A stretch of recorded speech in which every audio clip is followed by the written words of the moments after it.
हम भारत को single use plastic, क्या इससे देश को मुक्ति दिला सकते हैं? माननीय प्रधानमंत्री श्री नरेंद्र मोदी जी के मार्गदर्शन अनुसार हमें भारत को सिंगल यूज प्लास्टिक मुक्त बनाना है और इसके लिए सबकी भागीदारी आवश्यक है। बेटा जी, ये रहे आपके प्लास्टिक के डिब्बे, प्लास्टिक की प्लेट्स, स्ट्रॉ और ये रहे आपके प्लास्टिक के कप। कितने हुए? 800 रुपए। अरे रुको रुको, ना मैं ये लूंगी ना मैं ये लूंगी और ये तो बिल्कुल भी नहीं लूंगी। पर क्यों? जानते नहीं कि सिंगल यूज प्लास्टिक का इस्तेमाल नहीं करना चाहिए। सिंगल यूज प्लास्टिक एक बार इस्तेमाल करने के बाद फेंक दिए जाते हैं और हमारे वातावरण को प्रदूषित करते हैं। इसलिए भारत सरकार ने इसके इस्तेमाल पर 1 जुलाई 2022 से रोक लगाई है। ये सिंगल यूज प्लास्टिक पर्यावरण में मत फैलाओ। कुछ लेने जाओ तो कपड़े के बैग को लेके जाओ और पॉलिथीन को अपने जीवन से हटाओ। प्लास्टिक के बर्तनों से अपना रिश्ता तोड़ो। स्टील, ग्लास, लकड़ी और मिट्टी के बर्तनों से नाता जोड़ो। राइट। प्लास्टिक के कूड़े को जल में कभी ना मिलने दे। पानी के जीवन को खतरे में ना पड़ने दे। मिशन लाइफ को अपने जीवन शैली में लाए। आओ मिलकर प्रो प्लैनेट पीपल बन जाए और पर्यावरण को बनाए। पर्यावरण, वन एवं जलवायु परिवर्तन मंत्रालय भारत सरकार द्वारा जनहित में जारी। Hello everyone, I am Prakriti. Mobile phones and electronic devices have become essential in our lives. But do you know that e-waste generated from these is very harmful for our environment? Our Prime Minister Shri Narendra Modi has come out with solutions to address these problems in Mission Life. लोग जानना चाहते हैं कि अपने खुद के प्रयत्न में या परिवार के साथ और अपने समुदाय के साथ मिलकर वो कौन से कदम उठा सकते हैं जिससे धरती की सुरक्षा हो सके, इस पृथ्वी की सुरक्षा हो सके। इन सारे सवालों का जवाब मिशन लाइफ में है। Lifestyle for Environment is a mission to help you identify simple acts in our daily lives that can contribute significantly to tackle climate change. We too have a significant role to play to mitigate our carbon footprint. Come and let us work together to reduce the e-waste for a safe environment. Do not throw the e-waste here and there. Utilize the e-recycling units to protect our environment. Use rechargeable batteries. Prefer using cloud storage over a pen drive or a hard drive. Use mobile phones and electronic items to their full life cycle. These are few small steps that can lead to a great improvement in mitigating chemical leakage in the environment. Let's choose a chemical-free environment. Choose life.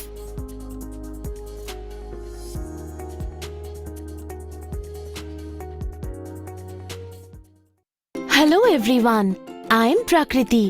Our Swachhata Abhiyan is bringing so much positive change and the world is talking about our conviction to Swachhata. देश के हर कोने में, समाज के हर वर्ग के लोगों ने स्वच्छ भारत के उनके सपने को पूर्ण करने के लिए जो भी कर सकते हैं, जितना कर सकते हैं, क्षमता से कभी-कभी अधिक करने का भी प्रयास किया है। In fact, our Prime Minister has identified its significance in Mission Life.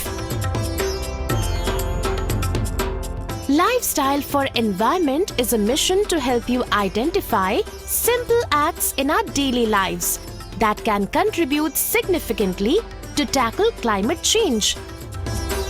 Practice segregation of dry and wet waste at home.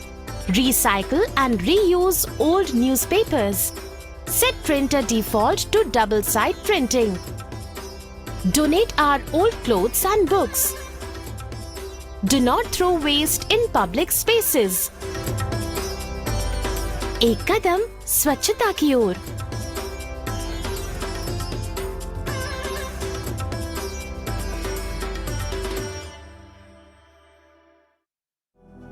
शरीर को स्वस्थ रखने के लिए योग जरूरी है। शरीर के पोषण के लिए जैसे मिलेट्स जरूरी हैं, ऑर्गेनिक और नेचुरल फूड जरूरी हैं, ऐसे ही प्रकृति को स्वस्थ रखने के लिए और प्रदूषण को नियंत्रित करने के लिए जरूरी है कि हम वृक्ष लगाएं। अपने घरों में तुलसी, अश्वगंधा, गिलॉय और नीम जैसे पेड़ पौधे लगाएं और जानवरों की खाल से बने प्रोडक्ट से दूरी बनाएं। ध्यान रखिए, अगर हम प्रकृति को बचाएंगे तो ही लाइफ को बेटर बनाएंगे।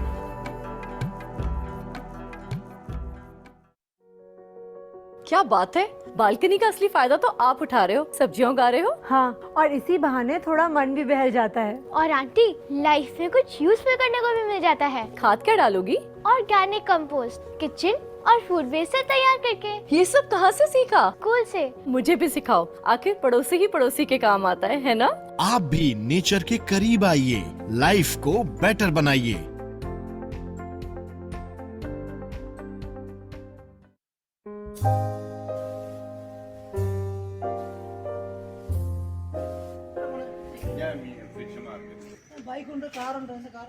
അത് ബൈക്കാണെങ്കിൽ കൂടുതലും സൗണ്ട്, കാറാണെങ്കിൽ എടുത്തു പോകണം, എക്സ്പെൻസ് കൂടുതൽ, സൈക്കിളിന് എക്സ്പെൻസ്, പൈസ വേണ്ട, വളരെ ഈസിയാണ്. നമുക്ക് കുറച്ച് എക്സസൈസുമായി, ശരീരത്തിന് എനർജിയായി, നമ്മൾ ചവിട്ടിപ്പോയി ശാന്തമായിട്ട് പോയിട്ട് മര്യാദയ്ക്ക് നമുക്ക് തിരിച്ചു വരാം. പോലീസിനെ പേടിക്കണ്ട, ലൈസൻസ് കാണിക്കണ്ട, ഒന്നും കാണിക്കണ്ട. ഇത് cycle free. World of cycle ലോകത്ത് എല്ലാവരും ഉപയോഗിക്കണമെന്നാണ് ഞാൻ പറയുന്നത്. സൈക്കിളാണ് വെരി ഇമ്പോർട്ടൻറ്റ്. മൈ ലൈഫ് എന്താ പറയുക, അവനവൻ്റെ ആരോഗ്യത്തിന് ഏറ്റവും വലുത് സൈക്കിളാണ്. ഇന്ന് ലോകത്ത് ഏറ്റവും കൂടുതൽ സൈക്കിൾ ഉപയോഗിക്കുന്ന ഒരു രാജ്യമാണ് ചൈന. അത് കഴിഞ്ഞിട്ട് ഇന്ത്യയിൽ അധികം ഉപയോഗിക്കണമെന്നാണ് എൻ്റെ ഒരു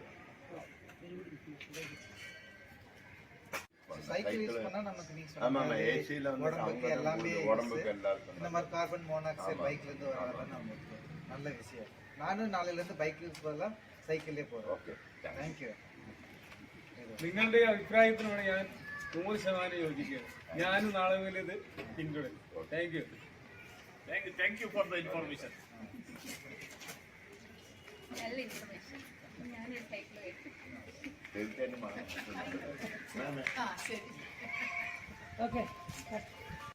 കാര്യം അറിയാൻ വേണ്ടി വന്നതാണ്. മാഡത്തിന്റെ വീട്ടിൽ ഏത് ടൈപ്പ് ഓഫ് ലൈറ്റാ യൂസ് ചെയ്യുന്നത്? പഴയ CFLൊക്കെ യൂസ് ചെയ്യുന്നത്. പഴയ CFL ഇലക്ട്രിസിറ്റി ബില്ലൊക്കെ എത്ര വരും? എന്തായാലും 2000 മുകളിലാണ് വരിക. മാഡം, നമ്മുടെ മിനിസ്ട്രി വരെ പറയുന്നുണ്ട് നമ്മുടെ ഇങ്ങനത്തെ പഴയ ലൈറ്റൊക്കെ മാറ്റിയിട്ട് LED ലൈറ്റ്, ലീഡ് ലൈറ്റ് അതൊക്കെ വേണം യൂസ് ചെയ്യാൻ വേണ്ടിയിട്ട്. AC ഉണ്ടോ വീട്ടിൽ? വീട്ടിൽ AC ഉണ്ട്. ആ AC അതേപോലെ യൂസ് ചെയ്യുമ്പോൾ പവർ സേവിങ് മോഡിൽ വേണം ഇടാൻ വേണ്ടിയിട്ട്. അപ്പോൾ നമ്മൾ ഈ LED ലൈറ്റൊക്കെ ഉപയോഗിച്ച് കഴിഞ്ഞാൽ ഇലക്ട്രിസിറ്റി ബില്ലൊക്കെ കുറയും.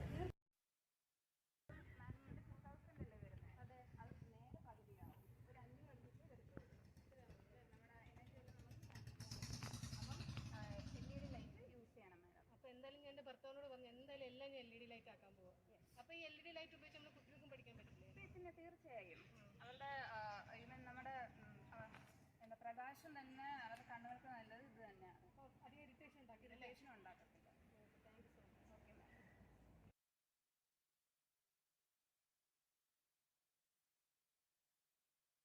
मिशन लाइफ का मंत्र है लाइफस्टाइल फॉर एनवायरमेंट। पृथ्वी पर रहने वाले प्रत्येक व्यक्ति को व्यक्तिगत प्रयासों की कामना के साथ ही आज ये मिशन लाइफ का ये विजन दुनिया के सामने रख रहा हूं। My dear Prakriti, remember what you have to do on earth? Yes, Mother. I will educate people with love so that they understand mission life and maintain the environmental balance by adopting a lifestyle. My child, these 3 things will help you on your journey. First is the tiara of flowers. This will keep you happy and innocent.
क्योंकि presentation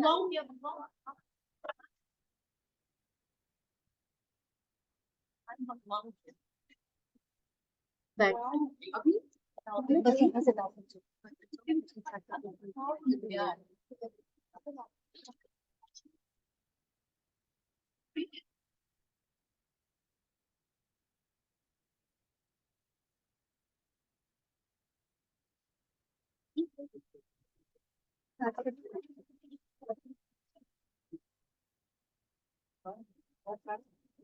system.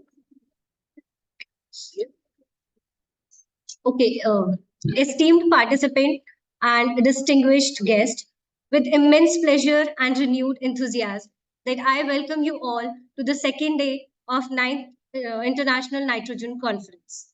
As we gather here once again, our shared commitment to addressing the critical issues of nitrogen management, global change, and sustainability only grows stronger. Yesterday, we embark on a journey of exploration and collaboration, delving into the manifest challenges and opportunities surrounding nitrogen dynamics in our changing world. We were privileged to hear from a diverse array of experts, policymakers, researchers, each offering a very valuable insight and perspective on how we can navigate the complex nexus of nitrogen, global change, and sustainability. Today, as we continue our deliberation, let us build up upon the momentum gained from yesterday. Our agenda remains ambitious yet achievable as we strive to identify actionable solutions and chart a course toward a more nitrogen balanced and sustainable future. Throughout the day, we have a rich program ahead with us, featuring keynote addresses, panel discussion, poster presentation, and interactive workshops. These sessions will provide us invaluable opportunities to deepen our understanding, exchange ideas, and foster meaningful collaboration across the disciplines and sectors. Moreover, I would like to extend my sincere gratitude to our esteemed partners, the host university, Guru Gobind Singh Indraprasth University, the National Nitrogen Initiative, INI, and the Sustainable India Trust for their unwavering support and commitment to make this conference resounding success. As we navigate the discussion and deliberates of today's, let's remain the mindful importance of our collaborative efforts. Once again, I thank each and every one of you for your active participation and engagement. With that, I wish you all a productive and inspiring day ahead. Let let us seize this opportunity to make a mindful progress towards the shared goal. Now, without any further delay, I would like to invite Professor J.K. Lada, microbiologist and agronomist at earlier at RRI, International Rice Research Institute, now at University of California, with more than 35 years of experience on the aspect of sustainable management of agriculture and natural resources for increasing the food security and environment quality. Sir, now I hand over the session to you. Thank you. So let's start. We are already 10 minutes behind the schedule, and there was a bit of confusion about whether it's 20 minutes or 30 minutes. But now I was told it is 30 minutes for three keynotes. So first one is Dr. K. Sapota, and he is a system agronomist, Smith. Smith is an institute which works for wheat and maize and based in Mexico. And Tech has been leading the climate change science group program at Smith for sustainable food systems. Tech has been quite active, not only soil science work, but also modeling work. And he also served the lead author and reviewer. So Tech, floor is yours, and try to do it in as it's possible, within 25, 30 minutes, we can have more discussion. Thank you.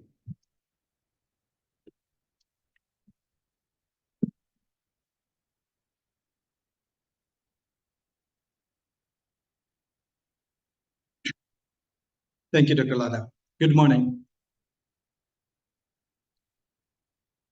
So yesterday, we talked about importance of creating database, developing matrices and indicators, and investing in data infrastructure and sharing data globally in order to scale up the better nutrient management, specifically nitrogen management globally. And today, I'm going to talk about how we can make use of these databases in order to identify the nitrogen management priority area globally, in order to prioritize global funding for nitrogen management, and to develop location-specific nutrient management strategies based on the nitrogen management challenges that a specific location is suffering from. And the nitrogen management work that I'm going to present today is not only my work, it is not only the work of my team in Summit, it is a collaboration of various partners and stakeholders. Do we have a pointer? No? Okay. Sorry. So it is a kind of a collaboration, result of the collaboration of the various partners and collaborators around across different centers in CGIAR and various initiatives within CGIAR, universities and advanced research institutes around the world, as you can see from the list of the contributors and their affiliation in this slide. So on the onset of my presentation, I would like to sincerely thank all my team members in Summit, all my partners and collaborators for your support and collaboration, and look forward to work together in future as well. Yesterday, we talked quite a lot about use of nitrogen in agriculture and their contribution on sustainable development goals. The role of nitrogen on food security and its environmental consequences has been well documented, but the use of nitrogen for food production and its relationship with sustainable development goals has not been that well documented. And today I'm going to give some examples of how use of nitrogen in food production is going to contribute to a number of SDGs positively and negatively. First, positively. So use of nitrogen is very important in order to increase production of crop, livestock, and aquatic species and closing the yield gap of those production. And by doing so, it positively contributes to Sustainable Development Goal 1, reducing poverty. It also helps achieving zero hunger target, Sustainable Development Goal 2. It contributes to human health and well-being for better diet, SDG 3, and altogether these will contribute to better job and economic growth, Sustainable Development Goal 8. However, nitrogen also plays a role negatively on some of the, achieving some of the Sustainable Development Goals, as you can see here, for example. So application of nitrogen fertilizer for food production, production of crop, livestock, and aquatic species is a major contributor of nutrient flow into the environment, leading to many negative environmental externalities, thereby negatively contributing to many sustainable development goals, notably Sustainable Development Goal 6, which is clean water and sanitation, Sustainable Development Goal 11, which is sustainable cities and communities, Sustainable Development Goal 12, sustainable production and consumption, climate action, Sustainable Development Goal 13, and above ground as well as below ground biodiversity, SDG 14 and 15 respectively. So nitrogen plays negative role on those, but our approach has to minimize those negative role and try to convert that negative consequences to positive. And we have in this paper that we reviewed with the leadership of Dr. Lada, who is also co-chairing chairing this session, we have kind of created a solid map how we can change from negative contribution to positive contribution from various sustainable nitrogen management activities. The nitrogen used for crop production has been increased tremendously since 1960s, as you can see from this figure, but the rate of change has been varied for different countries, as you can see from the right figure over here. However, inequality is the core of the problem in nitrogen management, with some region applying nitrogen in the amount that is actually more than necessity, resulting into various negative environmental externalities, as I just explained in SDGs. At the same time, other regions really suffer from the access to nutrient, access to nitrogen, and apply far less nitrogen, leading to poor crop growth, low yield, soil quality deterioration, soil mining, and that will lead to vicious cycle of poverty. In this slide, for example, the figure on the very left, you can see that China, India, and USA combined consume about 52 million ton nitrogen, which is about 50% of the total global nitrogen consumption. The figure in the middle, for example, 3 crops, maize, rice, and wheat, shown by the 3 red fat bars, they consume about 55 million ton nitrogen, which is more than 50% of the total global nitrogen consumption. And the figures on the right, 2 figures on the right, shows the average nitrogen application rate segregated by crops on the top panel and segregated by different regions on the bottom panel, and how you can see how much variations are there in terms of crop, in terms of region, when it comes to nitrogen application, and you can see how those changes are moving over time, for example. So it's not only over application, but under application of nitrogen fertilizer is also a problem. So here are the list of the problem associated with nitrogen under application on the left side and nitrogen over application on the right side. But please note that this is not an exhaustive list. These are just some of the examples of the problem associated with nitrogen under application and over application due to poor yield, due to poor nutritional quality of the yield, poor nutrient nutrient quality in the soil, nutrient mining, kind of problem in terms of water and other environmental issues, climate change, imbalance in the nutrients, and economic inefficiency, and so on. This is a pictorial and graphical representation of nitrogen over application in terms of eutrophication and nitrous oxide emission, potent greenhouse gas for climate change effect. So the figure on the right is nitrogen fertilizer induced nitrous oxide emission under different emission pathways represented by representative concentration pathways. So for those who doesn't know what RCP is, RCP in a simple way is emission pathways developed by IPCC, and the associated number is, the lower the number, it is low emission pathway, higher the number, it is high emission pathway. So RCP 2.6 is low emission pathway with stringent mitigation measures, whereas RCP 8.5 is high emission pathway without any mitigation measures. And you can see that N2O emission, which is from food production and fertilizer application, which is responsible for about 70% of anthropogenic N2O emission, it is going to increase even under medium emission pathways, as you can see from RCP 4.5 and RCP 6.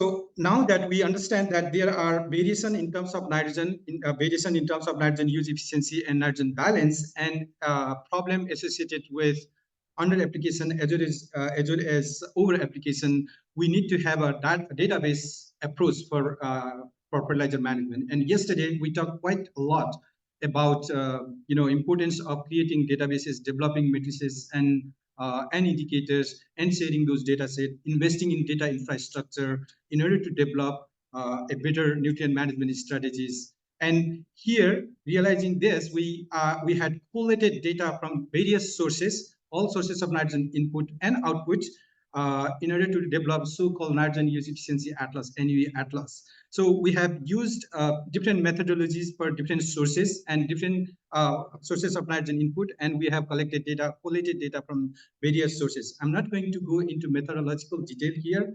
My intention here is to make use of those data sets in order to develop location-specific nitrogen management strategies based on the nitrogen management challenge that particular location is experiencing. My colleague, Dr. Deepak Ray from University of Minnesota, yesterday he presented a bit about the crop harvest database, and later today he will be presenting about our approach on creation of developing synthetic nitrogen fertilizer input data set, for example. So in my subsequent slide, I will try to see how we are going to use this NUE atlas in order to develop nutrient management challenges and try to devise or design site-specific or problem-specific targeted nutrient management solutions. So here you can see nitrogen input across rice, wheat, and maize field across the globe. I'll move a little bit faster here. And this is nitrogen output. And here we use data from nitrogen input, nitrogen output in order to calculate nitrogen balance as a difference between nitrogen input and nitrogen output. And we calculated nitrogen use efficiency as a simple ratio of nitrogen output to nitrogen input. And you can see from the left figure here that many parts of India, China, Brazil, Colombia, Mexico, many parts in those countries are having more than 50 kilogram of nitrogen in excess, in balance per year, which is prone to environmental loss. And figure on the right, you can see many parts in sub-Saharan Africa, MENA region, and in Central Asian region, you can see apparently high nitrogen use efficiency leading to soil mining. So it's a different type of problem, and we need to find different solutions in order to develop right nitrogen management strategies. So on top of that, we overlaid this data from NUE Atlas with the global agroecological zone-wise yield potential data from FAO to develop sort of nitrogen management challenge categories, as you can see from the legend on the very right over there. So we developed globally 10 different nitrogen management challenges in terms by using 3 criteria. So we calculated nitrogen surplus or deficit as a simple difference between nitrogen input and output. So when input is more than output, that's surplus. When output is more than input, that's deficit. We calculated nitrogen use efficiency as a simple ratio of nitrogen output to nitrogen input and classified that into 3 categories: low, medium, and high, depending upon whether the current nitrogen use efficiency is less than 30 or more than 90 or in between. And the nitrogen use efficiency more than 90, we also term as soil nitrogen mining. We calculated nitrogen harvest gap as a potential nitrogen harvest from GAIS database and actual nitrogen harvest from NU dataset. And then we term harvest gap as a high harvest gap when nitrogen harvest gap from this calculation is higher than the global median. And if the difference is lower than global median, we term that as a low removal gap or low harvest gap. So that's how we develop these 10 different nitrogen management challenge categories. You can see that how these nitrogen management challenge categories have changed over time. For example, in this figure back in 1960s and 1990s and now in 2015, back in 60s, a lot of crop areas, they were having nitrogen deficient, they were having nitrogen mining and high nitrogen harvest gap. And gradually, a lot of areas has been shifted towards nitrogen saturation or nitrogen surplus, low nitrogen use efficiency, and low to high nitrogen harvest gap. So this is the movement, and you can see year after year here as well. I'm just presenting 3 snapshots in time. And with this, we could also see whether different policies in different countries have changed these nitrogen management challenge categories over time. So this Sankey plot shows the decadal change of the nitrogen challenge category. So challenge categories are again same as you can see from the right side in the legend, for example. And we have numbered that from 1 to 10, same thing. And nitrogen challenge categories are represented by different color. And in this Sankey plot, the size of the color of each category represented the relative size of the nitrogen management challenge for maize, rice, and wheat. You can see on the very left. So if you see on the very left, that's how the relative size of those problems or the relative size of that challenge category was in 1960s. And gradually those challenge categories, and you can see that nitrogen unsaturation, which is nitrogen deficit, nitrogen mining, and high harvest gap was the major problem back then. And gradually that problem shifted towards other challenge categories. And as the time passes, and now we are moving towards current time, challenge categories 1, 2, and 3 is increasing over time. As you can see, the increasing thickness of red and yellowish color over there. So basically we are, and this is a global average, so it is not seeing that that kind of contrast. But if you develop this kind of map for each country or if it's sub-jurisdiction within a country, then you will see how things are changing and what might have made that changes and what should be the relevant targeted nutrient management strategies to address those nitrogen management challenges. By using this approach and by doing our analysis at 3 different levels of intensification in India, Ethiopia, and Malawi, we during the fertilizer crisis induced by Russia and Ukraine war, we quickly analyze and try to recommend that for the nutrient deficit system of low production system in sub-Saharan Africa, probably supplying high nitrogen containing fertilizer is a quick fix, quick solution for the time being. And then later on, when we reach a certain level, then we could think about other solution measures. Whereas in high yield system, intensive system, balanced fertilizer is a major solution.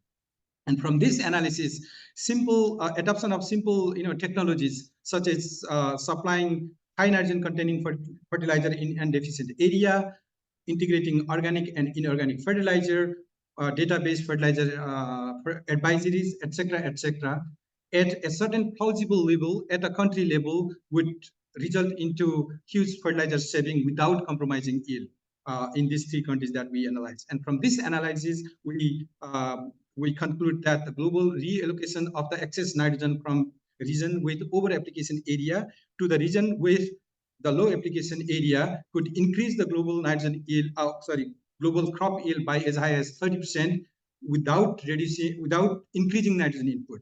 And that will result into huge reduction in greenhouse gas emission from synthetic fertilizer.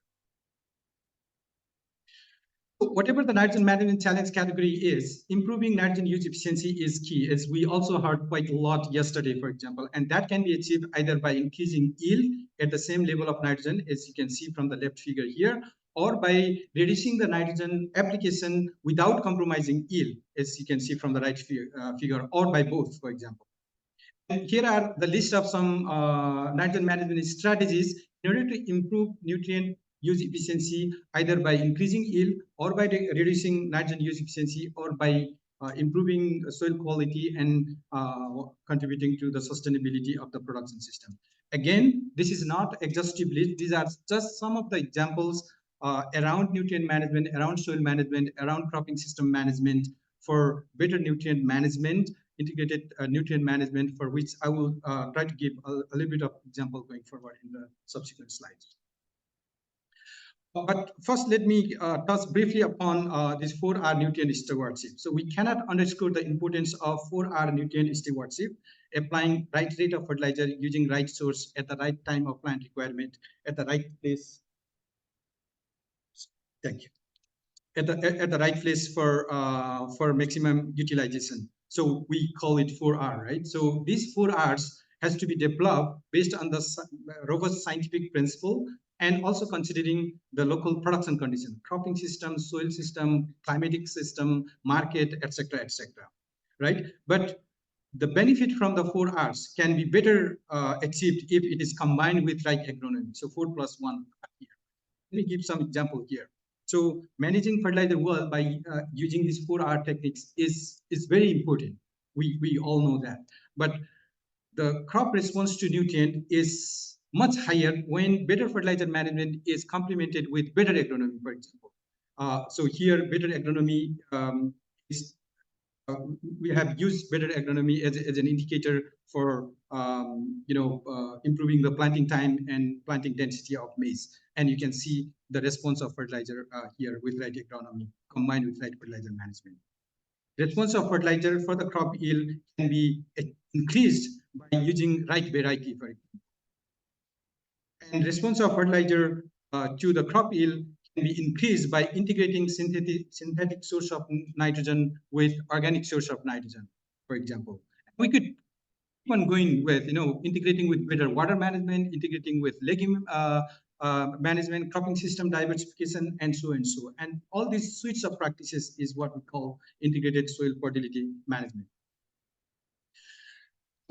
We all know the importance of legume, not only for the yield, but also for nutrient cycling and soil quality enhancement for the sustainability of production system. I don't want to go into detail over here. I just want to give one example from India, being this presentation delivered from India. importance of decision support based nutrient management system. Here we compare nutrient export based nutrient management with the current practice of nutrient management in rice and wheat field in India, in 3 states of India, in Haryana, Punjab, and Bihar. So 2 different level of intensification, intensively production system in the western part and extensively production system in the eastern part, for example. And for about 1600 peer comparison over 4 years, we found that we report that nutrient export based fertilizer management increases the yield and reduce nitrogen consumption, and that will translate into reduced greenhouse gas emission from fertilizer management. And we did a simple extrapolation of this result, considering the current level of nitrogen consumption by rice and wheat production in India, current level of rice and wheat area in India, and current production level. We found that adoption of this simple technology, nutrient export-based fertilizer management in all rice wheat system in India will result into 14 million ton extra grain production on top of existing level of production, with 1.44 million ton less nitrogen consumption over the current level of production. And that will translate into greenhouse gas emission reduction by 5.34 million ton CO2 equivalent. I'll also put this figure into perspective. This much of greenhouse gas reduction is equivalent to keeping about 1.2 million passenger car off the road every year. So it does not have an issue of permanence or anything like that.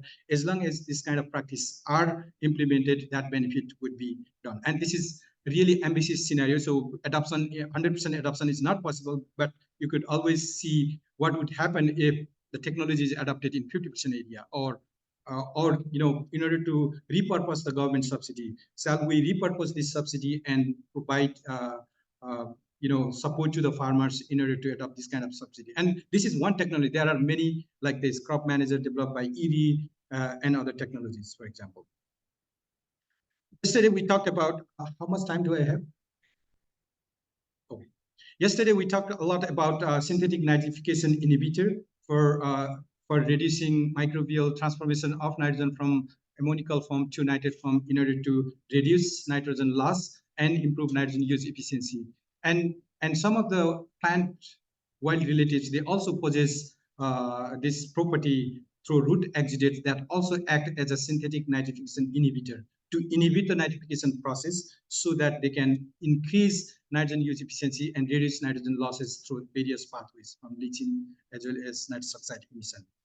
And the breeders have been able to identify that gene and translocate that gene from that wild relatives to the cultivable variety in wheat, and its effect has been tested, and the biological nitrogen inhibition property has been proven in lab and at a research field stage. Still, the stability of that effect, whether that effect will be stable across the commercial line in different varieties, it is still under development. But based on that initial result, a kind of an ex-ante analysis of if this BNI wheat is adopted in all the suitable area. BNI is not possible to grow in all the wheat producing area given its effect is confined. Effect is controlled by soil and climatic conditions. So if it is adopted in all the suitable areas, then that will reduce nitrogen consumption by wheat by about 8 to 12%. What I mean by this is you have a total nitrogen consumption at a global level by wheat, and then you simply by adopting BNI wheat only in the areas that are suitable for BNI, it will reduce nitrogen consumption by 8 to 21%. And deploying this BNI will be in the suitable area will reduce nitrous oxide emission by about 15 million ton CO2 equivalent, and that will translate into about 3 million passenger car emission, for example, and also reduce a huge amount of nitrogen by means of leaching and runoff. So based on this, our experience from the global south in Asia, America, and Latin America and Africa, we have joined hands with the government of USA and UAE in what they call is Aim for Climate to implement and scale up range of climate robust nutrient management strategies in 12 different countries across the global south in Asia, Africa, and Latin America. And for that, we are working with various partners, public as well as private sector partners, in order to develop as well as scale up those technologies. Three major areas of work that we are doing, planning to do under this is that many technologies have been already tested, developed, tested, and validated under different production conditions. And then it is high time that we invest in the process adoption research in order to increase the uptake of those already tested and validated technologies by using innovative extension system, by the use of ICTs and decision support systems, etc., etc. While we should also continue our efforts, research for development efforts on cutting-edge technologies for managing carbon and nitrogen, such as biological nitrogen fixation in CDLs, for example, or biological nitrogen inhibition, integrated soil, other aspects of integrated soil fertility management, and so on.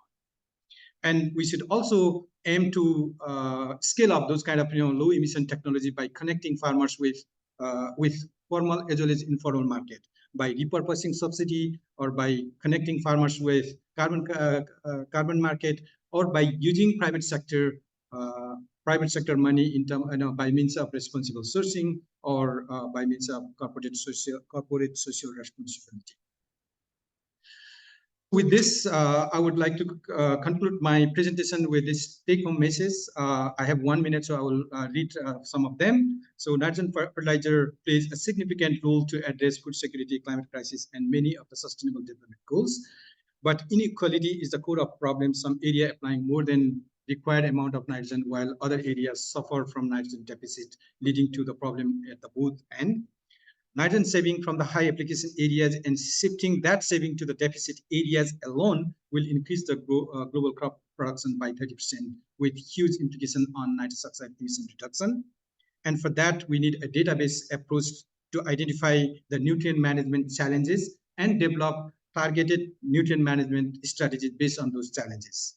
And for our nutrient management stewardship should be combined with right varieties, right agronomy, and other aspects of integrated soil fertility management. And research on cutting edge science as well as scaling of already tested and validated technologies should go hand in hand. With that, thank you for your patience, and I'm happy to take any questions there are. Thank you, Jack. When you big picture, comprehensive, agronomy aspects of nitrogen. So we have time for several questions.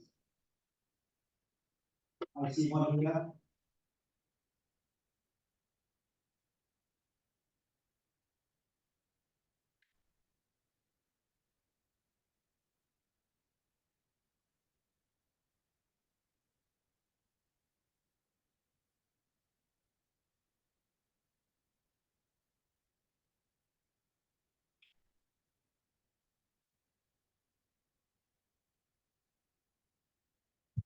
Hello, Luis Hazaleta, Universidad Politécnica de Madrid. Thank you for the very nice talk. I wonder if all these budgets that you perform for the three cereals, you have found many examples of places at the same time where you have high nitrogen use efficiency, low surpluses, and you are very close to the yield gap. It's very common, or there are not many, and if so, in which cases, which cereals? Thank you, Luis. It is a very relevant question, in fact, and there are many examples like that. It is, and these are top-down data, and I should also confess that many of these data are not available at the highest level of resolution. And yesterday we heard from many of the presenters, for example, this global data creation, starting from year 2014 paper, for example, it's a continuous process, and we need to improve that global database. And my focus here is using those databases in order to develop the nitrogen management challenge category and develop nitrogen management solutions based on that challenge category. Now, as the global database keeps on improving, which is a continuous process, this challenge category also gets shifted, and then specific nitrogen management challenge management solutions could also be shifted. But very relevant questions. Thank you. Thank you for your great review talk. This is Hans Vincent from the Netherlands, PDL. Several people suggested that moving nitrogen fertilizer from surplus regions to deficit regions is one of the solutions to feeding the world with less pollution.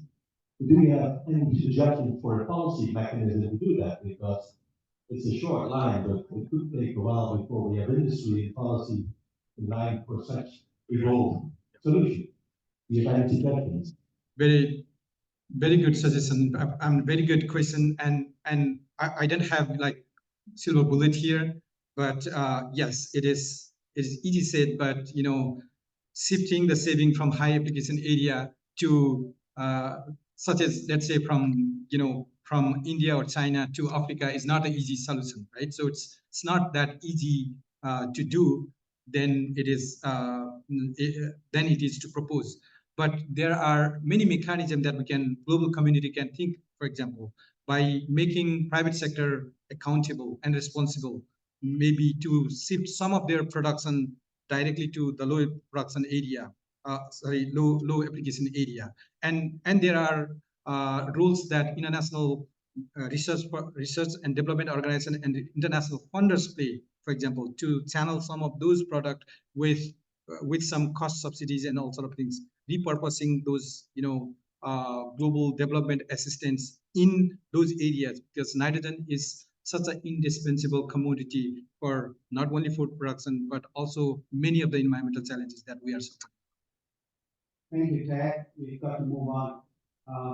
William San Martin, Williams Martin. He's assistant professor of global environment science technology and environment. He holds dual appointment, one in the Department of Integrated and Global Studies, is Worcester Polytechnic, and another one research fellow at the Utrecht University. Martin, you got 30 minutes including discussion. That's what I'm told now.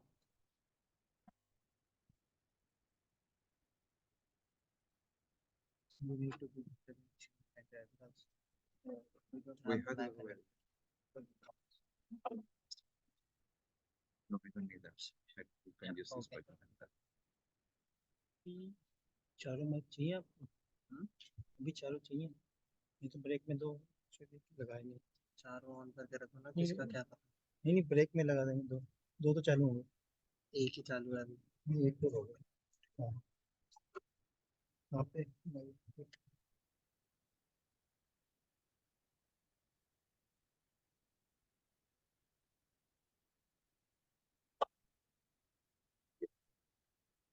Good morning, everyone.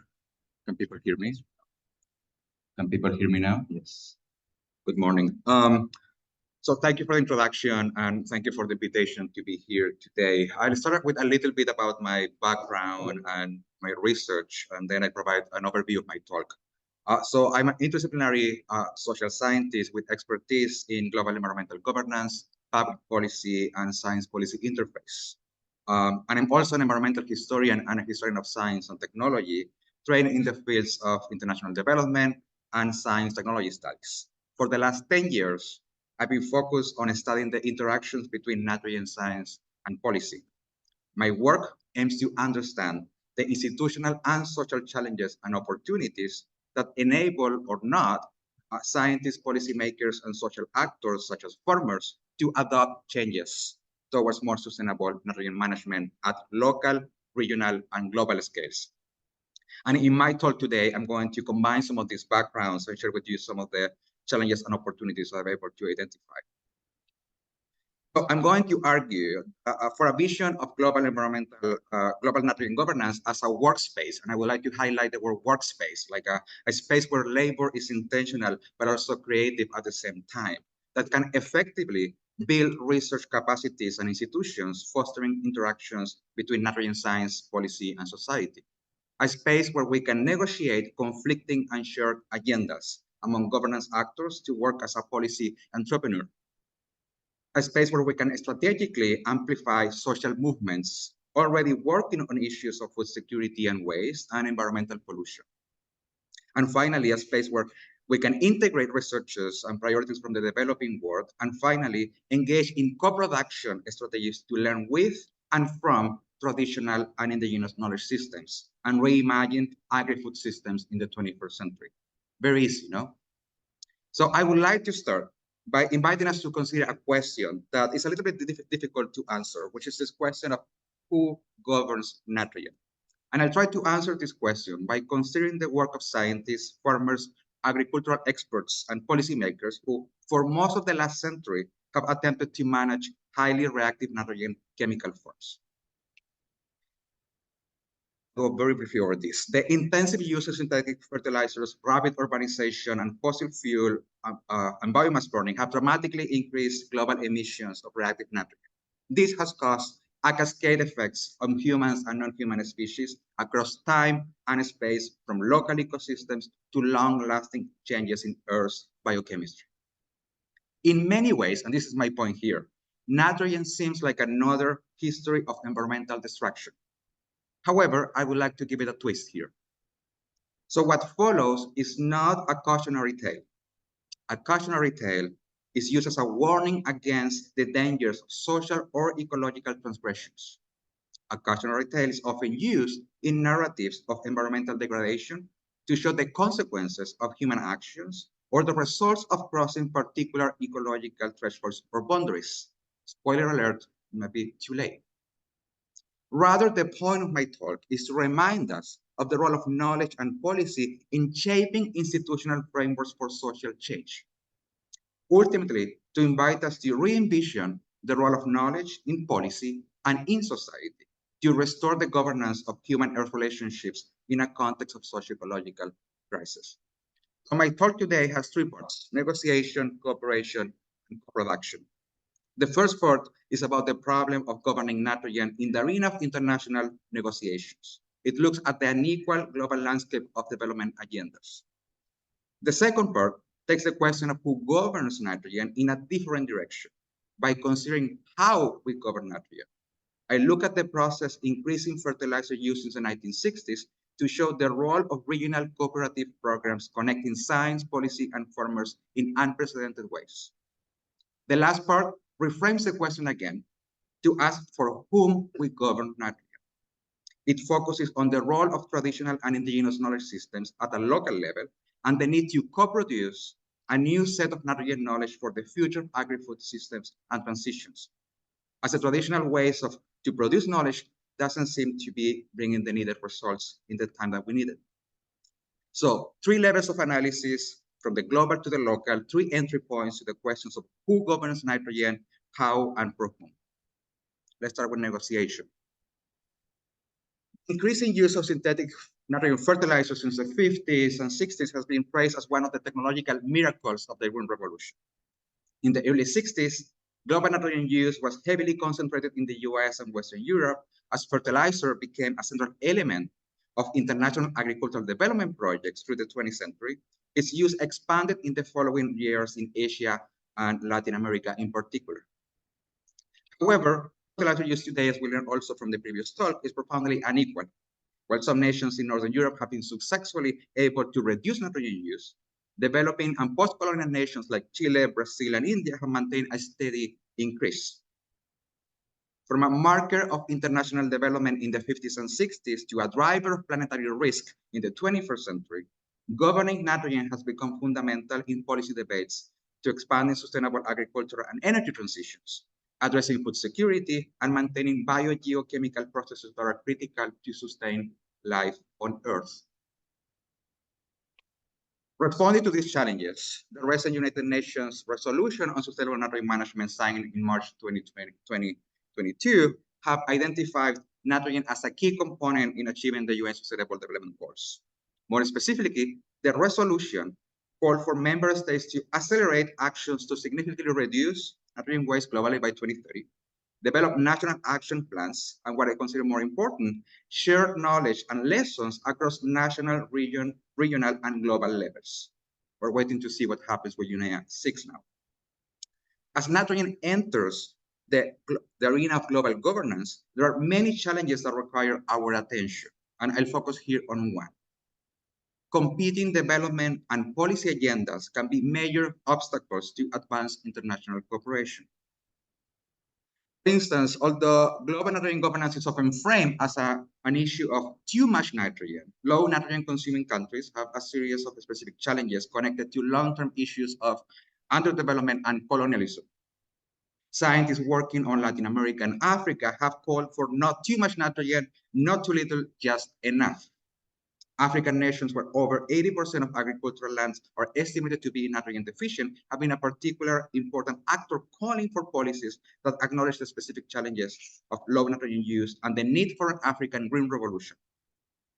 In 2006, the Buja Declaration, adopted by the African Union of Ministers of Agriculture, stressed the crucial role of fertilizer in food security and the Millennium Development Goals, the predecessors of the SDGs. The summit called to recognize, and I quote, that Africa needs a green revolution which is long overdue and yet constitutes the way for getting African farmers out of poverty, end quote. In many ways, achieving the SDGs in Africa requires acknowledging the historical lack of access to fertilizer and other technologies of the green revolution and the need to increase fertilizer use without compromising environmental and human welfare. In 2013, the Kampala Statement, signed by delegates attending the INI conference that took place in Uganda, extended this need in the region by calling again for just enough nitrogen. The competing agendas of developed and developing countries have been a central problem in global governance institutions and agreements through the 20th century. For instance, especially in issues regarding climate science, climate change, and climate governance, and the development of the Intergovernmental Panel on Climate Change, the IPCC, causing serious issues of distrust, lack of cooperation, and conflict. When considering who governs nitrogen, are we condemned to the dominance of the problems and agendas of the global north and conflicting and competing agendas? I would say no. The history of global environmental governance teaches us that research networks and institutions can be critical in negotiating these differences and these different demands and needs. Let me provide an example. The 1972 UN Stockholm Conference is considered a turning point in the history of global environmental governance. Explanations of how environmental problems emerge in the governance arena tend to highlight that scientific discoveries are agreements are the first steps in institutional formation. However, the history and sociology of science and social movements has shown that the formation of scientific consensus rarely occurs in an easy and straightforward way, and that governments and intergovernmental organizations often provide critical resources to expand both scientific consensus and public awareness.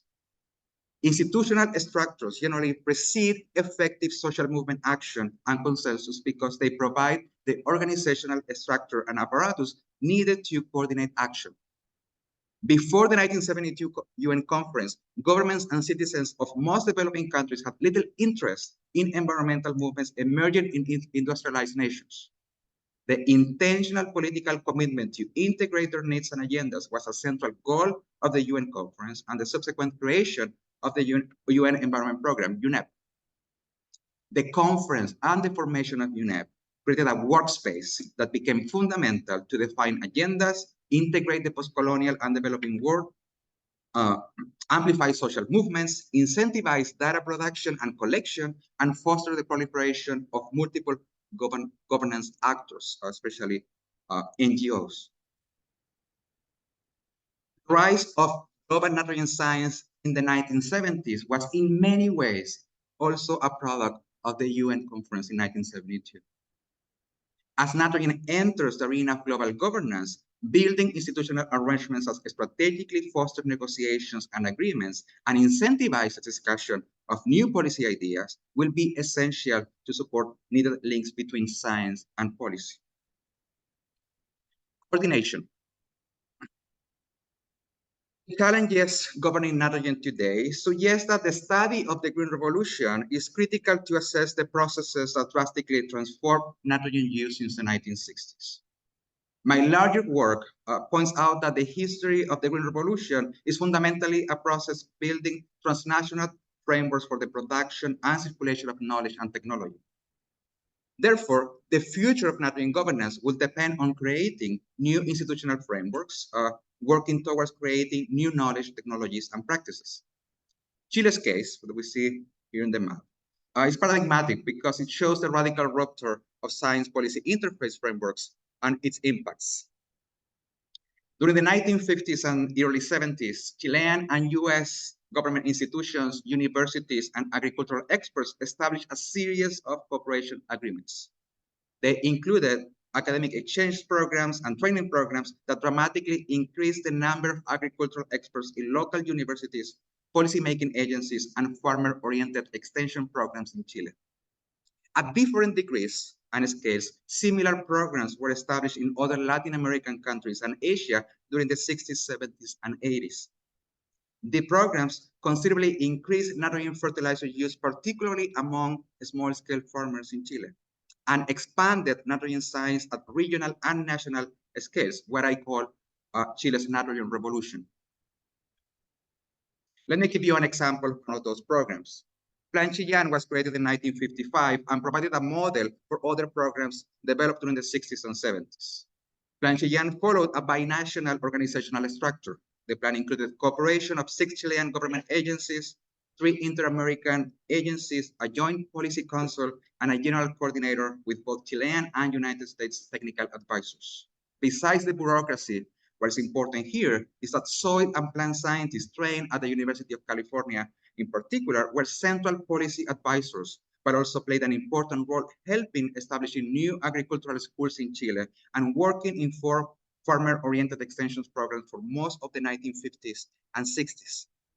This framework generated institutions and relationships that integrated Chilean scientists into international networks of knowledge production that were fundamental to the expansion of local nitrogen science during the 60s and the adoption of synthetic nitrogen fertilizer by farmers.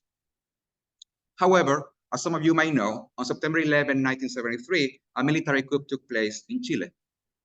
The military regime replaced soil and agricultural experts working at policymaking agencies by economists, and disassembled the complex institutional framework for agricultural development that was created since the 50s. As a product of this process, fertilizer use dramatically declined after 1973, only recovering more than a decade later when large-scale farmers were able to expand fertilizer use via subsidies and credits. More importantly for my argument here, as research about impacts of nitrogen loss and the impacts of excessive use of nitrogen fertilizer expanded in the 70s and 80s, scientific knowledge became isolated in universities and research institutions with limited institutional capacities and channels for cooperation with the policy arena and farmers. Today, many agree that the lack of farmer-oriented programs is a significant challenge to expanding better nitrogen management practices globally. So when considering how we govern nitrogen, how can we reverse the impacts of the green revolution in the timelines that we need? Rebuilding public-private partnerships, university cooperative programs, and effective farmer-oriented extension programs can be critical governance tools to expand research capacities and institutions, fostering interaction between science, farmers, and policy.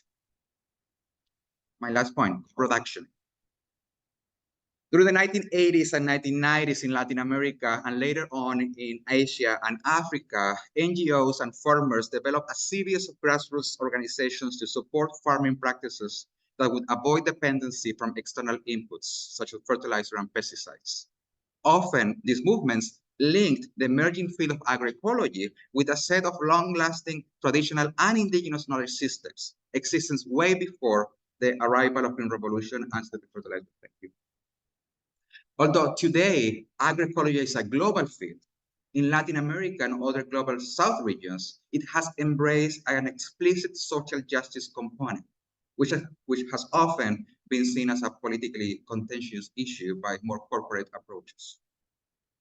In its origins, these grassroots movements aim to create an alternative paradigm to what was seen as a corporate-controlled technological packages common in large-scale agriculture.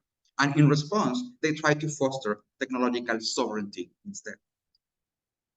In many ways, the history of agroecology helps us envision alternative pathways to the future of nitrogen knowledge and governance. And let me explain why. Agroecological movements have historically called for a paradigm shift in knowledge production to incorporate plural understandings of knowledge. Agroecology advocates have argued that agri-food transitions require knowledge production processes that build meaningful relationships and dialogues and learn from traditional and indigenous knowledge systems and communities. A process that in many cases has taken the name and methods of knowledge co-production paradigms. Co-production here does not imply the abandonment of technical expertise, but rather meaningfully engaging with local and indigenous knowledge, values, and needs to co-produce new knowledge, technologies, and practices. In other words, diversifying knowledge systems instead of reducing them. Co-production also asks to interrogate current governance systems in terms of whose knowledge is considered in processes of agro-technological change, who produces food, and for whom, raising important questions about democratic participation, sovereignty, and the legitimacy of food systems. Expanding better nitrogen management via co-production strategies can be a means to engage with long-lasting social movements working on food security and waste at the intersection of the food energy nexus. At the same time, it can help us address historical socio-political conflicts over access to land, technologies, and resources experienced for decades or centuries in many parts of the post-colonial and developing world. Finally, since indigenous knowledge systems have advocated to protect soil health and expand environmental protection, not only as means to protect their livelihoods, co-production can also offer important mechanisms to engage with farmers' organizations and indigenous movements advocating for planetary stewardship at a local level, which can be critical to build support to address necessary changes at local and regional scales. Agroecology and co-production have received increasing attention in various scientific disciplines and the governance arena, from biodiversity laws, forestry, to other issues. However, nutrients management and nutrient governance have received still limited attention. In agricultural research, it is mostly focused on small-scale farmers and the global south. To address some of these issues, I'm currently working with some colleagues at Georgia Tech, develop a series of co-production strategies to sustainable nitrogen management from local and regional perspectives. The work involves working with biochemists and molecular biologists, working on biological nitrogen fixation, social scientists with expertise in agroecology and co-production, and a series of partners in Chile, including Osvaldo Salazar, who's the current director of the INI Latin America Center, and farmers and indigenous communities in Chile. So when imagining for whom we're building the future of the food energy nexus, are we condemned to continue unsustainable models of knowledge production and nitrogen governance? In many ways, the work of agroecological farmers and scientists embracing co-production methods remind us that food systems are also social systems. And I'll finish with this. At the intersection of the questions about who governs, how we govern, and for whom, I propose a vision of nitrogen governance that aims to recenter questions about participation, legitimacy, social justice, sovereignty, and democracy. These issues have been at the center of the scientific and political agendas of other environmental governance issues since its emergence in the middle of the 20th century. They will remain essential in the future of nitrogen governance as nitrogen reclaims spaces in public debates, aims to engage with social movements, and as scientists and policymakers aim to foster international cooperation and agreements. My invitation here is to envision a different model to bridge the North-South divide and negotiate competing agendas. A model to build institutional partnerships and cooperation schemes that can facilitate the exchange of knowledge and technologies to accelerate change, and examine strategies to co-produce knowledge and governance systems working with and learning from local, traditional, and indigenous knowledge systems. Thank you.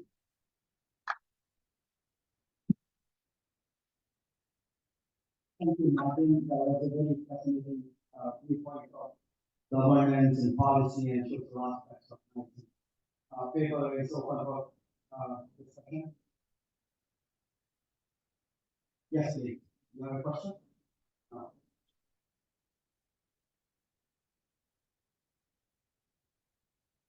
Please.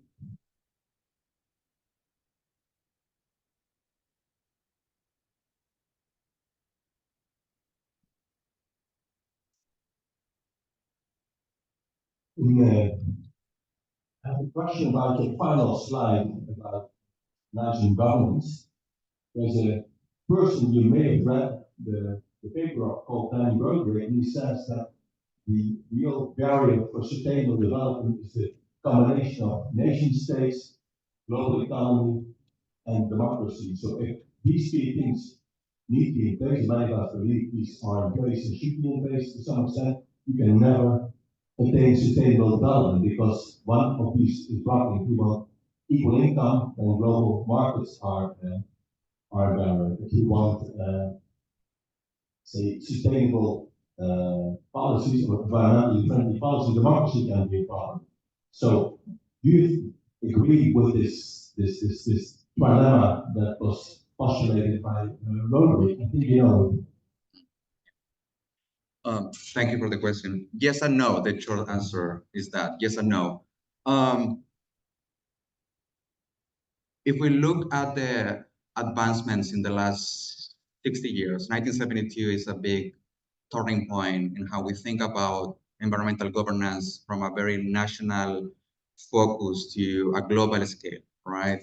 In many ways, the problems that we have today when we think about these silos, right? We have policies looking at water, air, right? Different kind of environmental media. It's like all of these political silos within the institutions that we have, right? We have a Ministry or Department of Agriculture, another one of the environment, another one, another agency focused on water issues, for instance. Right? All of those divisions are a legacy of the pre-1972 kind of approach to environmental governance, right?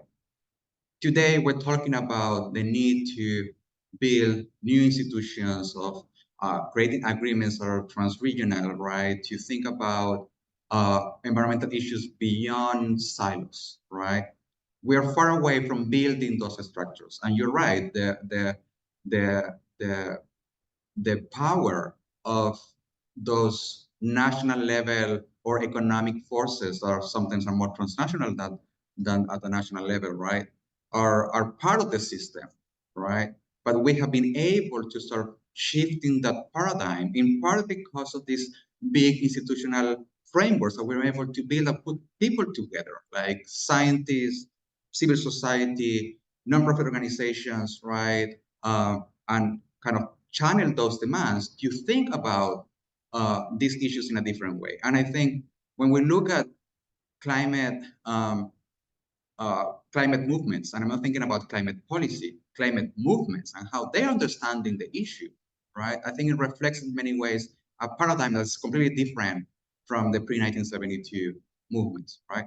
So I agree, there are many challenges that if we move one piece here, we cannot move it too much because the other pieces are pushing in the opposite direction, right? And that's true, and that's going to continue being true for the next century in many other environmental issues, and not only regarding nitrogen, right? And I think that's part of my argument here. We have to fully understand that we're entering a global environment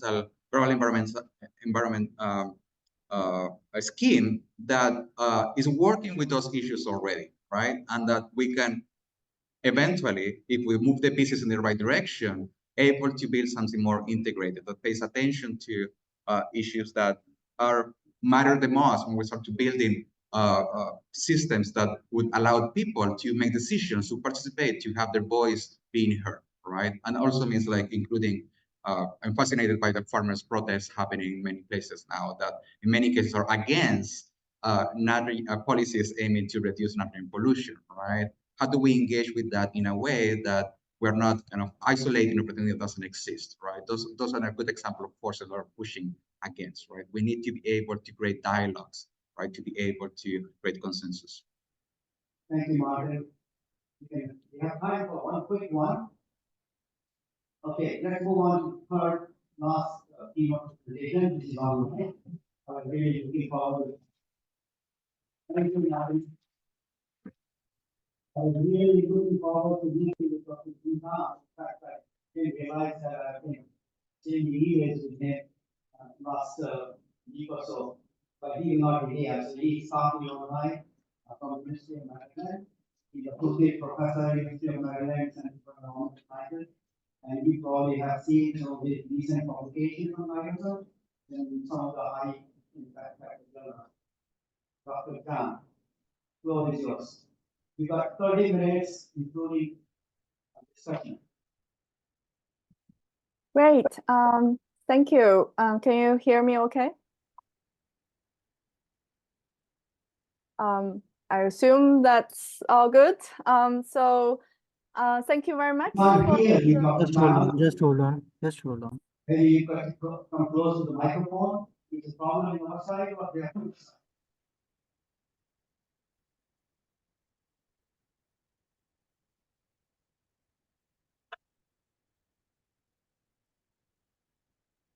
Could you hear me now? We still cannot hear you, Dr. Khan. Can you hear us? I can hear you. I'm not sure there is a problem. Maybe you got to speak a little louder. Could you hear me now? Just hold on. Just hold on.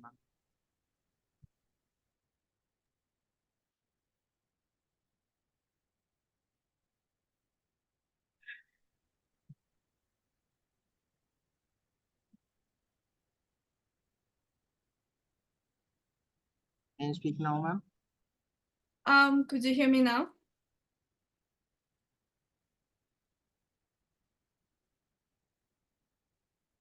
It was working earlier. Can you try now, ma'am? I'm sorry? Could you hear me now? Little better, but still.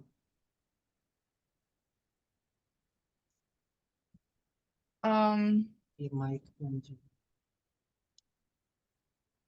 Aux क्यों नहीं चल रही है I can hear you okay. I don't know why it's अभी क्यों नहीं आ रही है Can you try now?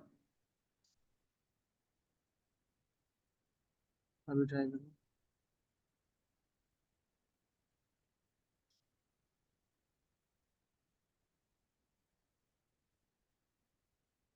Can you speak now, ma'am?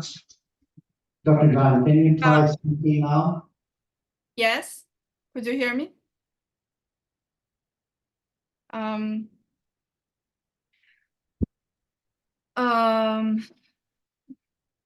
you hear me okay? No, still you cannot hear it.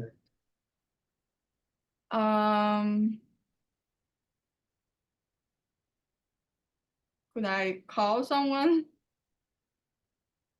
No.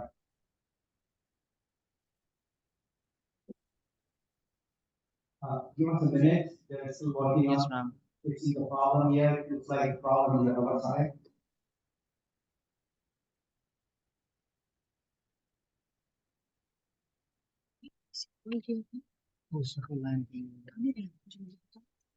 अरे माइक वहां से on है क्या ऑन है क्या ऊपर से ऑक्स ऑक्स फुल है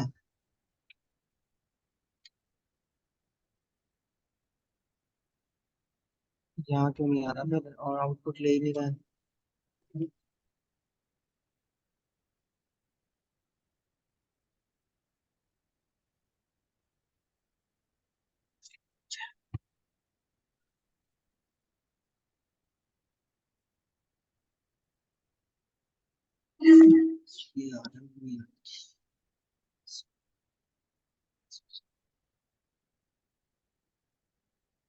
इसका आउटपुट क्यों नहीं ले रहा ये ऑडियो जो हम VLC चला रहे थे उसका आउटपुट दे रहा है हेलो VLC जो चलाया उसका आउटपुट ले रहा है जूम का आउटपुट नहीं ले रहा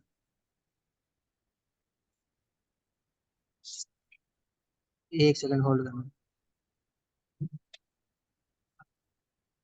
ma'am can you try now Could you hear me? Yes, very good. Yeah. Okay. Great. Thank you for sorting this out. Let me share my screen.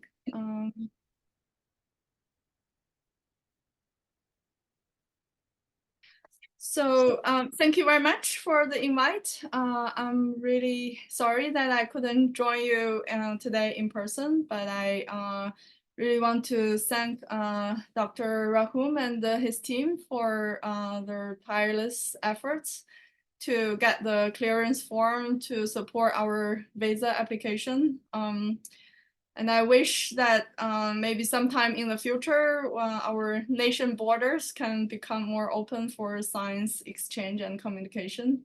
And hope to see that in one day in my lifetime. So yeah, I would also like to thank all the collaborators on this sponsor list and many of you actually in the audience for the generous support for our work over the past several years. So today I would like to share some of our recent work, nightmares and hope. Since I'm calling from US and it's midnight, so I guess I got the pass for talk about nightmares. So in the past 2 years, I found myself kind of stumbled into two different worlds. In one world, there's an urgent call for having the nitrogen waste. And the rationale for this is probably being talked a lot and very familiar to you. So the nutrients such as the nitrogen and phosphorus are critical for the growth of crop and the livestock. And it's estimated that the nutrient fertilizers support about over 40% of the population on the earth. And as we are expecting a growing population with increasing demands for food and biofuel, the nutrient input into the cropland is likely to increase.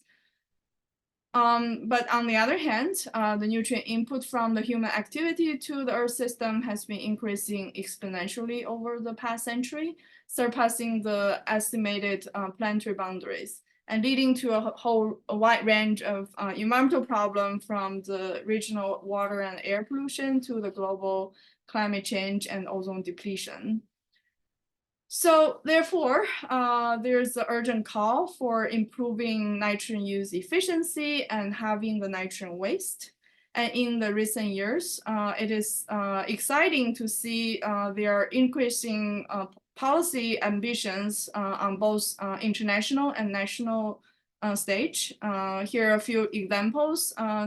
Say the United Nations Environmental Assembly adopt this resolution on sustainable nutrient management, urging countries to develop and share their nitrogen action plans. And in 2022, President Biden also announced this global fertilizer challenge, raising hundreds of millions of dollars for improving fertilizer efficiency and soil health measures. So while we are while they are having a increasing ambition for mitigating the nitrogen waste due to the worry of having too much of the nitrogen, there has been also a growing interest in producing more ammonia to be used as a carbon-free fuel. And there's even a report named the Mission Possible, showing that it is possible to increase the current ammonia production by 6 times by 2050 in order to meet the demand for a transition to an ammonia-based economy. So this opportunity has brought a lot of excitement in the ship industry and fertilizer industry. Some companies has already started to build ships powered by ammonia. So as you see, as someone living in the world of having worrying about too much nitrogen or too much eutrophication, this recent hot pursuit for ammonia, green ammonia use as fuel has become one of the nightmares that kept me up at night in the past 2 years. So in order to better understand this decarbonization opportunity of using green ammonia as fuel, my collaborators at the Pacific Northwest National Lab and our team has took a closer look at it. So since the green ammonia is defined as ammonia that is produced from the renewable energy, Replacing the marine shipping fuel with a green ammonia may offer some carbon benefits, but its overall impacts on the greenhouse gas emission will likely depend on the level of ammonia leakage and nitrous oxide emission during the storage and combustion processes. So the emission parameters is also largely unknown so far. So in order to, in addition to that, our preliminary assessment shows that such type of replacement will increase the demand for ammonia by almost 600 teragrams, which is more than triple the current nitrogen fertilizer production. So that have tremendous implications on nitrogen cycle, fertilizer price, and food security. So if this decarbonization options still appear to be a wild card so far, you might be also aware of several other existing decarbonization options that are also closely related to nutrient use in crop production. Some of them require more nutrient or nitrogen inputs, and some urge for a reduction in the nitrogen use. So I will give several of those examples based on this simplified illustration of nitrogen flow in the crop production system. So as you see here, nitrogen entered into the system through fertilizer, manure, biological nitrogen fixation, and deposition. Part of nitrogen will be storage or recycled within soil. Some will be harvested as a crop products, and the rest is subject to be lost to the environment in various forms.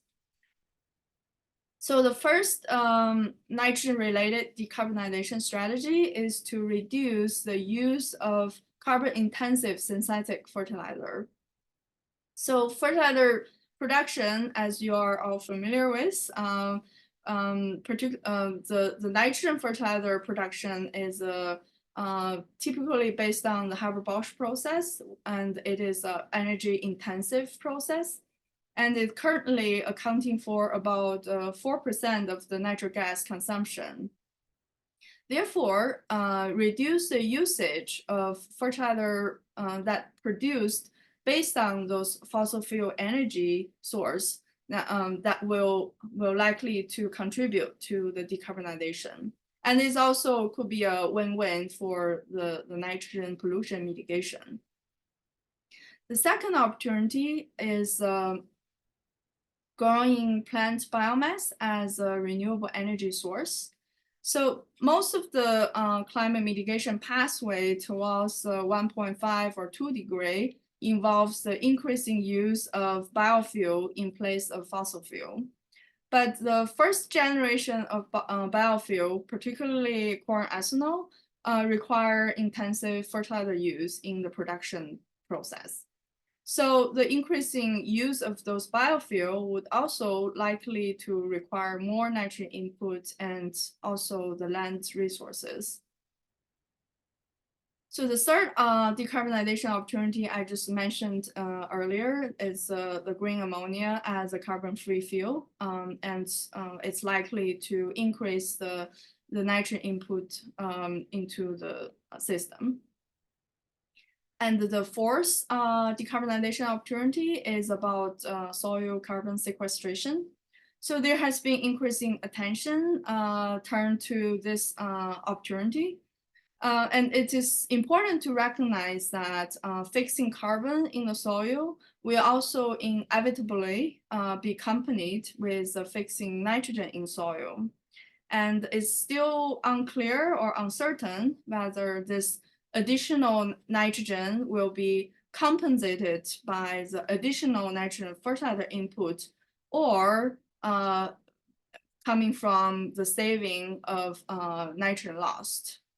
So that's why we put it as a purple color there, which means it's the outcome on the nitrogen input is still quite uncertain. And then the fifth decarbonization opportunity that we're looking at is intensifying crop yield to alleviate the stress on land use change and deforestation. So as you know, increasing yield may require more nutrient fertilizer inputs, but its impact on the total quantity of nutrient use is still ambiguous and require more analysis or knowledge. So those are 5 different decarbonization opportunities that are closely related to the nitrogen use or nitrogen management. And as you can see, some require more nitrogen use or nitrogen output, some require less, and some will be more location or management dependent. So such type of apparent contradictory requirements for nitrogen also suggests the need and also the challenges for nitrogen management in the context of climate change mitigation. So to get a better hold of those the interconnections between the decarbonization strategy and nitrogen use, I have been leading a review on those 5 different decarbonization strategies, looking at on one hand the CO2 mitigation potentials for each of the strategy, and then on the other hand, its impact on the nitrogen input per unit of CO2 mitigation.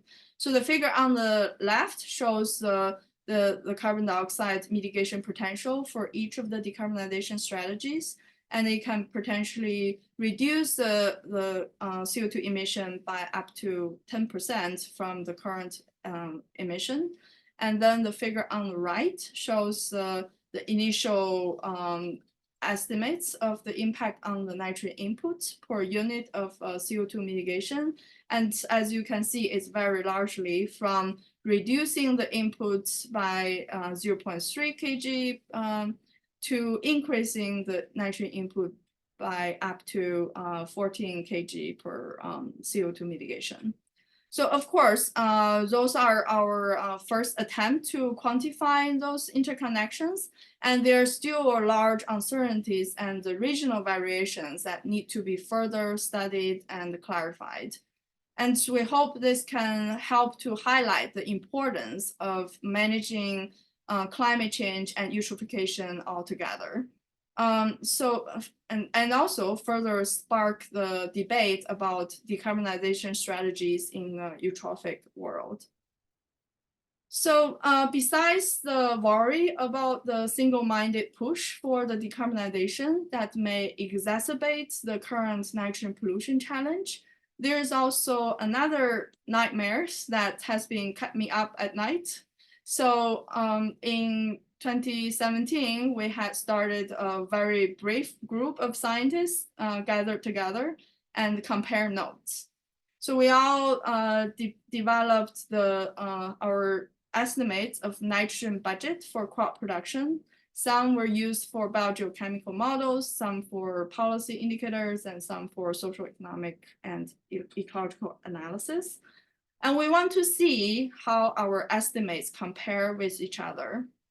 And we were expecting a reasonably easy answer, right? So everyone should more or less agree, right? And because we're all in a world of big data and so much information out there, and we should know this better. But here's what we got.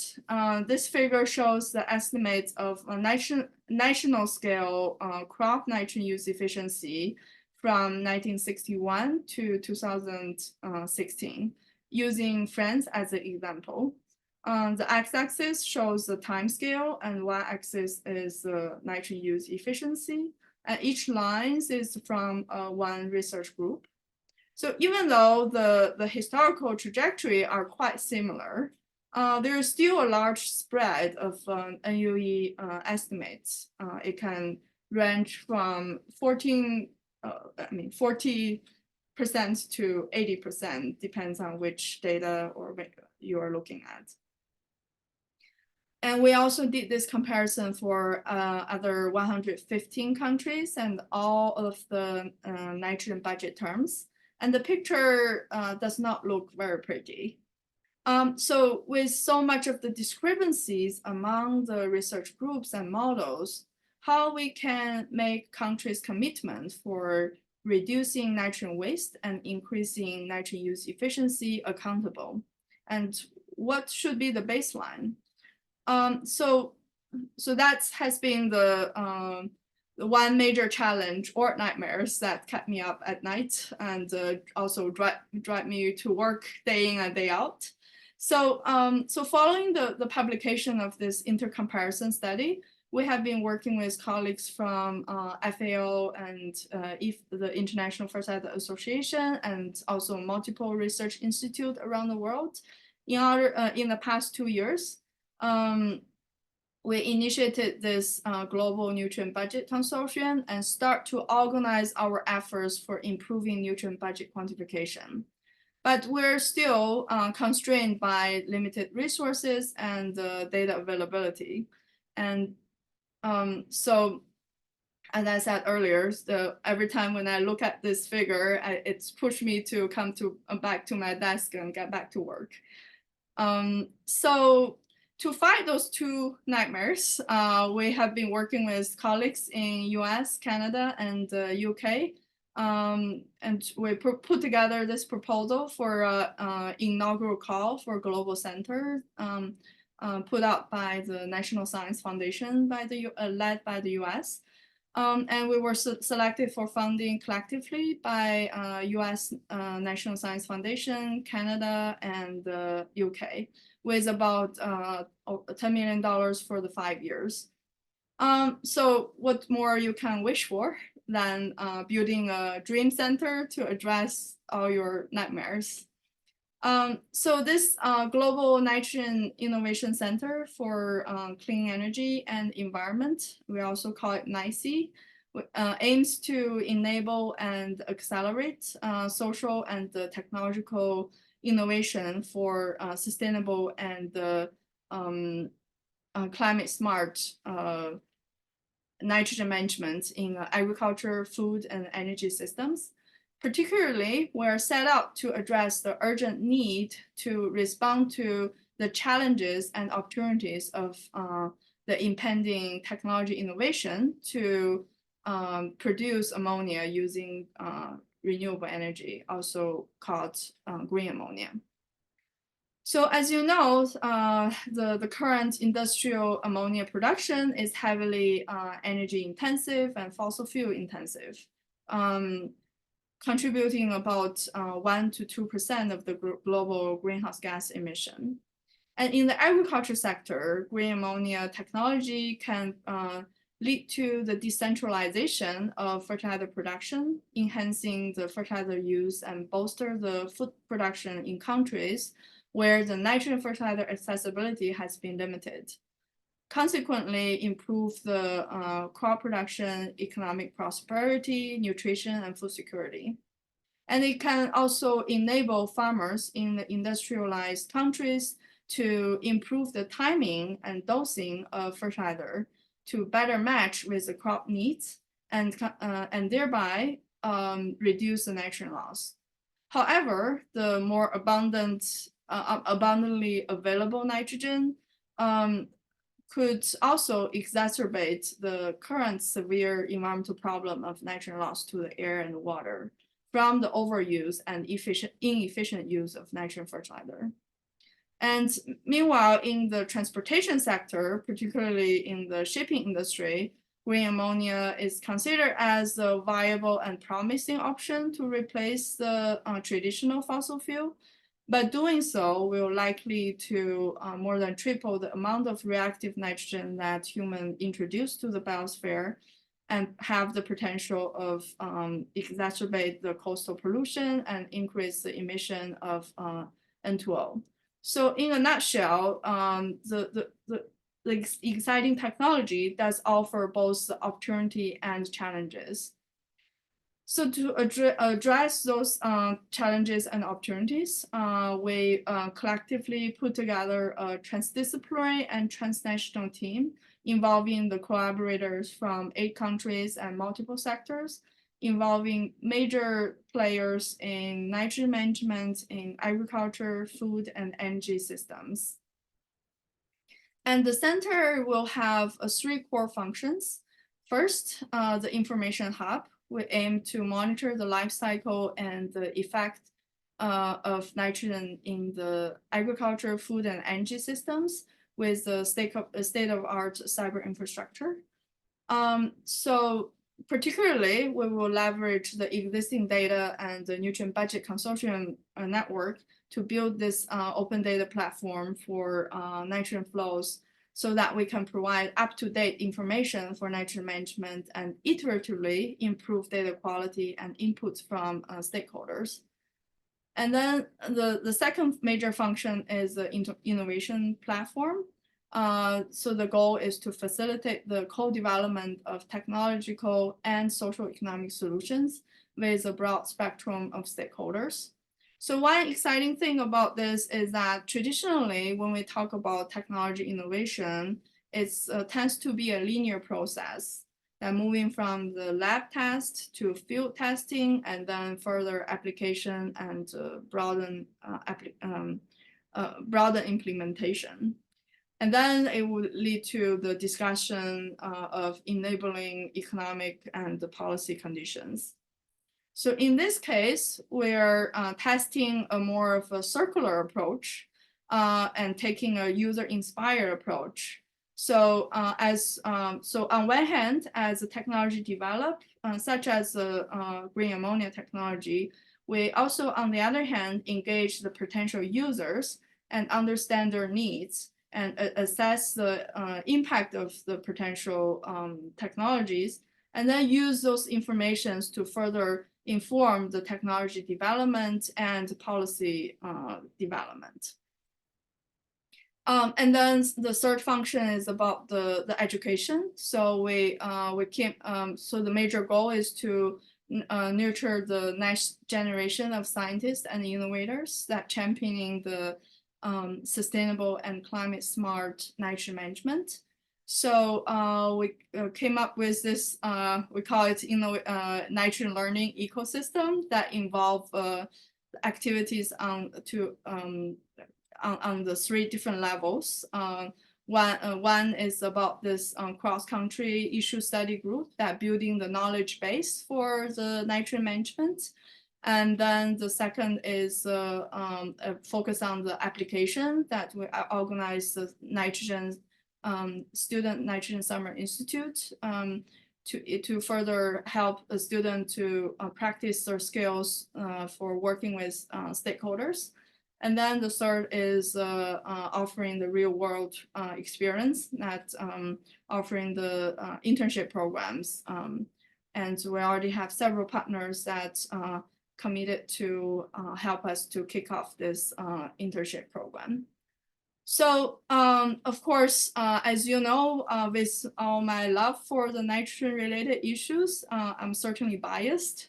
But with my very biased view, nitrogen is connected to everything and at the heart of sustainability challenges. And there are many exciting work that's happening in the current NICE project team, but I know that there are also many more important research and innovations that are being conducted by people in the room and also in the broad INI network. So it is my sacred hope to use this as an opportunity to better connect with you and work with you to raise the awareness of nitrogen management challenges and also accelerate the innovation for a more sustainable agriculture food system in the changing climate. So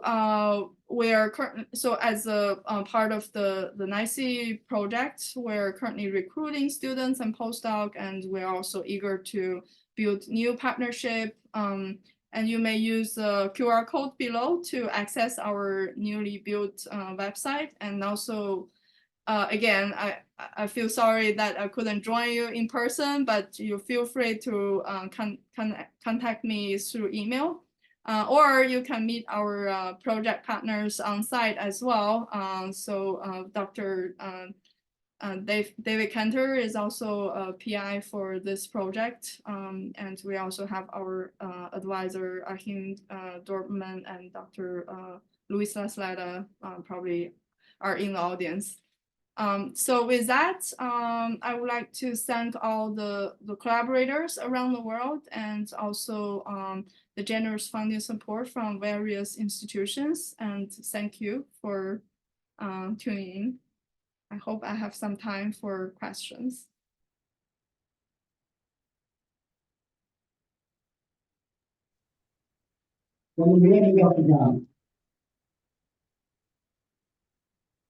Yes. Yeah. So I think I will try to listen in, but earlier I think I had some problem with hearing the question in the audience, but I will try my best.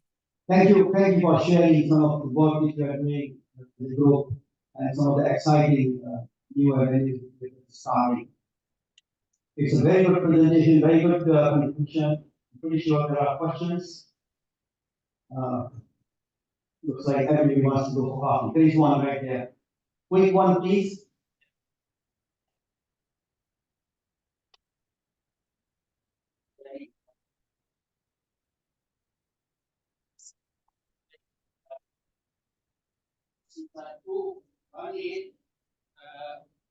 Growing 6-fold by 2050,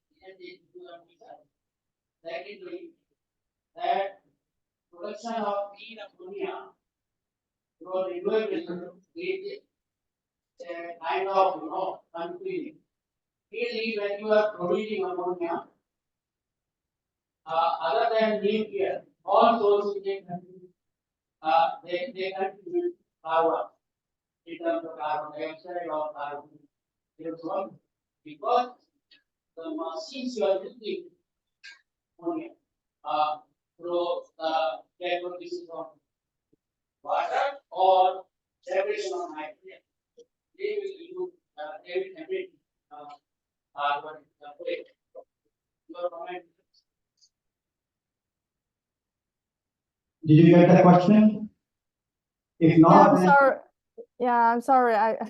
Yeah, it's hard to hear from. David, do you want to answer this question, David, or Eric, or Akeem?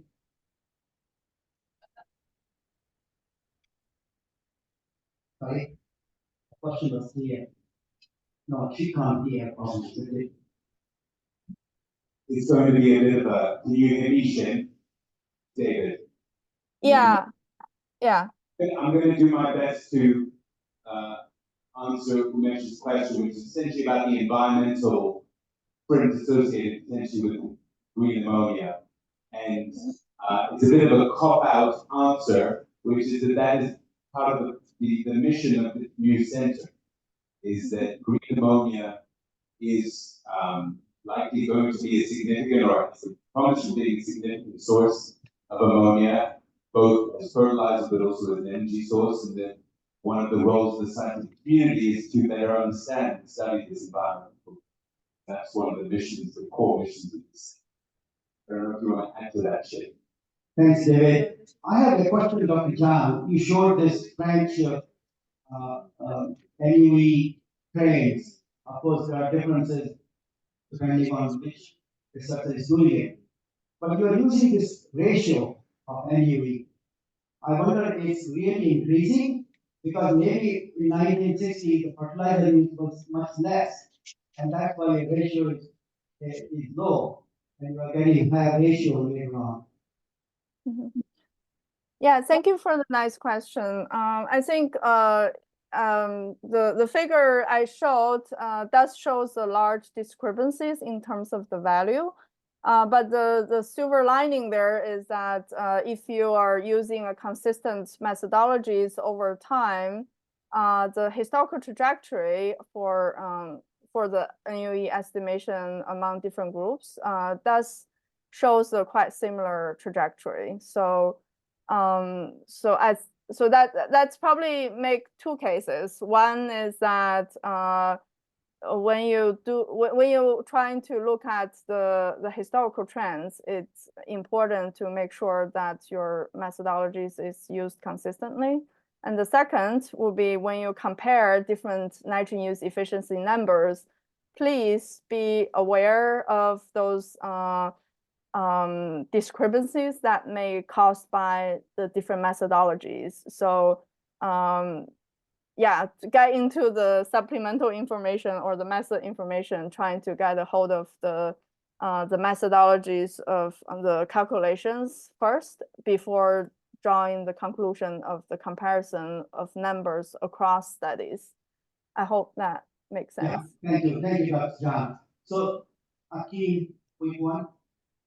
Microphone, please.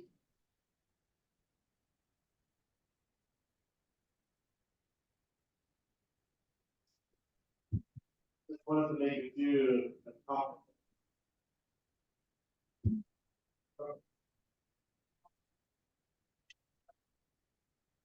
Sorry, it's kind of on and off. I couldn't hear.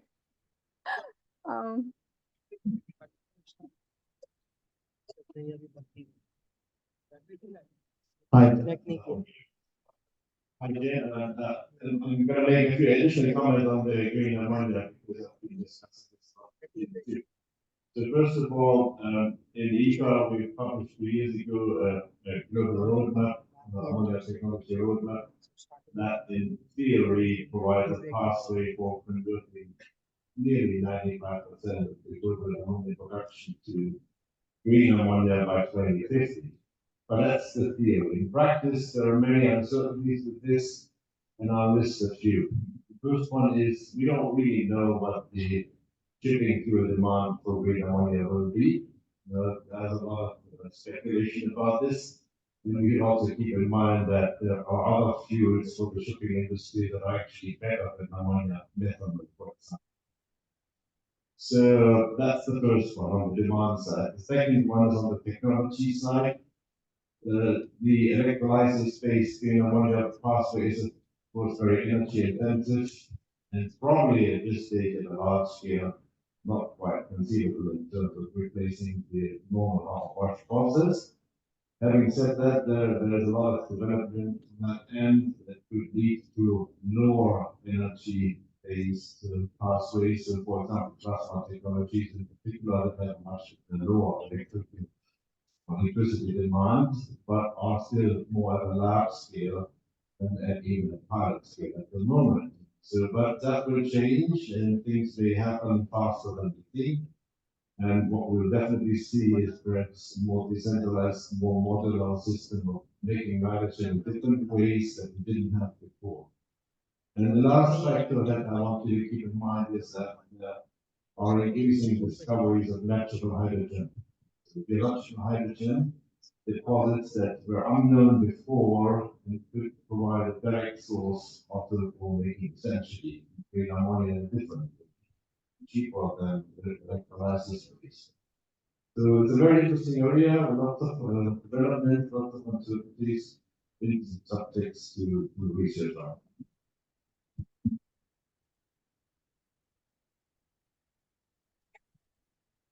Thank you, Rahim, for the comments. Yeah, it's very helpful. And as you know, that we're just getting started with this center activities. I think one thing that we're particularly excited is that this is offer a great opportunity for us to work across the disciplines with chemical engineers who are actually actively developing the low energy intensity green ammonia production processes in their labs. As I mentioned earlier, I do think this so yeah, probably two minor points following that. One is we take this, I mean, this project does offer us a great opportunity to further explore the opportunity and challenges associated with green ammonia technology and better prepare us and guide the development of the technology and the application. And then the second point I want to make is that with this opportunity, we can also use the green ammonia technology as an example to see how we can as a community, how we can better prepare us in terms of the information and the associate structures, and to see how to respond to those emerging technologies that will have the potential of transform or impact the nitrogen cycle. So yeah, we're getting started, and hope to report to you all more in the year also. Thank you so much. I know it's late in Maryland, and thank you very much for talking about all your work. Very, very exciting time, I think, in terms of this whole new energy efficient ammonia, green ammonia, or hydrogen, or electrolysis, whatever. But I think we are moving in the right direction. Close the session and go for coffee. But maybe you have some announcement. Thank you, Jim, for making it. This is Raghuram from CES. We have a memento for you, which we are unable to give you virtually. So, is there anyone from University of Maryland here who can take the memento and carry and pass it on to her? Or anyone? Okay, so David Cantor will pass on the memento to you, Zen. And for all the Chinese delegates who could not participate wherever they are in the world, we hope to have a Chinese song in their honor. And yesterday we had a good song for the people from the Central Asian and the South Asian border, Central Asia. Thank you, Tim. Thank you. Yeah. Have a good day. Enjoy the conference. Maybe see you at another meeting soon. Sure. Yes. Bye-bye. Over to the announcements. We are truly grateful for your presence in the keynote session. Hope you all got some more insight to fill your knowledge of bucket. I would like to thank co-chair for conducting the session very smoothly. Now to felicitate co-chair, I would like to call Professor N. Raghuram on stage along with J.K. Laga sir. Yeah, to the stage.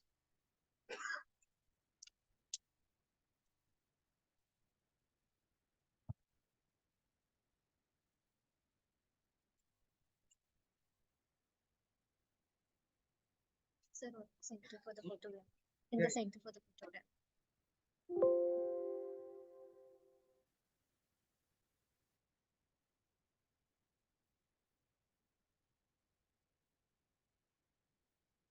Now I would like to call the speakers of the day to join us on stage. Sir, please stay.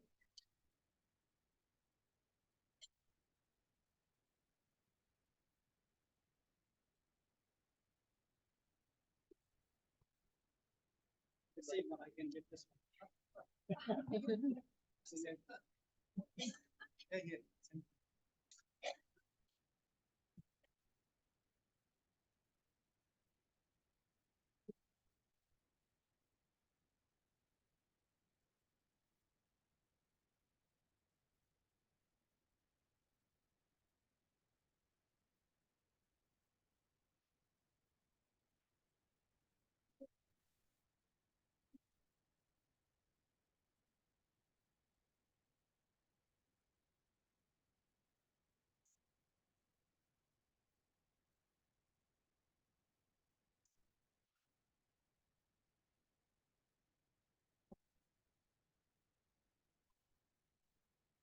Thank you, everyone.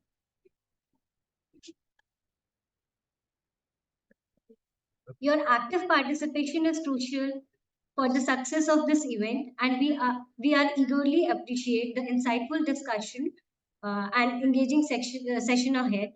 But before that, I would like to invite Dr. David Cantor for an announcement. Yes, just very quickly that I wanted to invite Kentaro Hayashi for a special announcement of the location for the next INI conference to the stage that we can announce right now before the coffee break. Kentaro, please. Yeah, everyone, sorry. And first, I would like to show my highest gratitude for Raghuram and his team to organize this great conference. Second, I'd like to say sorry for you frustrating just before your coffee and tea. I also need the coffee, but I'd like to make an announcement. I'm really excited to announce this. The next conference, 10th conference, I'm much happy to invite this to the Kyoto, Japan. And from November 2nd to November 6th, 2026. Please mark up your calendar. So yes, we're really excited. Thanks so much. So this announcement should be done tomorrow, but I'm sorry, I have to leave this afternoon. So that's why I made this interception. Again, thank you very much. Thank you, Kentaro, and thanks to all the members of the INI Steering Committee to have worked hard to identify the next organizer for this conference. We would all like to stay all the days of the conference in Kyoto. Thank you.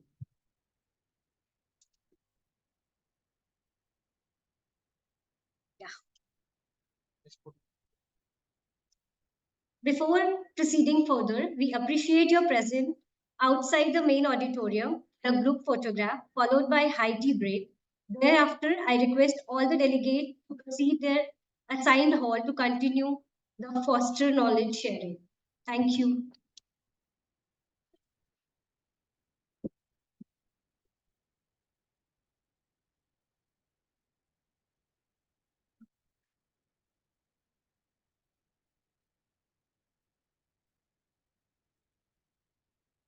And please make sure your presentation is submitted in your respective halls.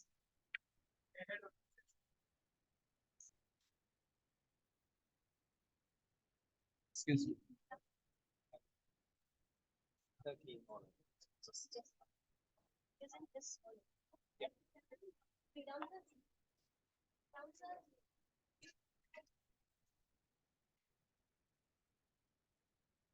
Just wait for a while. Okay.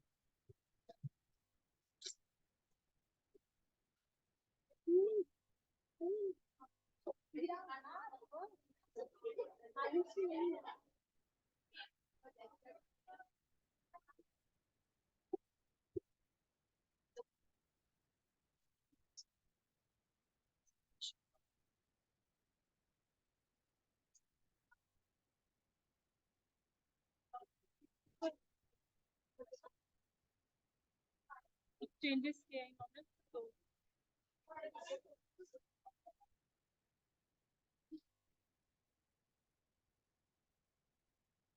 Mic का देख लेना खराब है सारे mic मैं shield लेके आ रही हूँ Just wanted to check if my joke is good. Please, Lakshmi, already sent it by email, but I want to delete that earlier. This is in the co-production team. Session 1, session 2? This is in the co-production team, the main editor. First one. No, immediately after people. This is one. So, This one? Lakshmi, yeah, you can delete this.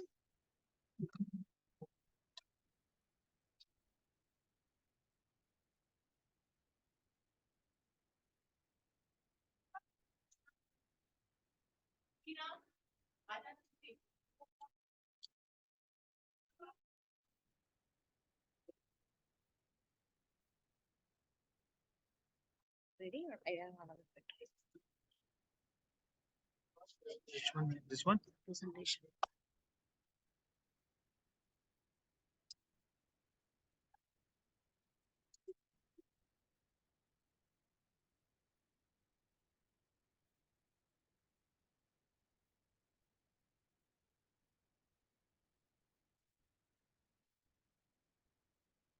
And delete that earlier. Can you just quickly? Yeah, just quickly.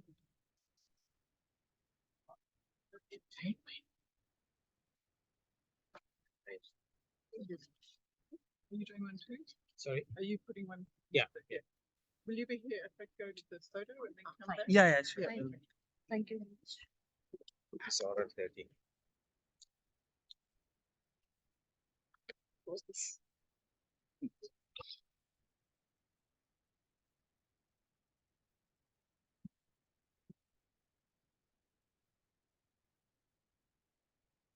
You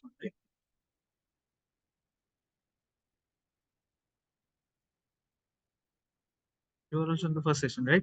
Yes.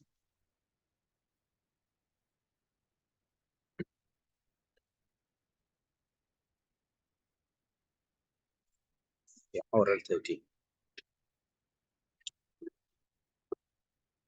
This one I can delete? Yeah. Can you please open the new documents?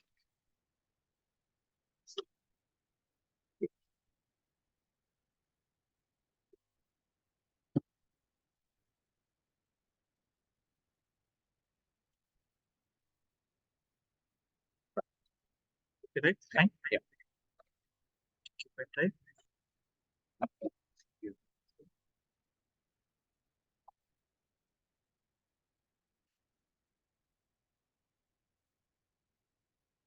One sir. 12:55 पे है मेरा number. पहले session में हाँ, पहले का मतलब phone नून session है।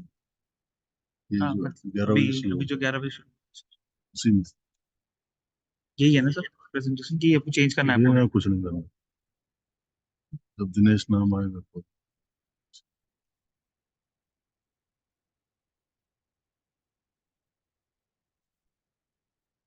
करना सर आपको? नहीं क्या चेक कर देख लो खोल के जब तुम बस चल जाए। फाइन, ठीक है ठीक है। ग्रुप फोटो बाहर हो रहा है इस पे। हाँ सर सीडीओ के पास।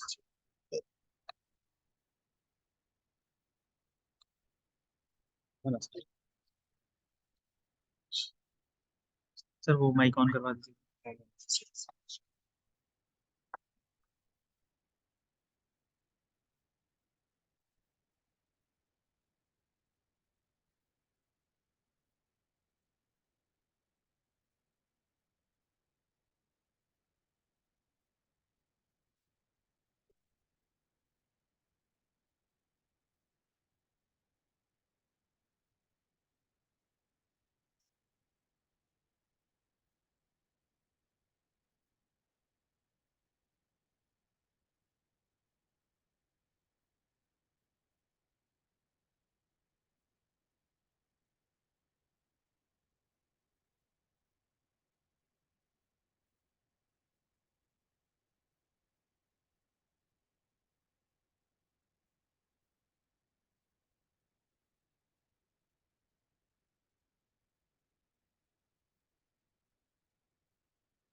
माइक करवा दो।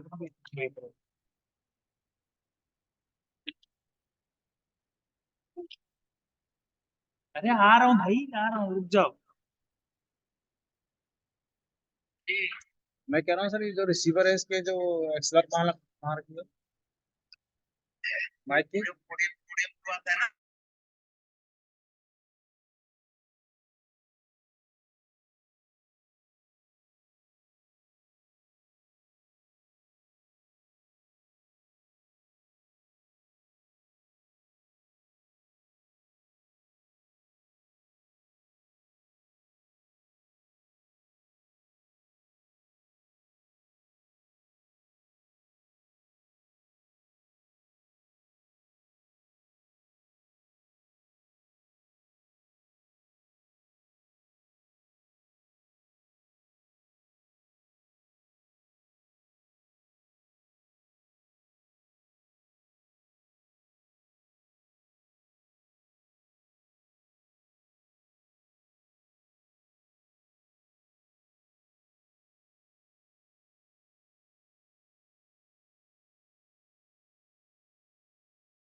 We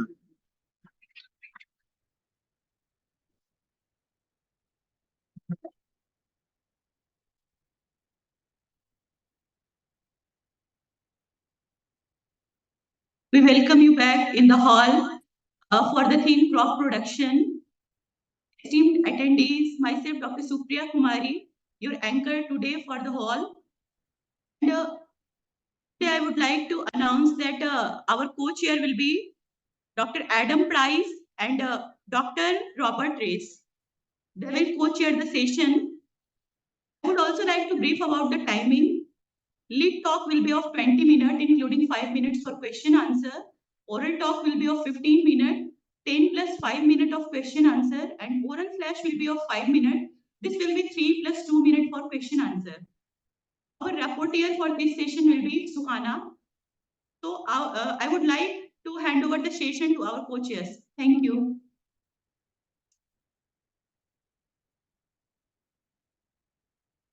Good morning, still morning, ladies and gents. We have an exciting program today. We are going to try to stick to time as best we can without panicking too much. And we have our first speaker will be Louis, who's going to be giving us a talk on that very long title. He will tell you. Louis. Okay, thank you. Thank you very much, Adam. This is the result of a collective work that I have performed with colleagues from my institution, Universidad Politécnica de Madrid, but also from the Netherlands Environmental Assessment Agency, University of Agriculture of Sweden, Universidad de Castilla-La Mancha, and the Instituto of Agronomy of Lisbon.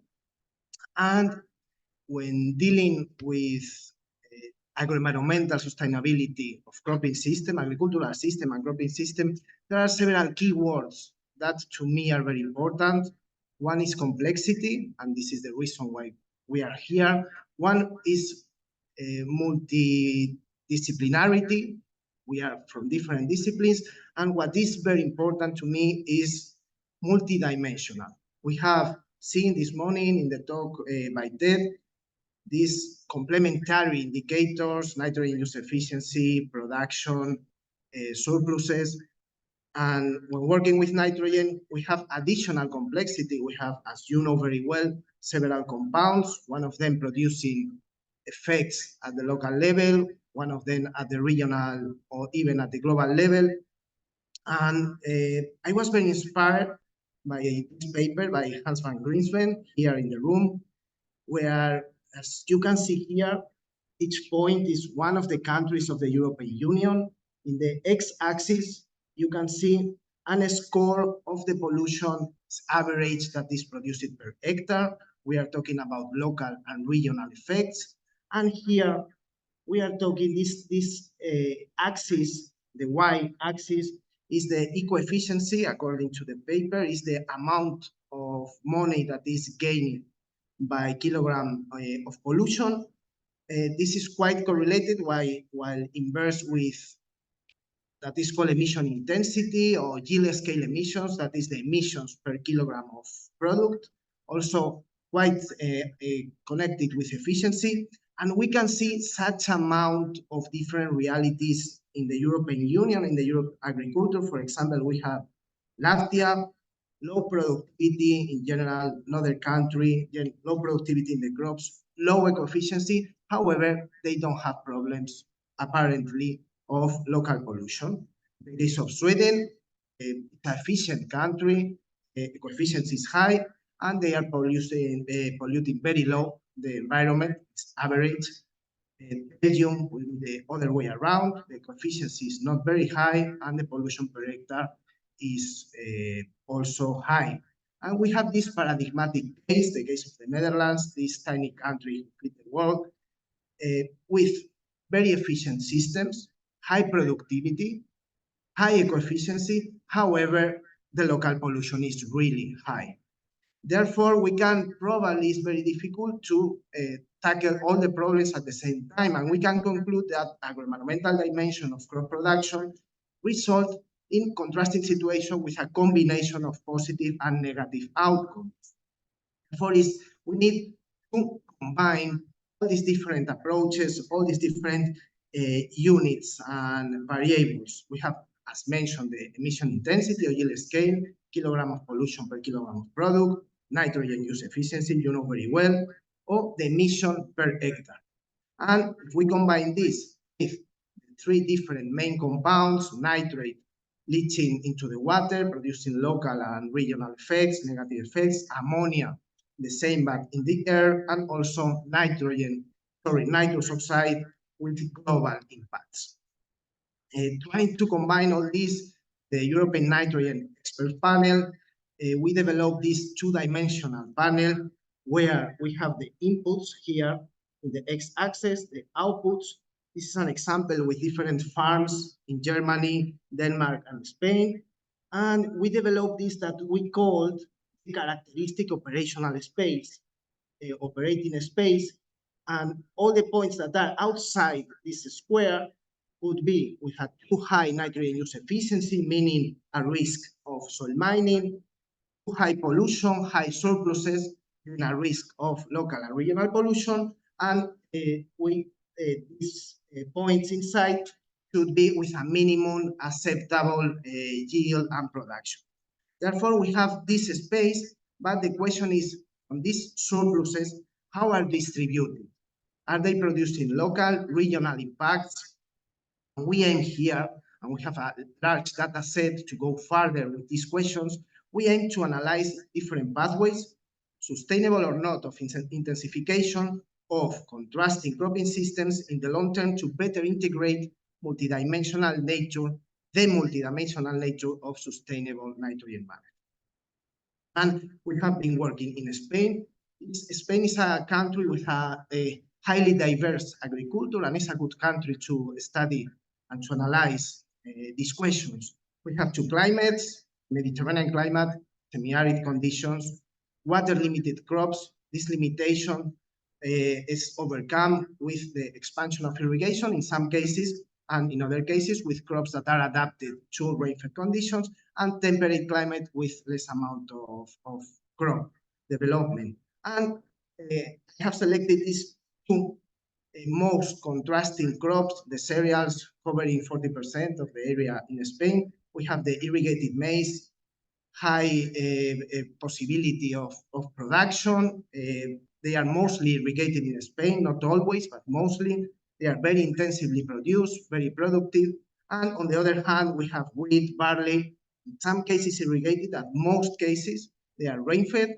They have a ceiling of production because of this water limitation, and farmers are adapted to this situation by applying lower rates of fertilization. And we have developed, with the help of this group, a laboratory of agroecosystems in Sevilla, a long data set that was published in this book called The Social Metabolism of Spatial Agriculture.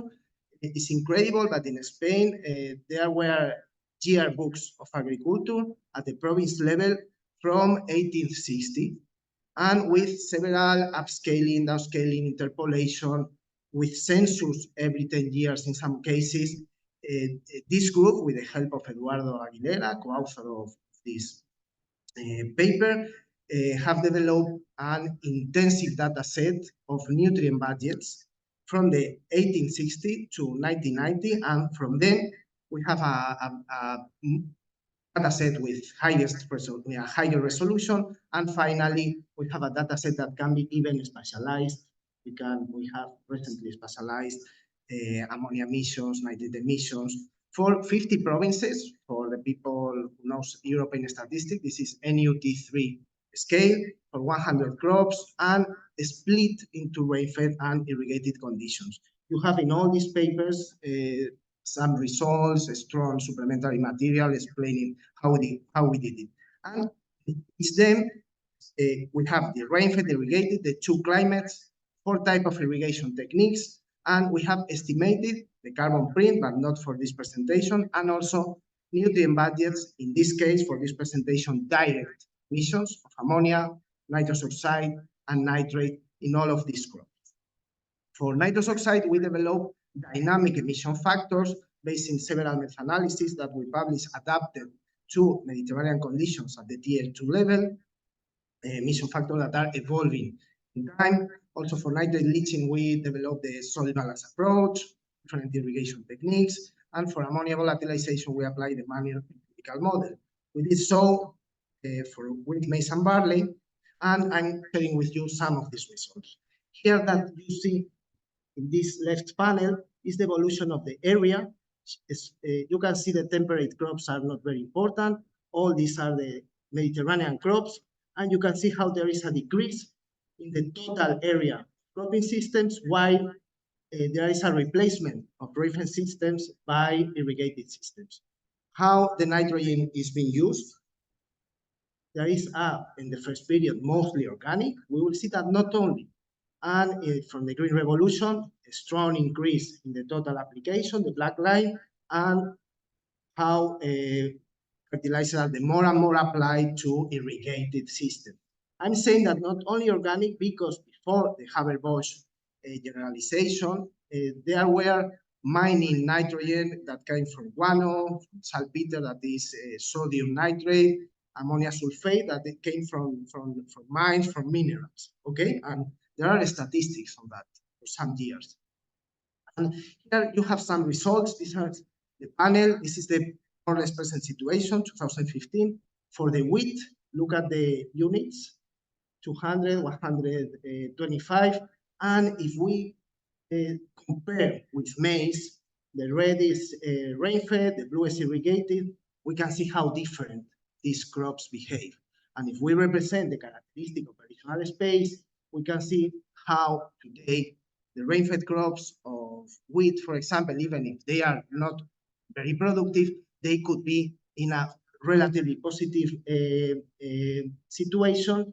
Each point is at different provinces. However, we find different situations between the Spanish provinces. This is totally different for the case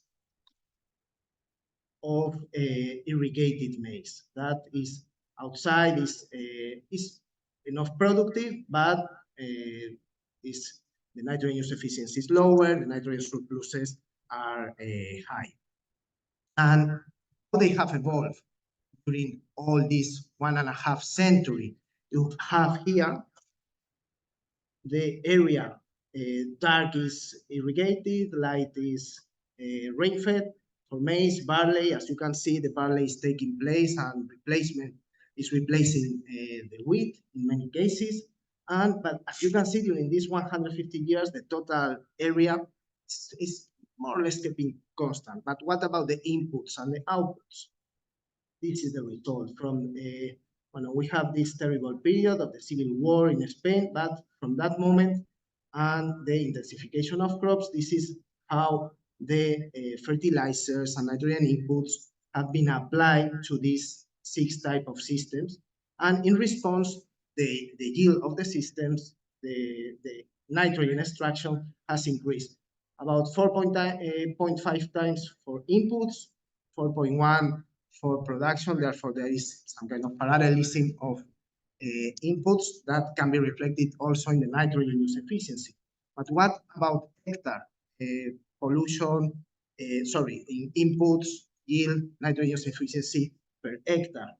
Pues, please put your attention only in the more extreme cases because we have no time. This is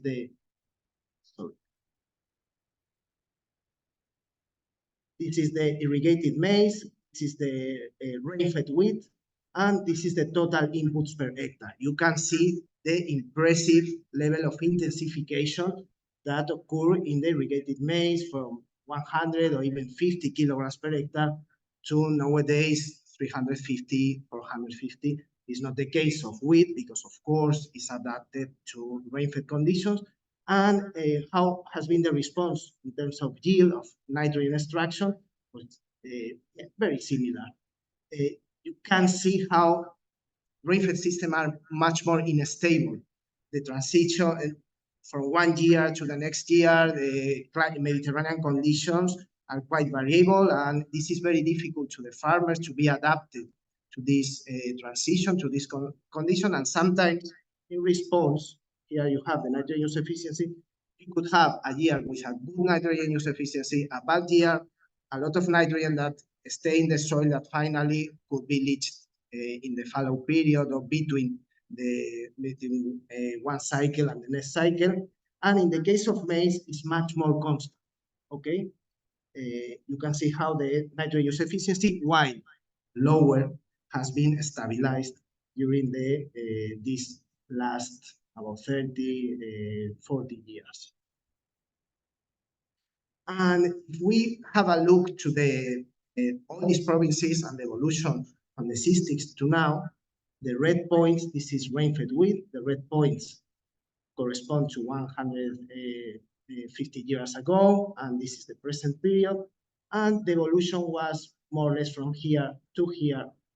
Therefore, many points have finally reached this characteristic operating space, as we saw in the previous slide. What happened with the maize? Very different situation. They were here, not very productive, but with the evolution of time, these are the evolution of the points. As we could see, lower nitrogen use efficiency, very far.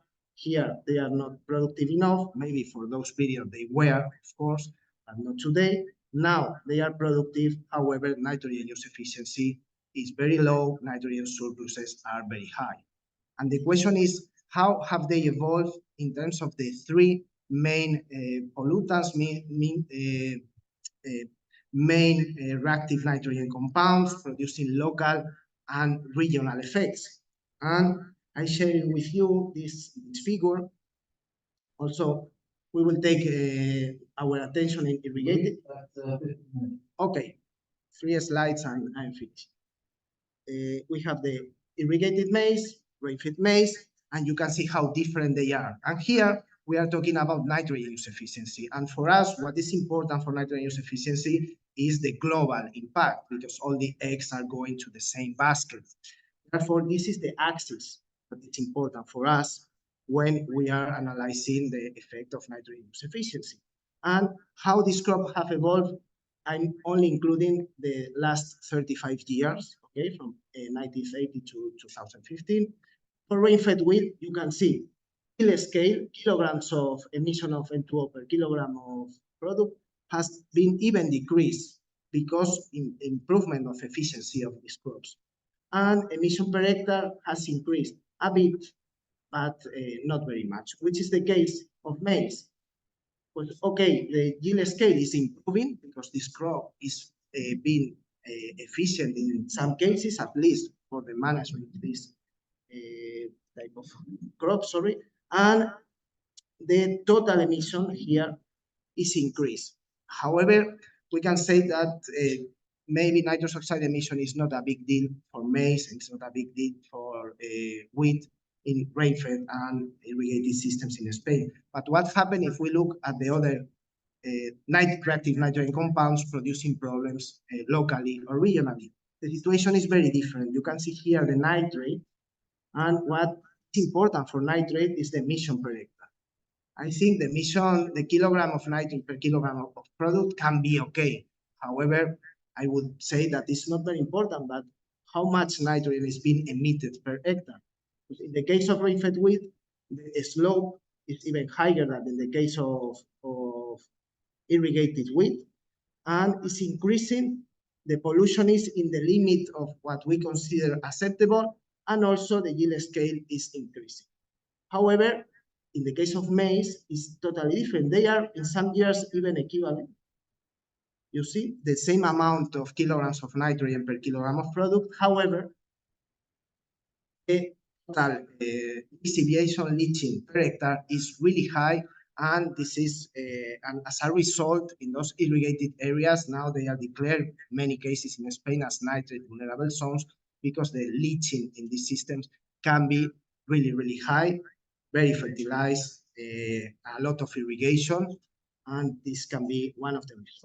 When looking at ammonia emissions, it's a bit similar, but in some cases can be even worse. In the case, again, local and regional effects should look at this x-axis, and in the case of rain-fed, is stabilized more or less and increasing, but in the case of maize, is increasing and increasing. Why? Because the application of the more and more organic fertilizers, and finally the emission factor is high for this type of fertilizers. And what we can see is that the abatement measures for ammonia is really urgent, and this trend should be reversed to avoid local and regional effects. Okay, in conclusion, yield, nitrogen use efficiency, and surplus are essential indicators to understand the environmental performance of a cropping system. Yes, they are. However, they are incomplete. To fully understand the environmental implication of management, we need to explore global but also local and regional impacts.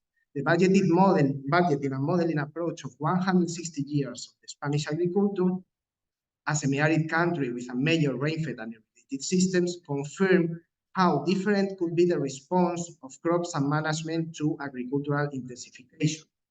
The scale is a very useful term, particularly for evaluating global impacts such as N2 emissions. This approach has to be complemented with the analysis of local and regional impacts. Very productive crops with relatively good global performance and producing much food could generate important local impacts that has been demonstrated for Spain, and what is totally coherent with the findings by Hans van Griesven for European crops. Thank you very much. Thank you very much, Louis, for these 20 seconds short of your 20-minute allocation. I think we have time for one or two quick questions if you have them. Is there a question up there? One there? The microphone's running towards you now. Luis, Andreas. Yeah, I guess speaking from PwC to the international mass communication. One question, there's a lot of debate about youth scale solutions as an indicator of what N2O in Germany. Because in particular, yeah, if you apply no fertilizer, you have to lowest youth scale emissions. So it's not really, yeah, it's kind of optimal function. I don't know how to do this. Because let's say it's really low productivity.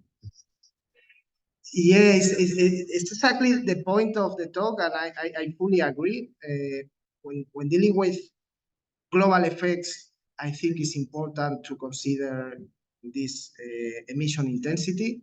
And there is this debate: if we are not producing here because we are low productive, we will need to produce in other where. There is also another system changes that we could do, but at the cropping level, this is true. And I think for a cropping system, the emission intensity for N2O is a very good indicator. I think and I read many papers working with that, and I think it's a good indicator. However, in the same crop, they can be producing a lot of ammonia and nitrate, polluting local waters and air, and this should be considered together. And this is the problem of multidimensionality, and this is the problem we should to solve all together in conference like this. Okay, so there's a quick question.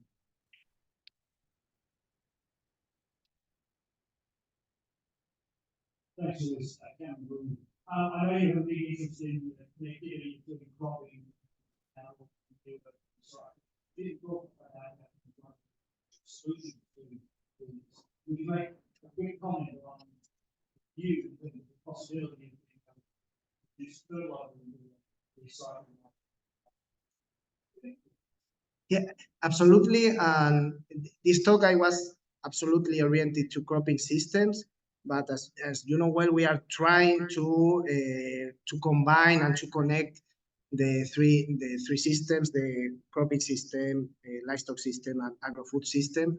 And the case of Spain, and we are publishing some papers on this, is that we have a lot of organic nitrogen around, and it's not being properly recirculated. And in some crops, we are applying organic fertilizer much above the needs, and in other areas they don't have enough organic, and there is another fertilizer synthetic, and finally there is too much nitrogen circulating. And absolutely agree with you, reconnection is to me a big solution. Thank you. Thank you. I'll come to the bottom now. So I'm speak to this rocket. So it was about not to 19 months.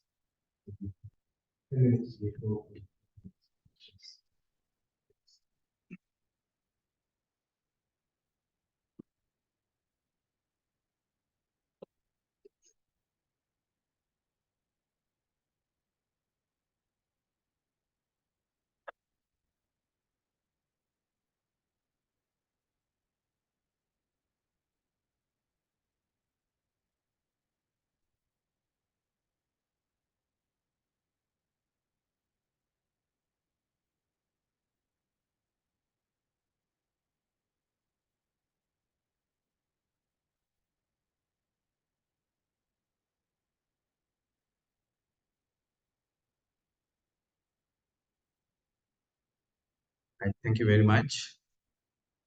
Having listened to number of research findings and different viewpoints on the effect of nitrogen on the environment and also the productivity, as well as nitrogen use efficiency using different approaches and the mitigation methods of the bad effects of nitrogen through policy and different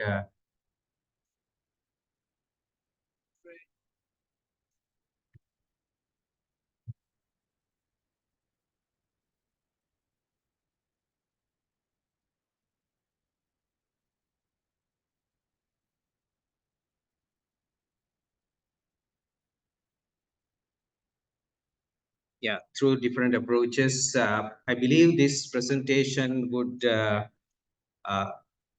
attract your interest on a different dimension of the implication of nitrogen, possibly on the quality and the safety of food with enhanced or enhanced uptake of nitrogen.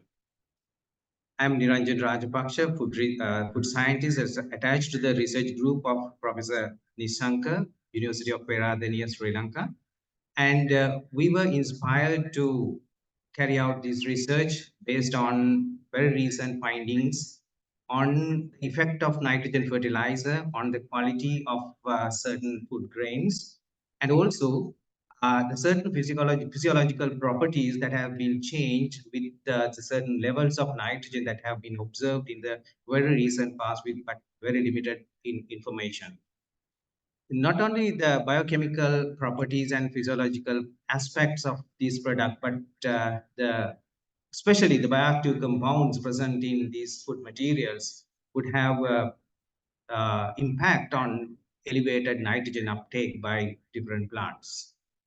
Therefore, we focused our study on studying the effect of nitrogen and how selected 13 different types of rice varieties present in Sri Lanka, including traditional and improved varieties, how their responses would be on change in these physicochemical properties as well as certain bioactive properties. Therefore, the objectives were set to identify the effect of this nitrogen on physical properties, as well as nutritional composition, and finally the antioxidant capacity as a functional effect under 2 levels of nitrogen applied as a recommended level of the Department of Agriculture, Sri Lanka.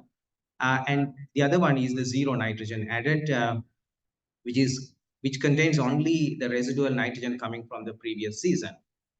And the methodology we applied were the standard methods of identifying the DPPH radical, which is a synthetic radical, which widely used to study the antioxidant effects, and the total nitrogen, crude fat, ash content, swelling property, and water absorption of index of the rice grains during cooking. These were studied, and interestingly, the total nitrogen content of these different 13 rice varieties had a significant effect depending on the nitrogen level that we have applied, either with nitrogen, recommended level of nitrogen, and or without nitrogen. And the total nitrogen content had a very comparable effect with the total crude protein content of these varieties, and these the actions or their responses of these different varieties were significantly different on the variety and the level of nitrogen applied, as well as the interactions of these two, indicating that there's a significant difference among the varieties as well as the nitrogen applied. And the next physical-chemical property that we studied were the crude fat content. And you can see the responses of these different varieties on the crude fat content were the significant. And however, there were certain varieties, they were not responded to the nitrogen level. There was no significant difference on certain varieties of rice based on the nitrogen application. And the last one, as the ash content of the rice varieties, the rice grains, there was a significant difference, the responses of these different varieties for the nitrogen level as well as their interactions. However, the four varieties 407H and BW3767 and Madatavalu, that's the traditional variety. They had the highest significant effect on nitrogen for their ash content. Coming to the cooking properties of these rice, we could observe that there's a significant difference. Once again, there's no significant difference. However, the solubility index of rice grains during cooking and the swelling power, they had the very significant difference among all these varieties, the nitrogen applied and the interactions. Finally, coming to the functional effects, we studied just screen. We had done a very simple screening on total phenolic content, because the total phenolic content has a direct impact on antioxidant properties, and you can see there's a huge impact on the nitrogen level for the total phenolic content. Once again, based on the variety, nitrogen fertilizer levels, and also their interactions. And some of the varieties had very significant effect, once again, for the total phenolics. And you can see here that radical scavenging activity based on the total phenolic content, once again, had a very significant effect, and drawing our attention to study them in detail. So coming quickly to the conclusion, we could observe certain significant effects on physicochemical properties that we identified, and also certain cooking properties and also the functional properties. But we cannot relate all these with very valid reasons, that because this is a screening study, this is a very preliminary study, and the further studies are required. So actually, after listening to many of the presentations today, I had to add this new slide. Now we know that nitrogen use efficiency, we are planning to upgrade up to 60 to 70% in coming 10 to 20 years. And through different approaches, maybe genetic and also the crop management and use of new fertilizer. And finally, in one day, maybe 20, 30 years later, we may expect increased nitrogen uptake. Then what would happen? That's the question. That's the new thing that I want to take in this forum. I believe this is the best forum to raise this, because we have never thought of this. According to my understanding, we have thought of how we can improve the food security by thinking of the quantity. But the food security is not only the content, but also the quality and the safety. So what would happen to the food quality if the nitrogen intake is increased? We have we listened to several the presentations previously. We observed certain genes are either upregulated or downregulated depending on the nitrogen concentration in the soil. So similarly, certain genes in the rice grains would upregulated or downregulated depending on the nitrogen uptake. So then what would happen to the keeping quality, processing quality, cooking quality, sensory quality, and also the nutritional quality of the proteins? Protein composition, as well as the metabolism of the proteins and the amino acids inside the plant. And together with that, food safety, we cannot forget about the food safety, because there's a possibility of developing anti-nutrients once the gene expressions are going to change and the proteins are going to express in higher quantities. And once again, the protein quality and the consumption. So I would like to take one example. We all know about gluten present in wheat, barley, and rye. It's a very important protein in terms of the quality of the wheat-based products. So if the gluten protein producing genes are going to upregulated, then what would happen? The protein, the gluten will produce in large quantities. So that will greatly affect on the food processing. The food processors will get affected. And also the people who are suffering from gluten intolerance, this is going to be a big impact. So I think this is high time after 20-30 years of working on nitrogen. This is a high time to study on elevated levels of nitrogen in plants, how they are going to impact. So I believe this will take as a positive note, this audience, and think of adding this into the future events of this nature of work. And I would like to thank the supporting of this SANH and UKRI for supporting and the funding for this research, and also the Rice Research and Development Institute in Sri Lanka for providing the field trials and also facility for field trials and the samples provided to carry out this research. Thank you very much. Thank you very much for the time. Do you have any questions?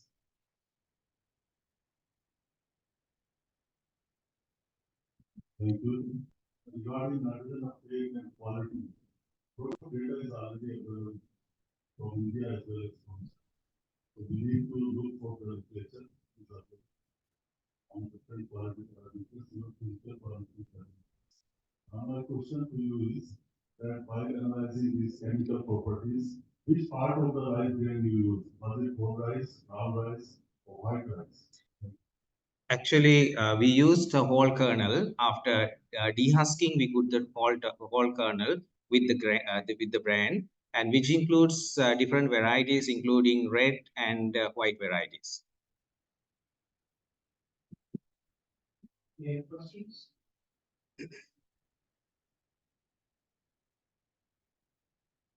In most of the slides, you have with nitrogen values of different, they're higher than the low. One of the slides, I think that is economics or in which without nitrogen values were accounted. How do you explain that? Yeah, actually, we also observed certain varieties are not responsive for nitrogen. Without nitrogen, those showing higher values. Without nitrogen. I think that is the cooking index. Because it was there was no any significant effect on that, as I remember. Because the swelling index didn't have any effect on nitrogen. I think that is what you are referring. Okay.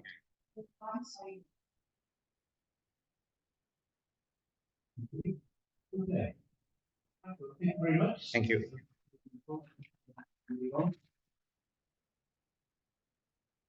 Okay, so next speaker is Suzanne Schmidt, who tells us about harnessing and smart material energy.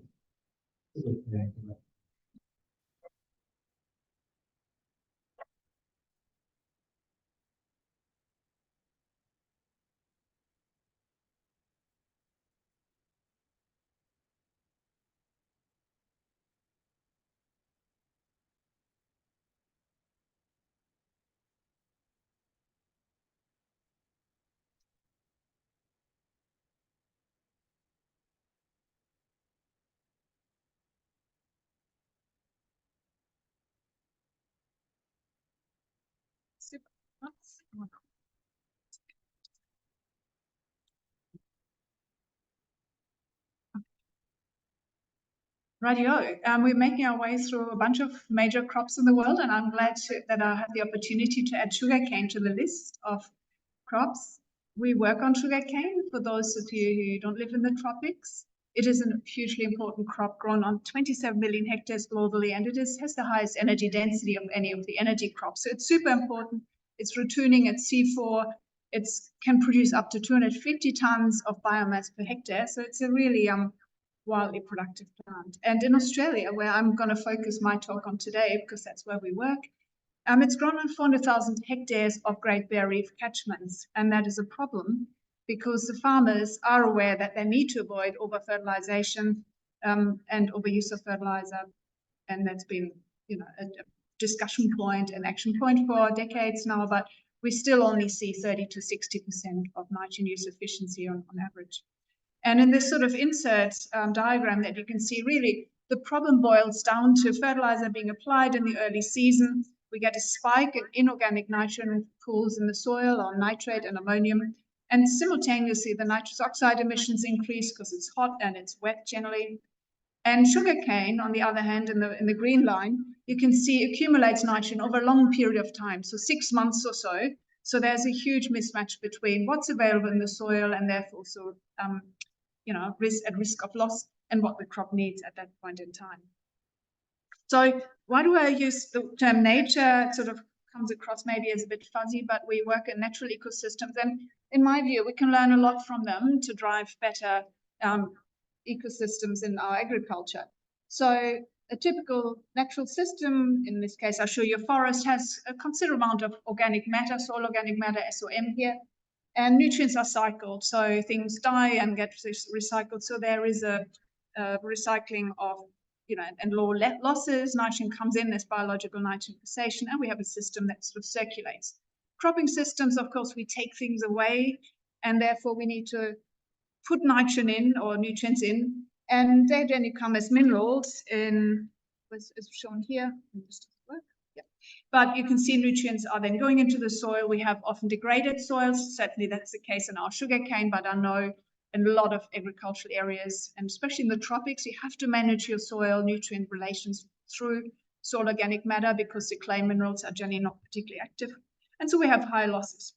So how can we sort of link those two things up? And I want to talk about to you what we're thinking we can do in sugarcane to improve nitrogen use efficiency. And so I'm going to talk about crop selection very briefly. We've done a lot of work on this, but then we've sort of started to focus more on nitrogen inputs and alternatives to synthetic fertilizer. I talk a bit about soil, including why we think that we need to improve maybe our understanding of soil nitrogen metabolism and how we can do this with more sophisticated tools than the usual grab a soil sample, store it, take it to the lab and then analyze it. And also, how do we get impact? I mean, we talk about nitrogen use efficiency, we need to change it, we all know this, but how do we do this? And for Australia, as I highlighted, you know, we have the you know, the coastline with the Great Barrier Reef. You can see these little islands there, and you see the runoff. So we get sediment and nutrient runoff, which creates algal blooms, and pristine waters with diverse coral and sea cows, dugong grazing here in the seagrass meadow gets turned into depleted biodiversity, depleted systems where predatory starfish eat the coral and kill them, and the seagrass meadows are by algae, so these poor animals starve. So how can we get crop production and environmental sustainable practices, nature-friendly farming in one equation? So starting with crop selection. So Nicole, who's also here in the audience, has done a lot of work on sugarcane varieties because we wanted to know, are they responsive to low to high nitrogen supply? And they are. So they, on this sort of diagram here on the top right corner, you can see there's a yield plasticity. So it doesn't matter if you supply low or high, the crop will respond to it. And that's good. Not all of the current genotypes of world crops do this. So we have a good starting point with sugarcane. But what we did find is they have a very low ability or capacity for using nitrate. They don't take it up very well and they don't store it very well. And again, just to, in one short diagram here, and you kind of sort of blocked anyway, you can see there's maize on the left and then sorghum and erianthus, which is a related giant grass, and then wild sugarcane, spontaneum, and sugarcane varieties. And you can see nitrate content in roots, stalk, and leaf, and how much more is in these first three crops compared to the other ones. So sugarcane is not very well adapted at all to soils that have high levels of nitrate, which is, I'll show you in a minute, which is what we find in those sugarcane soils in Australia. And but when Nicole then screened lots of different genotypes and varieties, you can see in the the bottom right-hand diagram, there are a genotypic difference, the variation for nitrate use. So we have several order, times differences, which can be harnessed by sugarcane selection and by sugarcane breeders. So that's one of our recommendations to better match the crop to the soil. But I haven't shown you the soil yet, and that's going to happen in this slide. And it's a bit of a busy slide, but if you focus on this sort of middle square boxes where it says protein, amino acid, ammonium nitrate, because that is what happens in the early 3 months of the season, where I showed you earlier, which is when we incur the greatest losses. So this is an aggregation of a bunch of data from various studies, but you can see the key point is urea goes to ammonium, goes to nitrate. We have large pools of those compared to this. These are all soluble pools, I have to point out. And we see nitrous oxide emissions are quite high. We even get methane emissions, and we have a high leaching potential with nitrate being super mobile in the soil. And interestingly, during this period, sugarcane acquires about 50% of its nitrogen demand. So what happens in the next time? Because sugarcane grows for a long period, so it grows up to 9 to 12 months. So in the second half of the later season, as we call it, we see a very different picture. So the sugarcane was little here, has obviously grown, and we see also a change in what the soil nitrogen relations look like. So we all of a sudden have very low levels of ammonium nitrate, we have low nitrous oxide emissions and a low risk of nitrate leaching, and the soil has even turned into being a methane sink. And what we do see is that soluble protein and soluble amino acids are now the dominant nitrogen pools in the soil. And what we find interesting is that sugarcane acquires 50% of its nitrogen demand during this time that is not dominated by inorganic nitrogen. So we don't know what sources of nitrogen sugarcane uses. Do they nibble on the protein? Do they suck up amino acids, which we know sugarcane can do? Do they use ammonium nitrate? Likely is they use all four, and many other forms that are in the soil. But the fact is that in organic nitrogen-focused nitrogen metabolism is supplying the nitrogen that sugarcane requires. So one of our other recommendations is to supply the crop via organic nitrogen, via a sort of nitrogen cycle that is not dominated by inorganic nitrogen coming from synthetic fertilizer that dissolves. And most farmers use straight urea because it's the cheapest, but to do it in a different way. You may wonder, how do we do this in a different way? So that's why I wanted to briefly throw in a little soil analysis technology that our Swedish colleagues developed and that we have then advanced further, including for sugarcane. So this is medical equipment, and here's one of Richard Brecken, one of the postdocs in the field.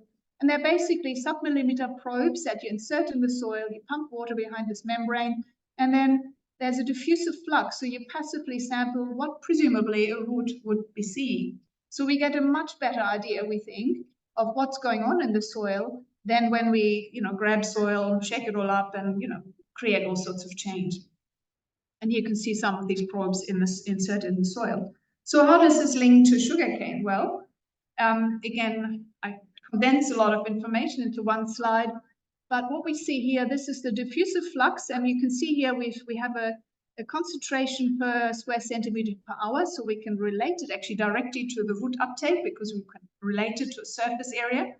And in a urea fertilized system, in this case, at the start of the growing season, so the urea has just gone on, you can see there's some nitrate here in the pink, there's a lot of ammonium in the blue, and there's also some amino acid nitrogen in the black color. And in the dotted line, these dotted circles indicate the estimated uptake capacity of sugarcane roots. And you can see how there's more uptake capacity than there is organic nitrogen in the form of amino acids. Ammonium is far more than what the root can take up.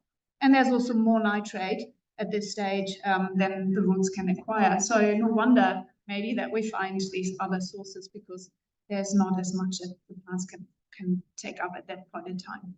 So we recommend that by improving knowledge of soil nitrogen to match the crop uptake, we would always also have more nuanced techniques and understanding of how to, select the proper varieties to match the soil and also to then drive the fertilizers that might create a slightly different scenario than what we currently have with synthetic fertilizer. So moving on from soil to nitrogen inputs, where really the focus of my talk is, and I want to really make a case for organic recyclates because they enable nitrogen circularity or nutrient circularity. They reduce the need for mineral nitrogen fertilizers. They can reduce nitrogen losses, and they improve soil physical, chemical, and biological properties, which is super important in our sugarcane systems, and they can increase yield. And we recommend to optimize the use of nitrogen recyclates as the first step. Why do I say this? Well, I'll give you an example. Here on the left is one of our field sites, and we're measuring nitrous oxide emissions with different types of nitrogen inputs. So all match to the same amounts. If we have no nitrogen added, very low nitrous oxide emissions. If we use manure, this is chicken manure in this case with biochar, you get sort of in the yellow. Manure with bentonite, which is also sorbs ammonium to release it more slowly than manure alone. That you can see if you use straight manure, it's got higher emissions. And it's got, but still slightly lower than urea. But if we mix manure with compost, which also people do, we actually get higher emissions of nitrous oxide than urea. So we really need to work on optimizing these organic amendments. And a couple of years ago, we worked on a meta-analysis, which I show you here, where we have comparing the use of compost or compost added with mineral fertilizer, so organo-mineral fertilizer, compared to mineral fertilizer. So mineral fertilizer here is at 0. And everything that's below 0 is less than mineral fertilizer. Everything above the 0 vertical line is more than mineral fertilizer. And you can see, if we just look at yield, these are all crops across all soils. This is sort of 2,000 data points roughly of field studies. We get less yield, 10% reduced yield with straight compost, but we get 15% more yield than current mineral fertilizer fertilized crops if we have compost plus mineral fertilizer. So that's a clear case for mixing compost and mineral fertilizer. Again, this is all standardized to the same amounts of nitrogen. Soil organic carbon, there's no real difference. Both systems, compost or organomineral works. Nitrous oxide, sort of quite variable, and the knowledge base is not very good. So again, that needs to be a lot more done. And again, there's maybe a tendency, it's not significant, but there's a tendency to that nitrous oxide emissions can increase. So we can do things with these organic recyclates that are beneficial. And we've tested this with sugarcane and field experiments where, we think we need to quantify, however, the benefits, including the economics, and we also need to legislate the use of organic recyclates, including sugarcane mill waste, because sugarcane being a carbon crop, the nutrients stay at the mill or in the field. It's not, you don't extract protein from the field. And these are just some. 13 minutes. Okay, cool. I'll just wrap it up. And there's lots to do with soil biology. We find, for instance, more beneficial nematodes in low nitrogen fertilized soils and changes in the microbial community. So there's lots of changes that we see that we can have. Legume systems work really well as well. So we've worked with farmers to have intercrops of legumes and just using the legume for nitrogen input, which you can see here, even without fertilizer in this case, we get with soybean more yield that's sort of on par with fertilized areas. And again, more long-term experiments are needed, but we need to optimize legumes for sugarcane cropping. Enhanced efficiency fertilizer, I'll skip this one to just jump straight to the end, but we need to do things better. We need to align crop systems. We need to look at soil health and soil organic matter. We need to subsidize and optimize nitrogen recyclates, in my view. We need to harness biological fixation and design better EEFs for more diverse crop systems, including tropical ones, and really have a good look at the economics. Thank you. Sorry for going over time.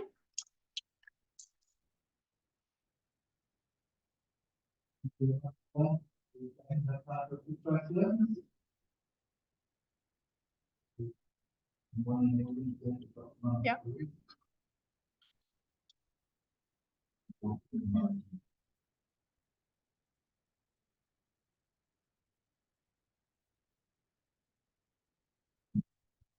Thank you so much for the state of the review.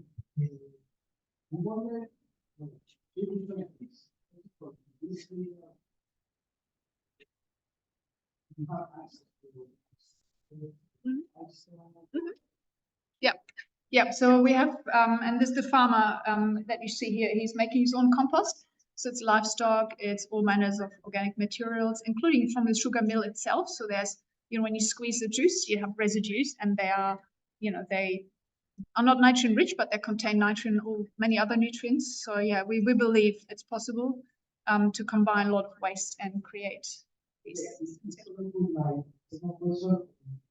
this kind of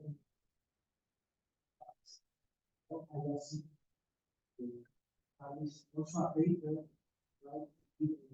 Every user is seeing most of oriented just like nitrogen.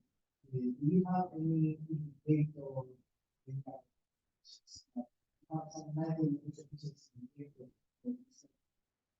So we know that about 50% of fertilizer, up to 70% of fertilizer is lost. So it's not absorbed by the crop. And that the soils are generally very worn out. So the loss of soil organic matter, talking to one farmer years ago, said he started with 10% soil organic carbon, 10 years later he had 1%. So, you know, they're good soils for starters when they come out from under natural ecosystems, but they decline in a jiffy. So that is a big, big problem for us. Yeah, go. We've got another question further back there.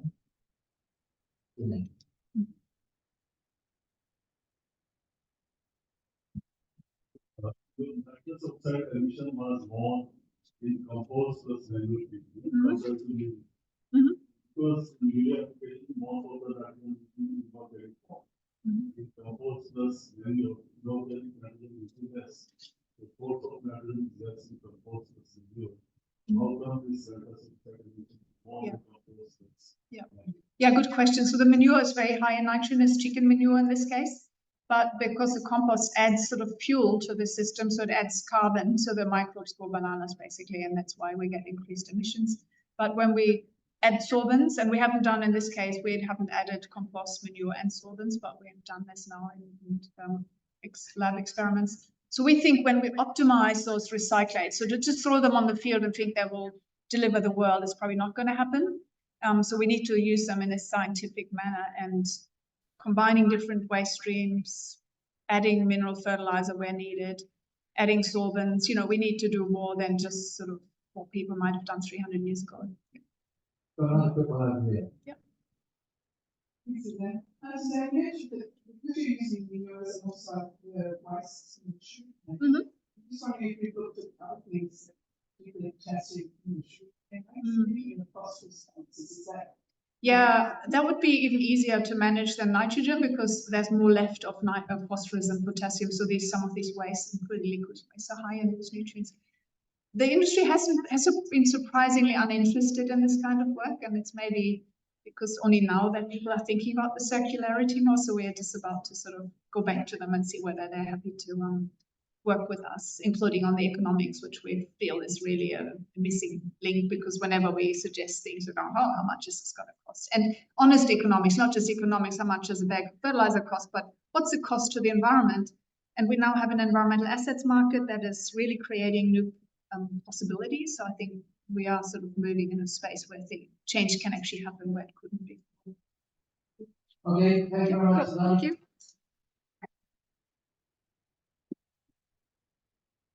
So our next speaker is Dr. Sean Speak, who's going to talk to us about biological nitrogen fixation in rice.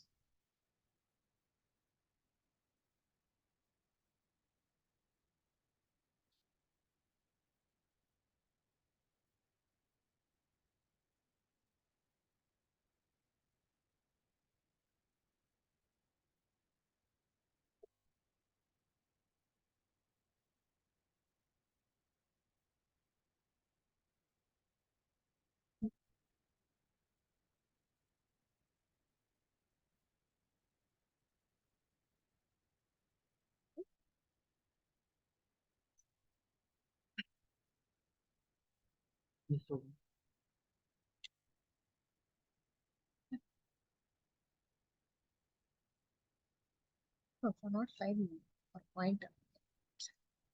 Okay. This central.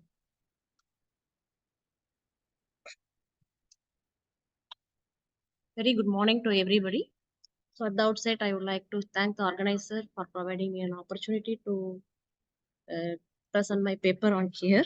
So here I am going to highlight the recent development made by our team to genetically engineer the diacerotic strain, that is Cosaconia radissinicitans, to improve its biological nitrogen fixation even in the presence of combined nitrogen conditions.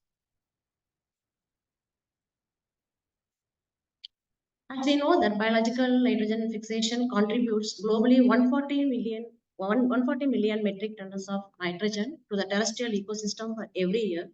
But however, the nitrogen contribution to the cereal nitrogen budget is only 10%. So the reason is, unlike legume system, which are mainly grown under marginal lands with the minimum input of nitrogen fertilizers, the biological nitrogen fixation in the legume system is very robust and effective. Whereas in case of cereal cultivation, the indiscriminate application of nitrogenous fertilizer, it inhibit or reduce the natural process of biological nitrogen fixation. So we know that the biological nitrogen fixation is catalyzed by the enzyme nitrogenase, which can convert atmospheric nitrogen into ammonia. And these nitrogenase enzymes are encoded by the NIF gene clusters. The NIF gene cluster, it comprises both structural genes as well as number of regulatory circuits in the NIF genes. And in response to the stimuli, that is in the presence of nitrogen in the environment, the regulatory circuit, that is NIF-A and NIF-L, combinedly regulate the transcription of the NIF genes. So if you look into this figure,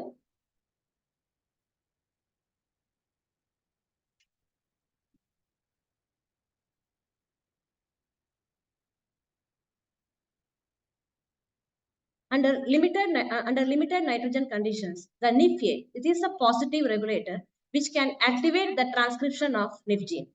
Whereas in case of nitrogen sufficient conditions, the negative regulator NIF-L can combine with the NIF-A and make the complex. And this complex will silence the transcription of NIF gene expression. So we hypothesized here, if we interrupt this NIF-L expression, can we continuously express the NIF gene even in the presence of combined nitrogen or not? So in our approach to disrupt the NIF-L, we followed the approach antibiotic insertional mutation, where the kanamycin cassette was inserted in the NIF-L gene so that the NIF-L gene is no longer available to bind with the NIF-A gene even in the presence of combined nitrogen in the soil. We have isolated the diacetypic strain, that is Cosaconia radificinicitans, from the rice root, and we amplified the NIF-L gene using the specific primers and cloned into PGMT vectors. And this NIF-L gene was again digested with SMAR1 enzyme to disrupt the NIF gene. And this shows the physical map of the NIF gene, which is having the 1.4 kb length. And the NIF-L product is having several restriction enzyme sites, whereas we have selected the SMAR1 site at 72nd position as well as at 1028 position, which can make a blunt end cut at this position and delete the 956 base pair of the region in the NIF-L. And we have also taken the kanamycin cassette from the expression vector, that is Precambia expression vector. And the kanamycin cassette was again digested with the SMAR1 enzyme.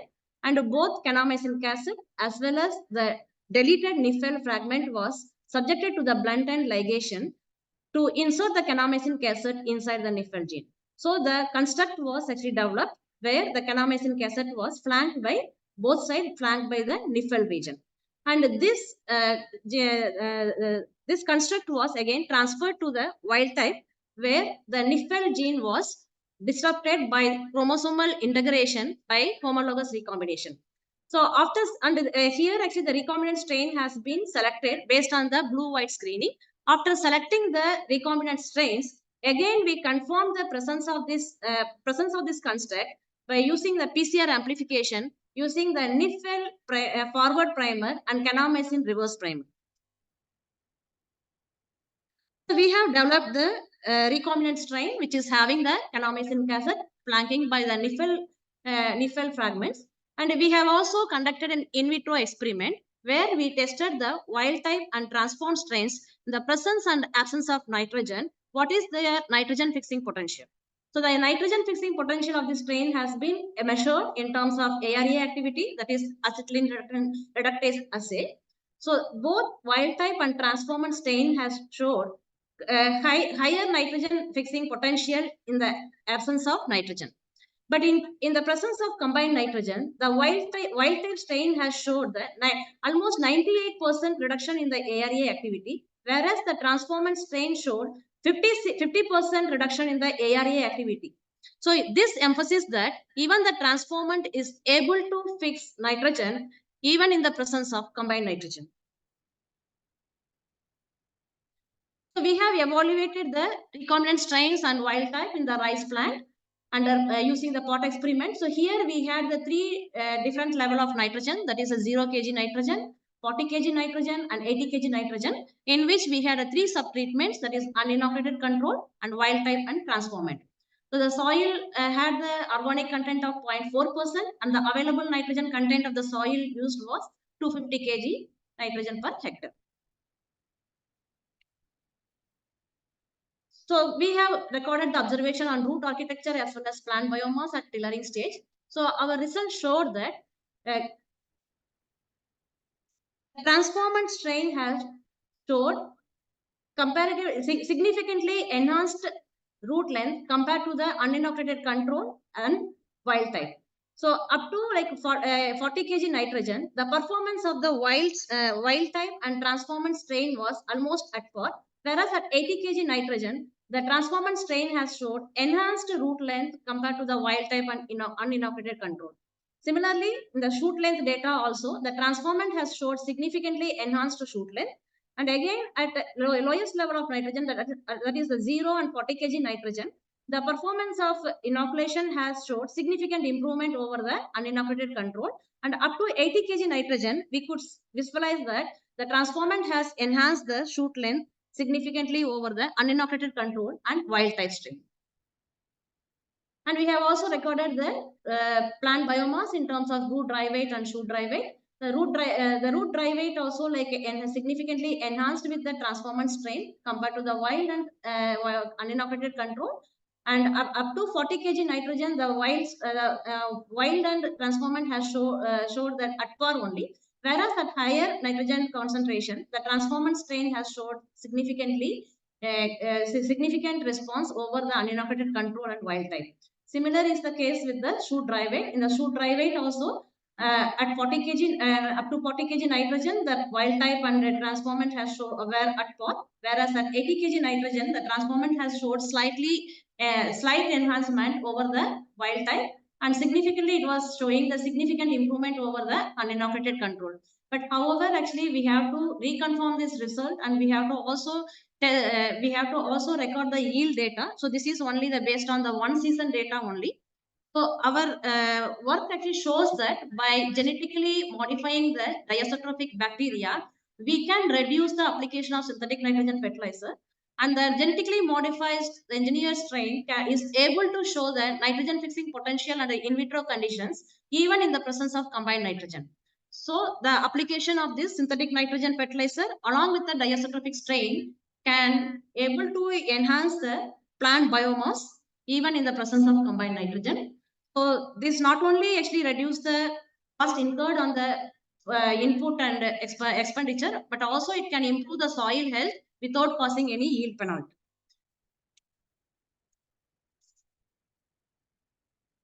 I thank you all for the patient hearing. My special thanks are to our mentor, Dr. Annapurna, who has actually hypothesized this idea and also developed this engineered strain. And we are continuing the work. Actually, we have only developed this recombinant strain and tested their efficacy under laboratory conditions. And still, we have to carry out the experiment at different locations, as well as we have to see what is their impact on the yield attributes. So thank you very much. Thank you very much.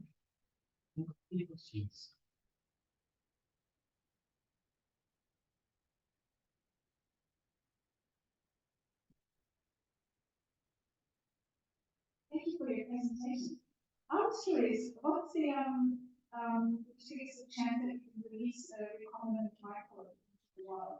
Yeah, actually we are testing under only the pot experiment only, and because since it is carrying the antibiotic marker, we cannot take it into the field level. But here actually it will only give the proof of concept whether this strategy will work or not. And if the strategy is actually working, then later on we can think of like other other methodology where by using the CRISPR-Cas technology, we can also create a mutant to develop the strain which can continuously fix the nitrogen even in the presence of combined nitrogen.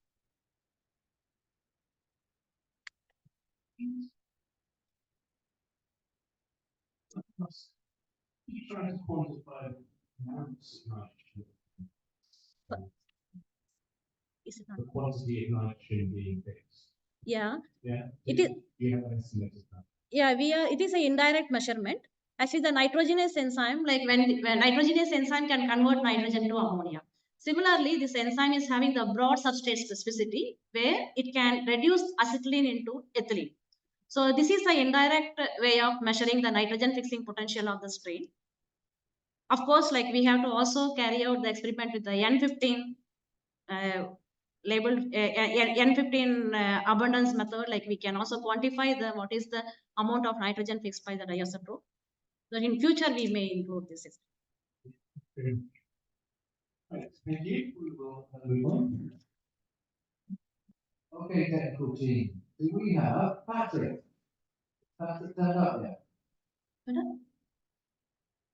The next speaker. Patrick, have you loaded your talk yet?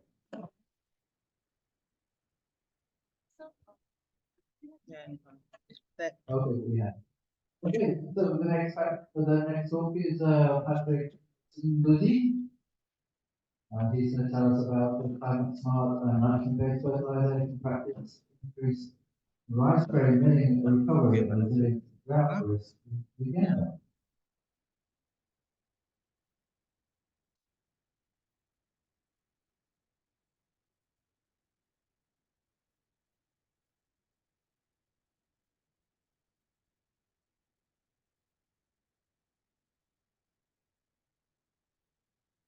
Thank you, and good afternoon, ladies and gentlemen. My name is Patrick Musimus, and I'm going to share our findings on climate smart and nitrogen-based fertilization practices to increase rice grain milling recovery and resilience to drought risk in Uganda. I'm a team led by myself, and then also we have a team from Makerere University, from African Plant Nutrition Institute, and also from other partners in Uganda. Upland rice in Uganda is one of the vulnerable crops currently in Africa, and the main risks are mainly climate change, moisture stress, and poor nutrition. And moisture stress, actually, due to rainfall uncertainty, is affecting yields, quality for the grain, especially when we do the milling. You get actually very small milling recovery due to poor nutrition. And also, if you look at climate smart mining practices and nitrogen-based practices, actually these can improve moisture availability and boost upland rice productivity and resilience. So upland rice varieties such as the Namche 5, we have a Namche 5 variety in Uganda, is actually very productive, but we've been having grain quality being compromised at flowering and grain filling stages. And now when we take this grain for milling, we get broken grain. So on the market, the increasing trend of broken rice is being linked to poor field nutrition and management practices due to poor soil fertility. So the intentional rice nutrition can improve the robustness of the grain due to the effect of nitrogen-based fertilization and climate smart practices. So on the picture there, that's the picture of farmers' rice when they are marketing it in the open market. That's how they sell their rice in baskets.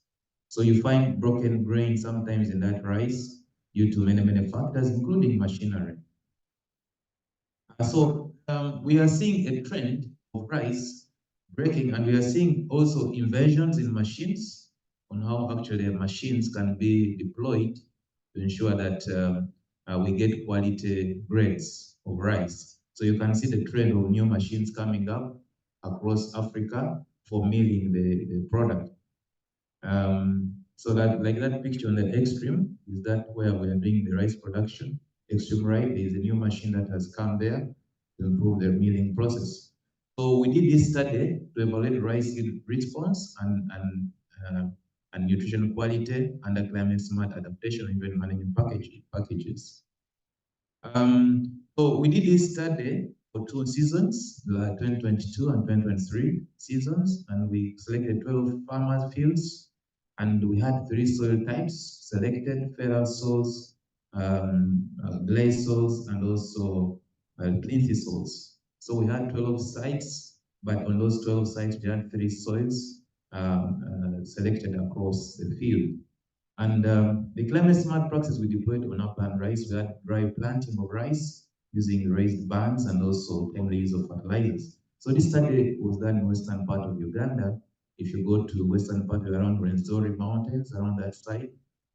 And basically the treatments, we did deploy an interesting treatment. We actually had a full package, what I can say, a full agronomic climate smart package. And also we had the what I call farmer practice. So we had these 2 treatments spread across all these fields and in different soil types. So the idea is, well, we've been doing research in Africa for long, but this time we are saying let's demonstrate with a good management package, climate smart package with good fertilization package, and then we see, and this study is still ongoing. We are trying to see whether farmers are going to change in behavior to adopt this best practice, what I call the good climate agronomic practice package. So we're trying to study, if you look at this table, this last December, earlier this month, we're going to do an assessment, see whether the farmer practice is changing as we continue showing them this best management package.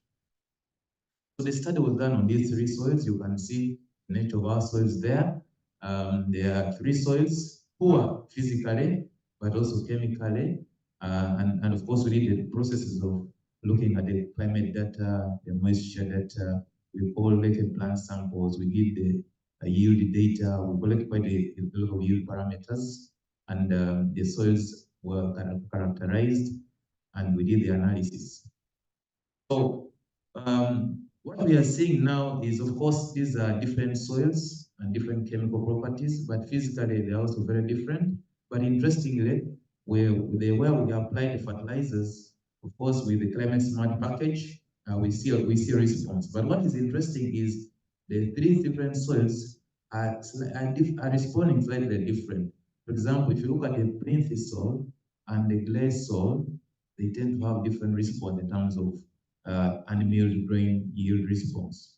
So we are observing the different soils actually having an impact. Now we're talking about site-specific nutrient management in Africa, and in this study we are looking at actually, we are likely to have the soils site-specific nutrient management approaches for fertilizer recommendations, because we are seeing responses varying per soil type. And when you look at the milling recoveries, you can see interesting results here different, across different soil types. Where we put good climate smart agronomic practice, the red bar, you can see actually we have higher benefits of the kind of less broken rice coming out of the machinery after milling. And also you can see actually in farmers' practice, we still have some broken rice and less recovery in terms of milling when we mill that rice, which means there's an issue of nutrition that potentially affects the rice quality. So we are again seeing, what we are seeing again here is when we did the seasonal assessments, when we looked at the seasons in these farmers' fields, actually the recent season 2023 was a bad season. But again, on the left part, you can see this is the first season we ran the study. The extreme part is the second season. But the first part, you see the rice, the grain was really quite responsive when we applied the climate smart agro practices with some nitrogen and phosphorus and potassium fertilizers. So the response, however, you notice that is quite significant with the full package of agronomy, of good climate smart practices. But the soils have an impact in terms of how the rice was responding. So this is something we are observing, because the different soils have a serious impact on how they affect the grain and especially the quality. So the farmer practice, we want the farmer practice with time to start a behavior change, that the next few seasons we want the farmer learning to adopt these practices with time. So you can see on extreme right, the season was bad on average. The farmer practice was lower, even where we put good agronomic practices. On the extreme right, you can see the yields were generally low. There was issue of climate.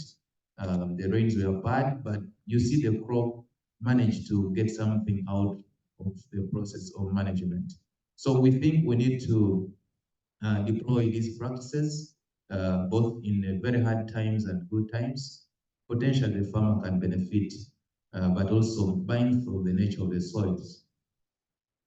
Again, when we observe the milling recoveries across the different soil types and across the season, I think again you can see that we are seeing very good recovery with a good agronomic practice, with climate smart practice. I meant the dry banding, the raised bands, the dry seeds, the use of fertilizers, the use of all the chemicals in terms of a good agronomic package for the farmer.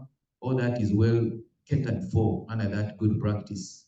And then the farmer practice, we normally, which is typical, no fertilization. So you can see a positive recovery. What I mean here is when a farmer puts 100 kilograms of unmilled rice, is able to get 70 kilograms of rice. That's a 70% recovery. But if the nutrition is bad on the rice, with much effects, with much breakage, we get like 60-50%. So we want to improve that recovery to 70-80% of whatever is going to be milled in the machinery. And we think that's results are showing that there is a serious relationship with nutrition. So the seasons really affected the milling recovery, and we are looking at how we can actually improve the nutrition aspects in these fields, but also mindful of the fact that even the machinery is a factor, but we still think you first work on the production aspects, do proper nutrition of the crop, and then probably be able to achieve the quality you need. And then, of course, the machines, they are being improved. We are seeing better machines on the market. So we expect the farmer to have a better net income when they start deploying some of these practices in a typical smallholder farmer in Africa. But also we did the quick assessment of the benefit cost ratio. We are seeing actually the practice which we think is good agronomic practice. Yes, of course, this expected had a very good benefit cost ratio of 6.7 and compared to farmer practice, and this was observed across all the soils, meaning that, of course, if you are to promote adoption of these good practices, we need to look at actually the economics for farmers to really adopt what we are calling a good agronomic practice. It's a very expensive package, but of course the farmer can be convinced about its adoption only when it is economically visible, and we know the cost of fertilizers in Africa are very high now. So we are trying to look at how farmers can change behavior-wise by looking at the costs. So in conclusion, a good climate smart and agronomic package with nitrogen, phosphorus, and potassium actually increase the yields, 28 to 80% yield in these systems. Now the quality of rice, also we see a percentage of broken rice reducing, and also we registered a very good recovery in a good agronomic climate smart practice compared to the farmer practice, which recovered about 55-61%. So we are saying now that the use of improved climate smart agronomic practice actually resulted in a very high cost benefit ratio, or high benefit cost ratio compared to farmer practice. And of course, we are potentially saying that this practice can be adopted by the farmer, especially as we see that almost 30% yield increase with a good agronomic climate smart practice. So we do recommend these climate smart agronomic practices, especially with our rice upland systems, but also we think we need to monitor the farmer behavior change over seasons. The next 2 seasons, we are going to study this to see how farmers are responding to the technology we showed them to respond to rice and climate resilience rice. And also we are trying to see, we are recommending that improved climate smart package can improve the quality of rice as well, so that we get more robust and heavy grains that are very productive in the value chain. But also we think the value of fertilizer being high amongst older farmers in Africa we are thinking about also looking at optimal rates, less fertilizer, more benefit cost ratio, so that the adoption of these technologies are much faster. I want to thank so much Makerere University, which is hosting this research in Western Uganda, the African Plant Nutrition Institute that is giving us the funding, and the partners, NARO, UNIMA, local government, Ministry of Agriculture, the organizers of 9th conference for inviting us. Thank you so much. Thank you. It's very nice to see a talk that relates to practice of quality. Do we have questions for Patrick? Yeah, we have one there.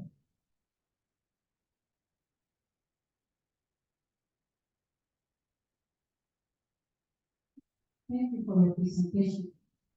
I could see from the charts that the agronomic practice is better, far better in particular soil type compared to the others, despite the fact that they will increase into different types. This is just an observation. I feel there's very need for you to do varietal response. If you test different varieties or different soil types, there's possibility that some varieties will do better with your agronomic package in different types of soil, such that you won't be able to recommend such variety for a particular soil type, so that farmers in the area where the soil, farmers that have soil type where agronomic package perform best will not have advantage over the others where the performance was lesser.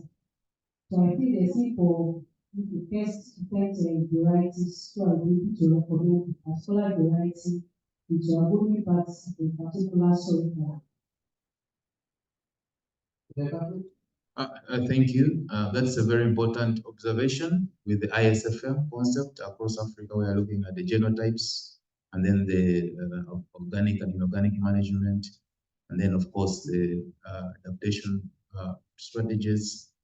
Yeah, so basically that's something that we thought about at the beginning, but for this particular study, we went and first looked for the best variety that farmers are actually adopting in the community to really test. For now, we tested that variety, and I mentioned it's Namuche 5 that we tested. But the idea was to provide the farmer what I can call the best climate smart, good agronomic package for them actually to see how the crop will respond and under different soil conditions. But it would be nice actually to look at other many factors, other varieties. Of course, this study probably, but the general idea was after demonstrating this, we want to see farmers adopt these practices in the long run. And we're going to study this for the next few seasons to see how farmers are adopting these practices in a very, in a way they can in terms of affordability. Okay, we think we've probably got enough time for another one, so we'll move on. Thank you very much, Patrick.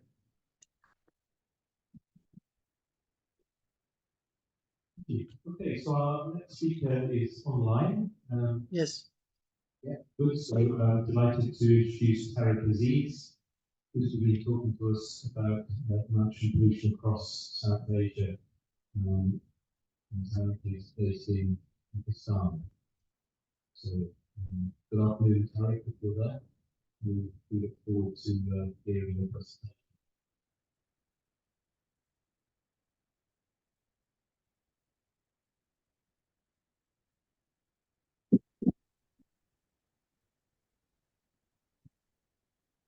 Can you hear us, Tariq? Very good morning. Okay, the floor is yours. Can you please see all of my presentation? Yeah, we can see it. Yeah, we can see you as well. Thank you. Very good morning. And being regional representation from International Nitrogen Initiative from South Asia, I would also like to welcome all of you for this wonderful conference and congratulate Professor Raghuram and all of the organizing committee. who are working day and night for this successful event. And I'm very much thankful to my earlier speakers who have made wonderful presentations, particularly on indicators, cropping systems, and have established that nitrogen is very essential for the quality as well as the food production. So I will briefly discuss nitrogen pollution in South Asia, particularly for cropping sectors, and very briefly on the roadmap to its sustainable nitrogen management, on which we are working from South Asia Nitrogen Hub. So coming, a lot of discussion has been done yesterday as well as in the morning on nitrogen. It is essential for the very existence of life on this planet. Without nitrogen, there is no food. And this is the global nitrogen budgets. If you see on the left side, we are adding synthetic fertilizer about 98 teragram of nitrogen, then manure, agricultural biological nitrogen fixation, and deposition. While the removal is from crop products, this is about 78 teragrams of nitrogen. So rest, which is not being taken up by the crop products, it is available in the soil to be released to the environment in case of gases or maybe leaching through or the runoff. So this excess and inefficient use of nitrogen has resulted in deterioration of air, water, and soil quality, greenhouse gas emissions, biodiversity losses, climate change, and many others. So though it is essential for sustainability of life, in the same time, it threatens sustainability of life when it accumulates in the environment, particularly in the reactive nitrogen form. So coming to South Asia and comparing it with the global, the left side, you can see the nitrogen use has been increased tremendously from 1961 to onward. And when you compare it with the Asia to the other continents, you can see a drastic increase in this Asia.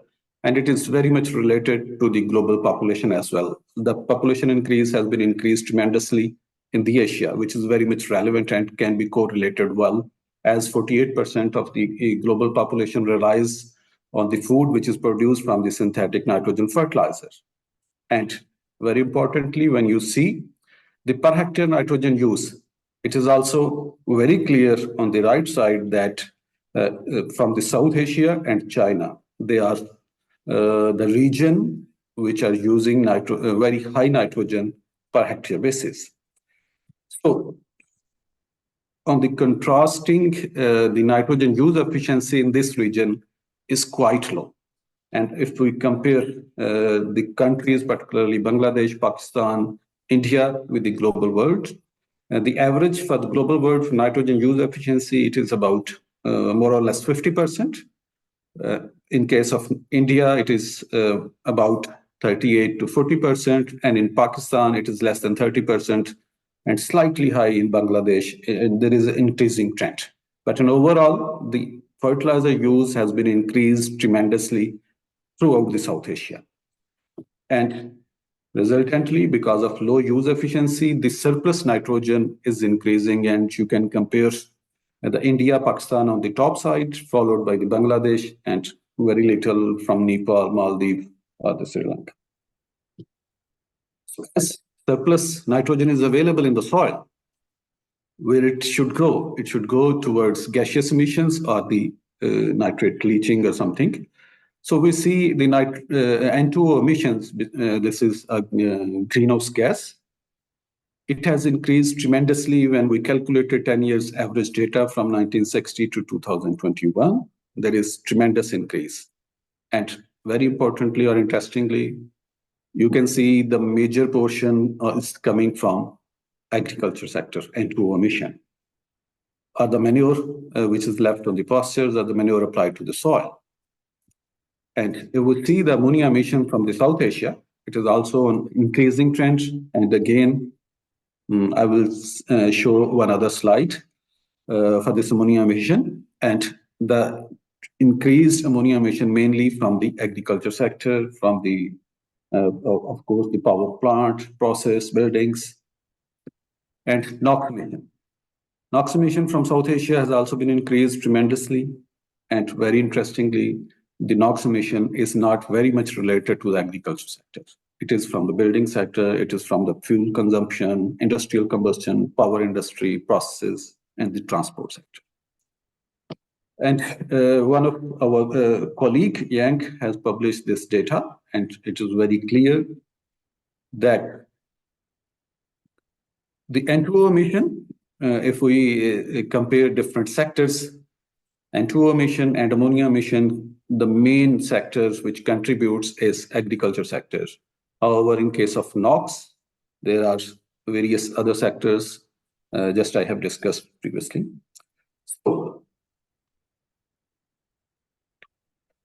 And very interestingly, if we compare various crops, these have the global impacts as well as the emission intensity variations.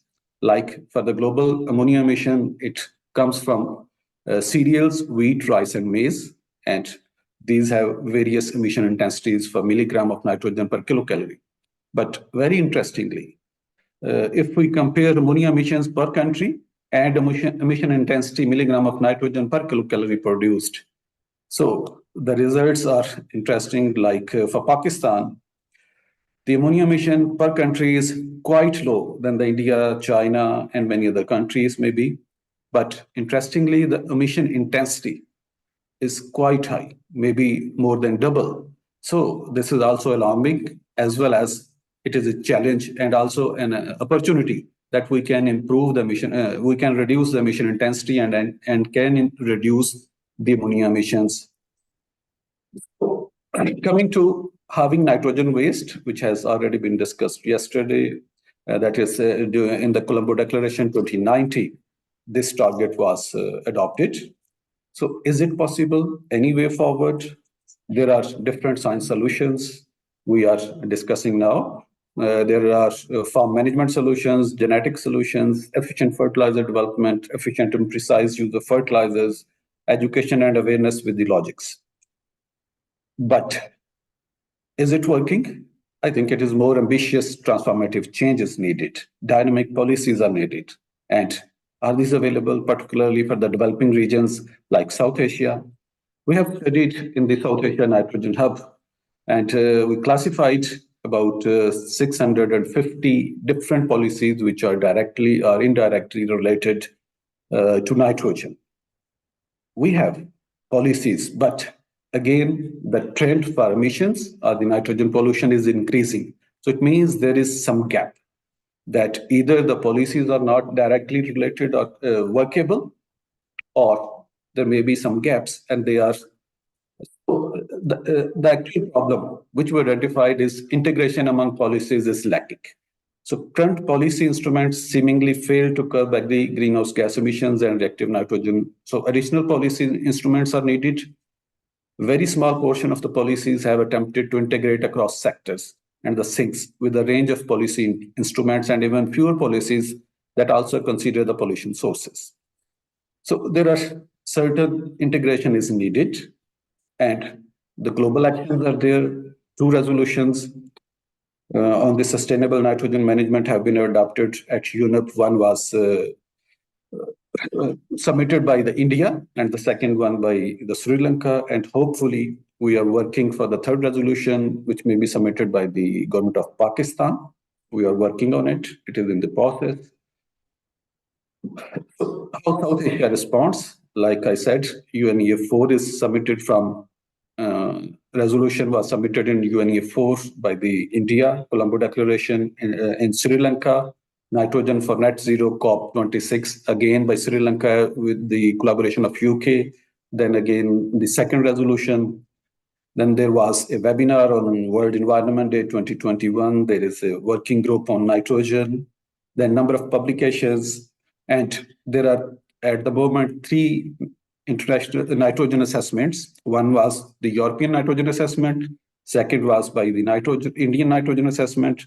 And third one was Pakistan nitrogen assessment. So South Asia is working towards combating this nitrogen pollution, and it is very well aware, as South Asia has severe pressures on the ecosystem services, as the landmass on the South Asia is just 4% of the total landmass, while the population on South Asia is about 25%. So huge pressure already on there. So there is need to improve more and more food production without compromising the ecosystem services. South Asia Nitrogen Hub is working with SAKIP, South Asia Cooperative Environment Program, and we have drafted, with the help of various science experts from all of the 8 countries of the South Asia. And I will briefly discuss some major points of this South Asia roadmap. And hopefully this draft will be submitted to SAKIP Governing Council in upcoming meeting in the June. And hopefully it will be adopted. So this will be a milestone towards leadership of the South Asia to the nitrogen challenge. So I will briefly discuss on this. Some key elements. It is facilitated by SAKIP and SANECH, based on the joint report which has been published by the South Asian Nitrogen Policy Landscape. And all of the 8 member countries in the South Asia are involved with a mission to promote national coordination, encourage regional. So the objectives, of course, we want to reduce the nitrogen pollution, enhancing nitrogen use efficiency, improving food supply, reducing food waste, some of this. But to achieve these objectives, we have identified certain targets, and these targets have been divided into different sectors. Some of the targets share across the society, like reduce nitrogen pollution, one target. 2 is incentivize sustainable nitrogen management, and then benefit of the actions identified and improved public awareness. These 4 targets share across the society, and there are some certain specific targets, like for agriculture sector, 4 targets have been identified to reduce nitrogen pollution from agriculture sector as a whole. It will contribute towards target 1 as well. And nitrogen use to improve nitrogen use efficiency, to increase area under sustainable cropping system, to improve to adopt smart livestock farming. And for transport, energy, and industry sectors, to reduce NOx emissions from transport and industry, increase share of clean energy, reducing energy-related nitrogen emissions, regional cooperation, which is very much needed. And for wastewater, we have 3 targets: improving wastewater management, established standards of the nutrients, reduce nitrogen pollution from coastal and marine sources and activities. And for consumption, we need dietary change and reduction of the food waste. So I will go to, there are some key actions as well we have identified. We can discuss it later on, and the draft is already with some of you people maybe who are working on it. So key actions from agriculture sector, there are key actions for transport sectors, then there is monitoring and evaluation. And we have identified also some of the key indicators for this, and recently published paper in Nature Ecology, in which we have identified some of the indicators for nitrogen and phosphorus pollution. So coming to the, of course, to implement, we need financial support, and we have discussed the national funds to develop national funds, economic instruments may be used, private sector investment, market-based solutions, and external funds, of course. And in this court, we are also working towards a side event, which has been scheduled on 26th of February, this February. It is hosted by Government of Pakistan in collaboration with these organizations, and you are all invited to this. This is one of the roadmap towards the next resolution, which will be submitted in the UNES6. So this is all what South Asia is working towards reducing or curbing the nitrogen pollution. Thank you all. Thank you. Thank you very much, Sri, for that amazing overview of issues in South Asia. We have time for one quick question. Yeah, please. But if there's no questions, I think we are running quite late now, so we probably better move on. So thank you very much, Sri, for that really nice overview, and look forward to engaging with you on this. Thank you. Thank you, sir. Nice to see you, Tariq. Very nice to see you. Shane, you could come. I think we're moving on to the flash talks now. Is that correct? So we have two flash talks. The first one will be by Dinesh Kumar. Thank you, sir. We are moving to the next speaker now. Children use activity in Lola.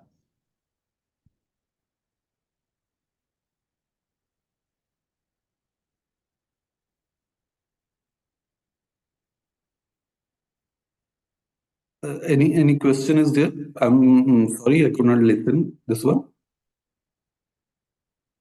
No questions, sir. No questions. Thank you.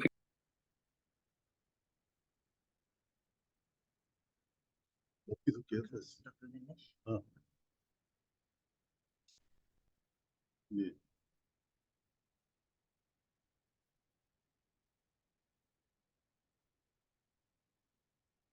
जी चलो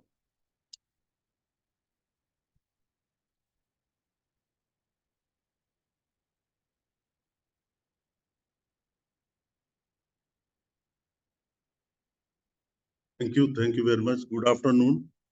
This is on screening rice genotypes for high nitrogen use efficiency. Here we had 3 nitrogen levels, and we wanted to see that which genotype would do better, perform better in terms of nitrogen use efficiency and your uptake, etc. So in this case, this was the composition of treatments. Nitrogen levels were 3, 0, 50%, and 100%, and 14 different genotypes of different duration. You can see some are short duration, some are medium, and some are long duration genotypes of rice. And this is just field performance of genotypes. And finally, coming to the results, we found certain genotypes perform better at 50% or at nitrogen stressed environment, and certain genotypes perform better at optimum levels. And we have seen the differences in nitrogen use efficiency also. So overall, we found some genotypes quite promising for higher nitrogen use efficiency like BPT 5204, Virupa, and Daya. That's all. Thank you very much. Well, Dinesh, that was super flash talk. Basically 5 minutes, but I think we're not taking questions because we're running well behind. So we hope to give you more time for the lunch. Just last point, Adam, this is part of SAN, South Asia Nitrogen Hub, funded by them. Thank you very much to them. Thank you. Okay, thanks very much, Dinesh. So our last speaker this morning is very it's a data sets. So,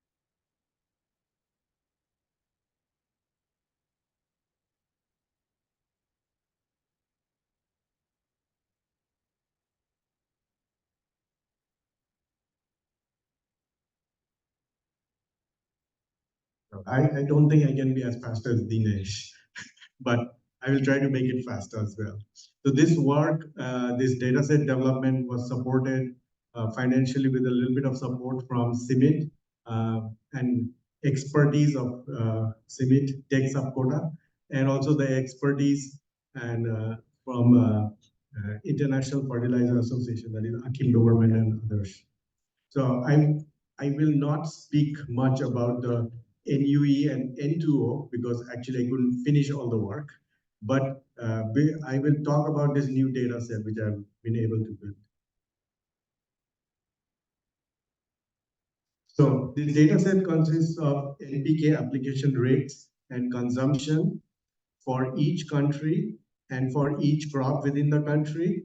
The FAO tracks around 161 crops around the world, and 2 more, pastures and fertilized forests. So it is for, of course, all countries don't harvest all of these crops and pastures and forests.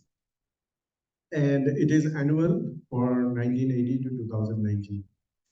So there is a imputation method which I have, and so I built the architecture of this system so that anybody who collects data from other countries and from certain areas of the country, the imputation system can actually calculate and utilize it. So essentially, if you know, in the global data set, there is a lot of lack of data sets, lack of information. FUBC, fertilizer used by crop, information is lacking. So this imputation system can ingest as much data as possible. So this figure was shown by Take. So the x-axis shows in recent times of the 100% of the nitrogen fertilizer consumed, how much goes to different crops. And so of course the dominant ones are maize, rice, and wheat. The y-axis tells us what is the application rate. And when I first ran my imputation model, I was shocked to see that T was the highest application rate, but I've been during this conference, I've been convinced that I did not do something very strange. This tea is, in fact, very highly fertilized crop around the world. So at the back end of this is, of course, global maps, which tells us how it varies all across the world in application rate or any other crop. So rice, high application, of course, in China and India. In India, the highest application rates in rice paddy in recent times is actually in Andhra Pradesh.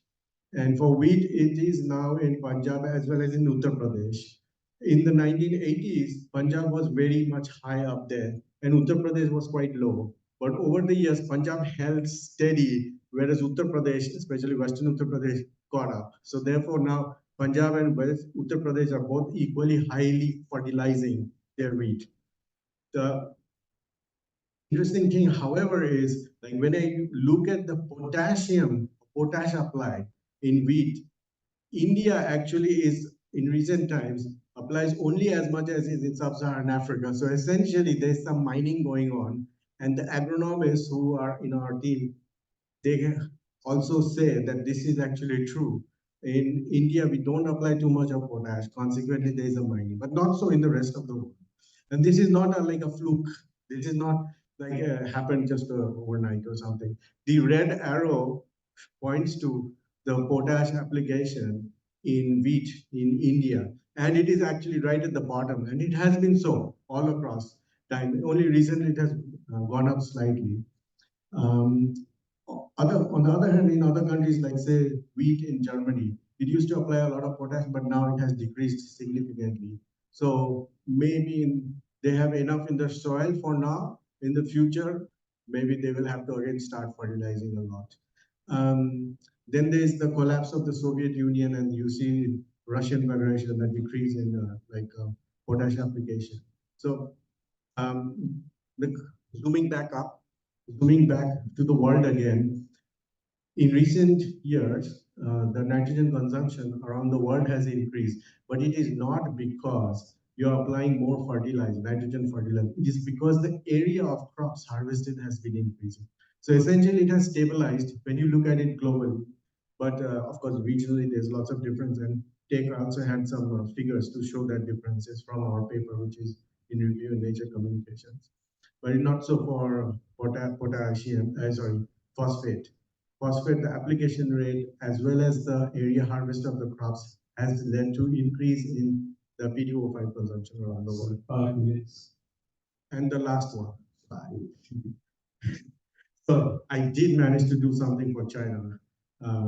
So this is the amount of the red line at the top tells us how in China you apply around 5 million metric tons of nitrogen in maize cultivation, but it is an excessive amount of application. The blue line shows like how much you are excess applying. But then in some areas there is a yield potential gap, so you need to apply some little bit that is like the sky blue color. And as you increase the nitrogen use efficiency, you see the savings. It goes, as you increase the nitrogen use efficiency from 20% to 60%, you have bigger and bigger saving. And you can do the same thing for India and for any other country in the world, which of course I have no time to explain. Thank you. Thank you very much. It's a really fascinating and useful data set. Unfortunately, we don't have questions, but thank you for your talk.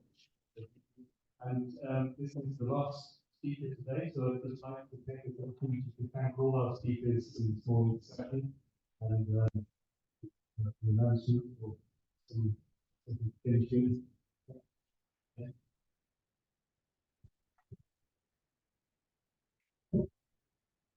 Thank you so much, our co-chairs, Dr. Adam Price and Dr. Robert Race, for such an interactive session full of knowledge and insightful discussions.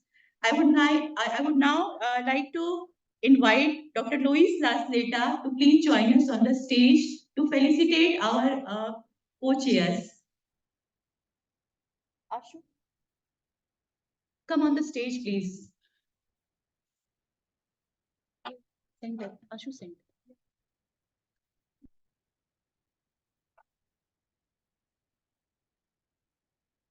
I would also request all the speakers to be present here.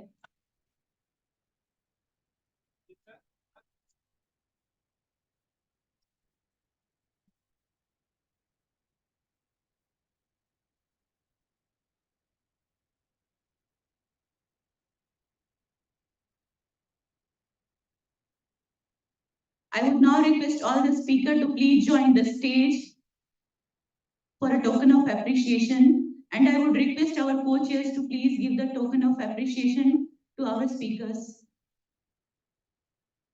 All speakers of this session, please join us on the stage.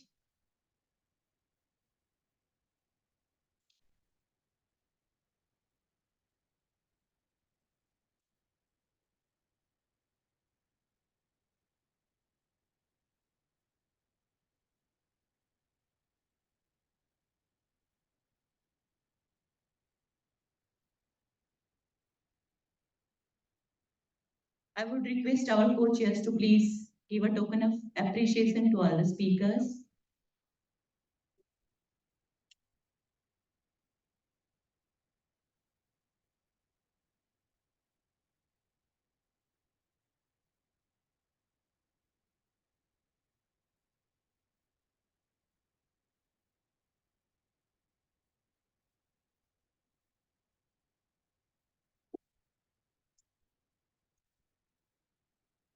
Please be here on the stage for group photograph.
Thank you so much, all the co-chairs, speakers, and audience of this session. Now there will be a lunch break for 40 minutes, and I request you all to please join us in the same seminar hall for the second session. Thank you.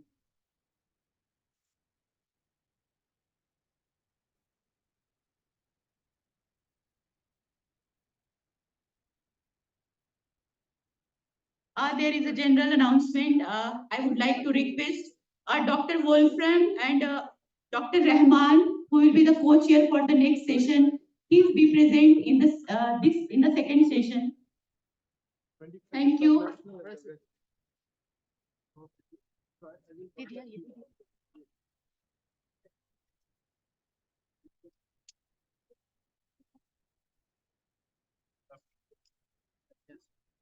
A request to all the presenter of the second session, please submit your presentation to the stage who have not submitted yet. Please submit your presentation. Thank you. कोई बात नहीं, ठीक है, बाहर तो भी चला जाएगा, जो बाहर होगा वो भी आ जाएगा, क्या हो गया? ये reporter वाला ना? The Delhi one? This one? Or above? No, it's just the big one. Oh. Yeah, big one. Yeah, that one.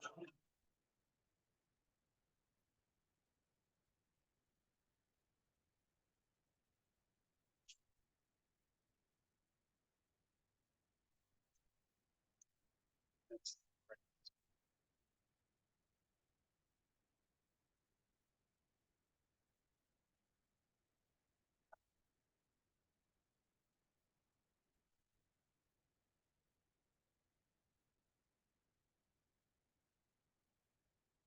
Hmm. Yeah, they're animation, so that should be fine. Perfect. That's good, thank you.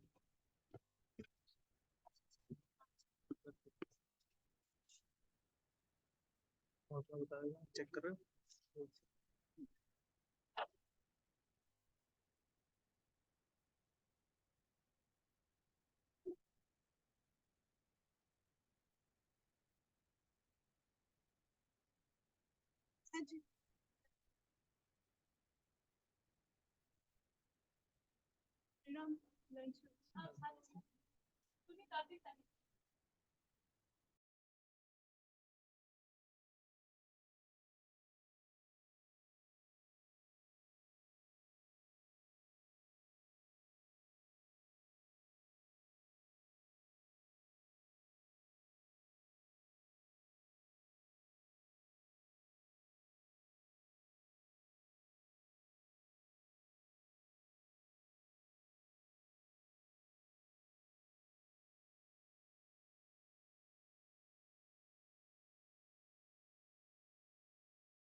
small as it may look, but the problem is larger.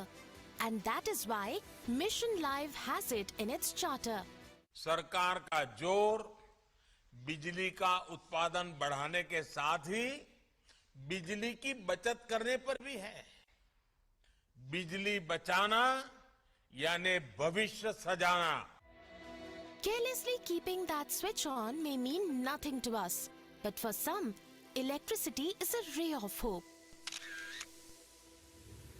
On an average, our households waste about 35% of electricity every month. This doesn't just raise our own expenditure manifolds, but burdens the country, forcing it to rely on non-renewable energy. The result, polluting the environment. Lifestyle for Environment is a mission to identify simple acts in our daily lives that can contribute significantly to tackle climate change. Turn off the lights while leaving a room, switch to energy-efficient appliances and LED lights, unplug devices when not in use. Use natural light sources whenever available. And keep your air conditioner at 24 degrees. Save energy for better tomorrow.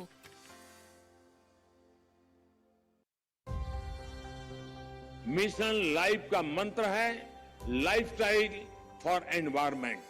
पृथ्वी पर रहने वाले प्रत्येक व्यक्ति को व्यक्तिगत प्रयासों की कामना के साथ ही आज ये मिशन लाइफ का ये विजन दुनिया के सामने रख रहा हूँ। फ्रेंड्स, प्रधानमंत्री नरेंद्र मोदी जी के मिशन लाइफ के संकल्प को आप सजग रहकर मजबूती दे सकते हैं और रोजाना के कामकाज में कुछ आसान उपायों से अपना योगदान दे सकते हैं। कैसे? आइए जानते हैं। पौधों, फर्श और वाहनों आदि में पानी के उपयोग के लिए होस पाइप या पाइप के बजाय बाल्टी का उपयोग करें। एसी और आरओ से निकले पानी का पुनः उपयोग करें। जल इकाइयों को रिचार्ज करने के काम को बढ़ावा दें और औरों को भी प्रेरित करें। सब्जियों को साफ करने के बाद पानी का पुनः उपयोग पौधों को पानी देने या ऐसे किसी अन्य स्कूल और कार्यालयों में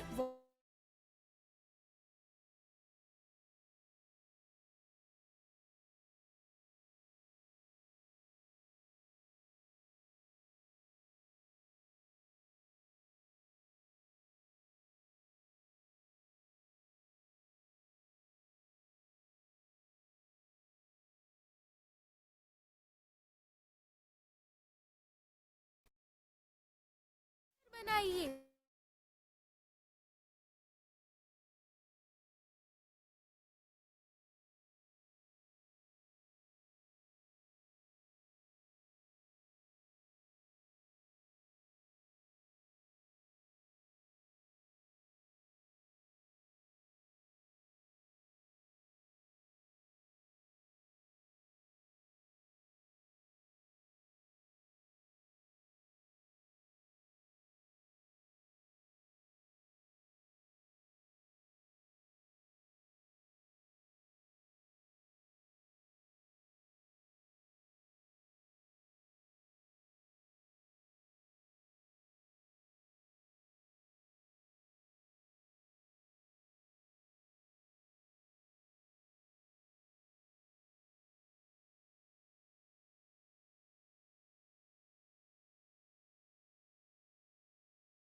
our daily lives that can contribute significantly to tackle climate change.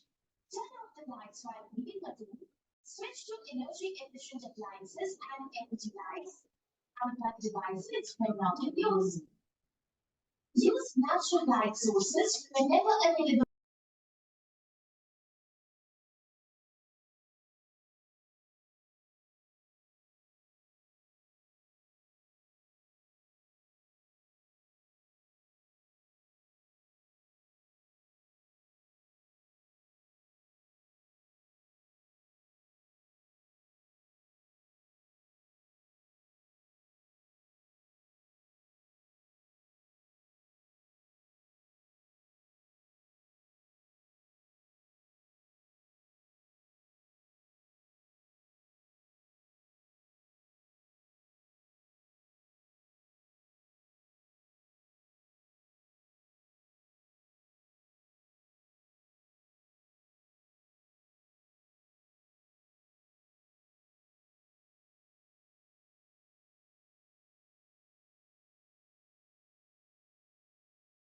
के बाद पानी का पुनः उपयोग पौधों को पानी देने या ऐसे किसी अन्य कार्यों के लिए करें। घर, स्कूल और कार्यालयों में वाटर हार्वेस्टिंग बॉडी का निर्माण करवाएं। लाइफस्टाइल फॉर एनवायरनमेंट अपनाइए। मिशन लाइफ से दुनिया बेहतर बनाइए। पर्यावरण परिवर्तन मंत्रालय, भारत सरकार द्वारा जनहित में जारी। मेरे प्यारे देशवासियों, एक छोटी सी अपेक्षा आज आपसे सामने रखना चाहता हूं। इस 2 अक्टूबर को हम भारत को सिंगल यूज प्लास्टिक, क्या इससे देश को मुक्ति दिला सकते हैं? माननीय प्रधानमंत्री श्री नरेंद्र मोदी जी के मार्गदर्शन अनुसार हमें भारत को सिंगल यूज प्लास्टिक मुक्त बनाना है और इसके लिए सबकी भागीदारी आवश्यक है। बेटा जी, ये रहे आपके प्लास्टिक के डिब्बे, प्लास्टिक की प्लेट्स, स्ट्रॉ और ये रहे आपके प्लास्टिक के कप। कितने हुए? 800 रुपए। अरे रुको रुको, ना मैं ये लूंगी ना मैं ये लूंगी और ये तो बिल्कुल भी नहीं लूंगी। पर क्यों?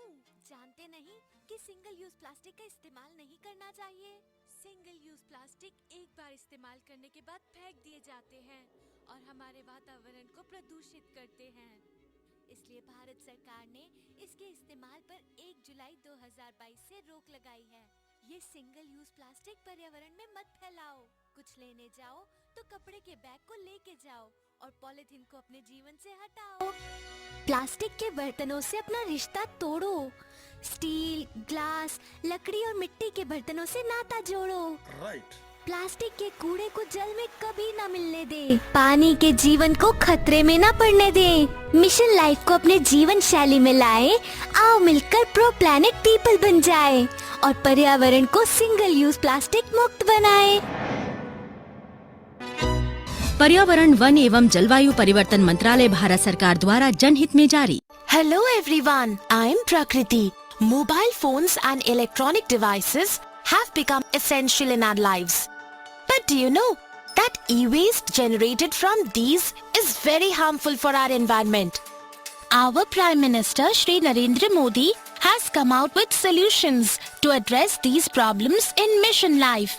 लोग जानना चाहते हैं कि अपने खुद के प्रयत्न में या परिवार के साथ और अपने समुदाय के साथ मिलकर वो कौन से कदम उठा सकते हैं जिससे धरती की सुरक्षा हो सके, इस पृथ्वी की सुरक्षा हो सके। इन सारे सवालों का जवाब मिशन लाइफ में है। Life, Lifestyle for Environment is a mission to help you identify simple acts in our daily lives that can contribute significantly to tackle climate change. We too have a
We welcome you back all in the hall, having theme crop production. And here our co-chair will be Dr. Cameron. So I would request Dr. Cameron to please chair the session. And I would like to give the instruction for all the speakers that lead talk will be of 20 minutes. This will be followed by 15 minutes of talk and 5 minutes for question answer. All the oral talk will be of 15 minutes. It will be 10 minutes of talk and 5 minutes for question answer. For oral flash talk, 3 minutes will be for talk and 2 minutes only will be for question answer. In this session, Ms. Asu will be the rapporteur, and a gentle request to all the speakers, please take into the consideration the time limit because we have so many programs back to back. So please stick to the main content and keep in mind the time limit. Thank you so much. Thank you. Good afternoon. My name is Cameron Rule. I'm the National Initiative last sessions. So the talks that are presented as the original talks, they tend to focus on nitrogen cycling dynamics and some innovation in terms of fertilizers. I'm looking forward to this session. So without further ado, I would ask Chiba to give her opening lead presentation.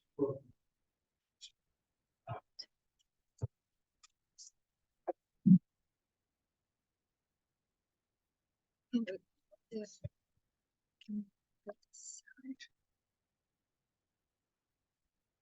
you.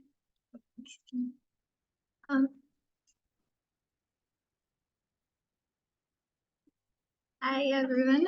Thank you so much. I'm Ashita and I'm currently a PhD student at ETH Zurich in Switzerland. I'm feeling very excited to be here and very grateful for the opportunity to present our project. And we're working on nitrogen cycling in tea cultivation systems. And this is done in collaboration with the University of Peradeniya in Sri Lanka, as well as the Tea Research Institute of Sri Lanka. And I'll be presenting a part of this study where we're using 15N isotopic tracing to investigate nitrogen dynamics in a long-term tea cultivation system. And this work is also done jointly with another PhD from the University of Peradeniya, Srimal. And I just also wanted to point out that we're still kind of knee-deep in the data collection and analysis process. So this will be very preliminary data that you'll be seeing. All right, so with that said, I know we just had lunch, but I hope it's never too early to have a little tea break. So globally, tea is the most consumed beverage after water. It's been cultivated for over 2 centuries, and smallholders are responsible for 60% of world tea production.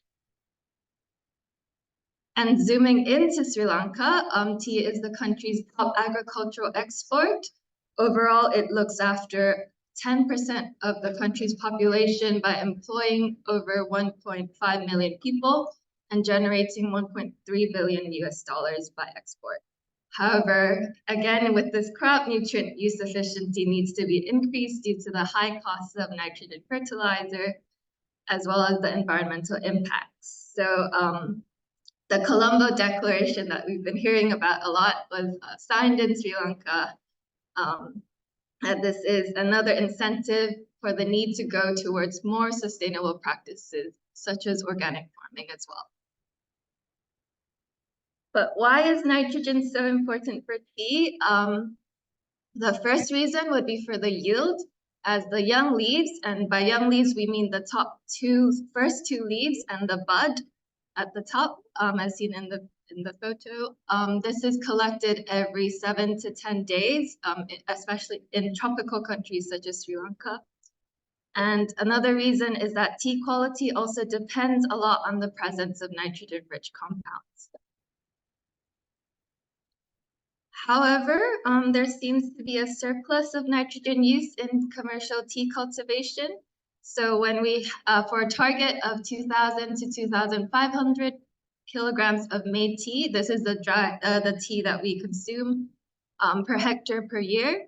The Tea Research Institute of Sri Lanka, they advise an input of 270 kilograms of nitrogen per hectare per year.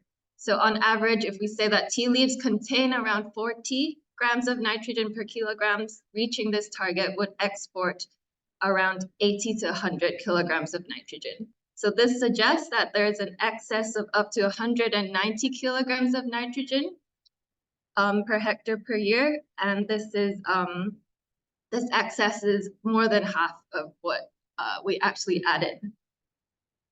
So where could this excess nitrogen go? One pathway would be in the buildup of the nitrogen stock in the tea plant and in the soil. And other pathways would be through nitrogen losses through soil erosion, runoff, leaching, volatilization, and or denitrification. So therefore, to better understand nitrogen dynamics in the soil plant tea system, we need to maximize nitrogen use, but also minimize its losses. So coming to our research objectives, we plan to assess plant nitrogen uptake from the fertilizer additions to quantify internal nitrogen cycling within the plant, assess the dynamics within the soil, and finally to assess fertilizer losses. And we'll be doing this in soils that have different organic matter content and under semi-controlled conditions in a mature tea plantation. So now I'll introduce you to the study site. It's known as the Triorcon Field Trial, and this is located in the Tea Research Institute of Sri Lanka. And it's a long-term field trial that has been established since 1996. And what's special about this trial is that it includes 4 different treatments, so 3 organic treatments and 1 conventional treatment. But for this particular study, we're only focusing on 2 of them. So the first one is compost, which receives compost made from weeds, tea, prunings, and farmyard manure. And the second treatment is the mineral treatment, receiving urea in the form of granules. And it's important to note here that the 2 different treatments receive different nitrogen application rates, and they also have different total soil carbon content. So this is what the field looks like. It's a randomized complete block design where each treatment has 4 different field replicates.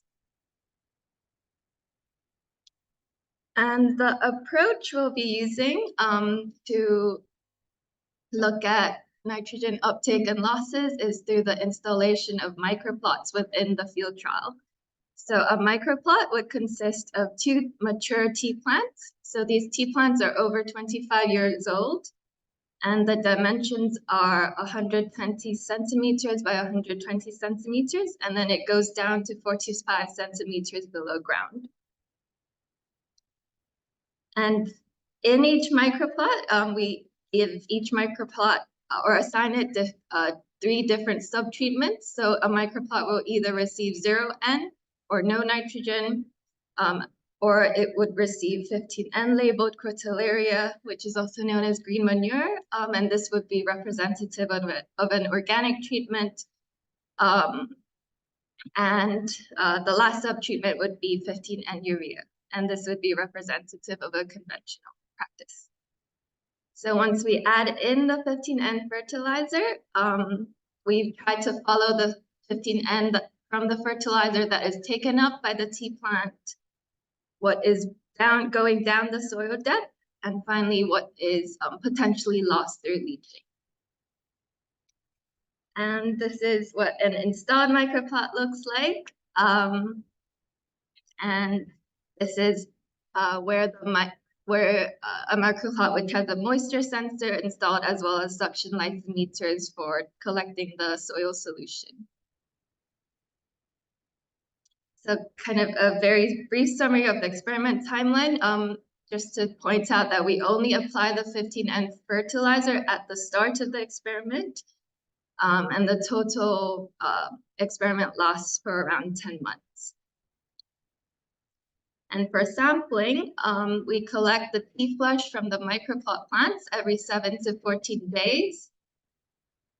And the soil solution is collected depending on the weather. So the frequency would vary depending on whether it's a dry season or a rainy season.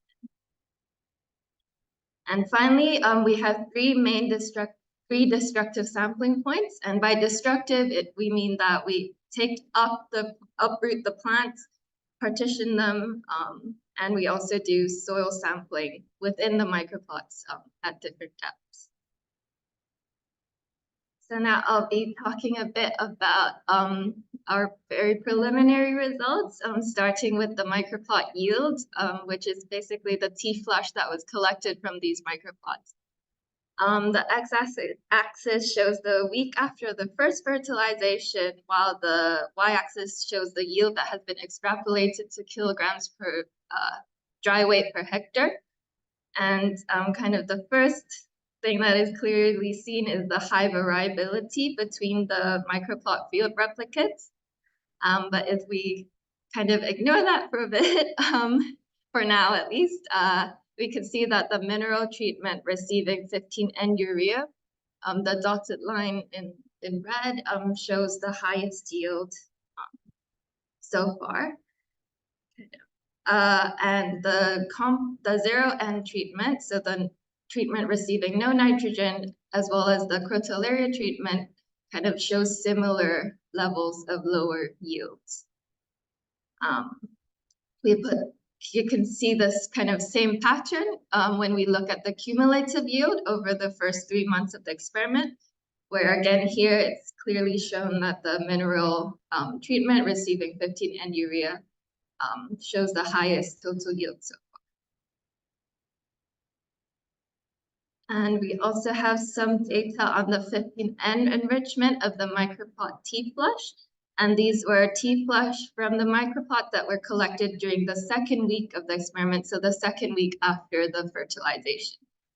And these values show that the applied 15N has indeed been taken up by the tea plant. So here the control and the 0N sub-treatments have an average delta 15N value of around 4, while there's a jump to over 100 for the 15N urea treatment. However, again, here with the high variability, these values will still have to be checked for further confirmation. And the kind of other preliminary result we have is that we managed to finish the first destructive sampling at the end of last year, where we uprooted the tea plants, and then we partitioned it to 10 different compartments. So starting with the above ground compartment, we have the main stem, the primary, secondary, tertiary branches, and the leaves. And for the below ground compartment, we have the root ball and the larger, medium, and smaller roots. So with the tea plants, this is kind of an example of the biomass distribution of the mature tea plants that we uprooted. And just to kind of give an idea of their size, in total, combining all the different partitions, we get around a weight of 6 kilograms dry weight per plant. And then again here, we will analyze the delta 15N value in each partitioning to see if the nitrogen fertilizer, the 15N fertilizer can also be traced through the plant as well. So to kind of put everything all together in a very simplified equation, assuming that there are no other losses, which is a big assumption, if we kind of take the 15N that is taken up by the tea plant and we add the 15N down the soil depth and what the 15N that we measure that is lost through leaching, we should be able to get the 15N that has been in the applied fertilizer. And so in conclusion, through this experiment, we hope to be able to provide an improved understanding of nitrogen dynamics in a tea cultivation system, including the internal nitrogen cycling and nitrogen losses, also compare organic and conventional inputs and practices.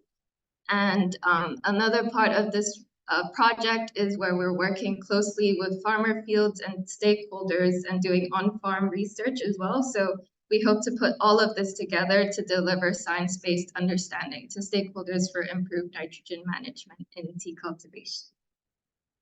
So this, all of the work presented here and not presented has been a huge collective effort of all the members and collaborators.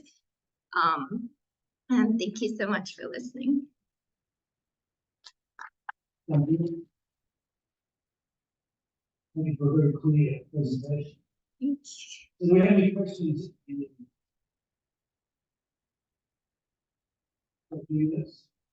Oh.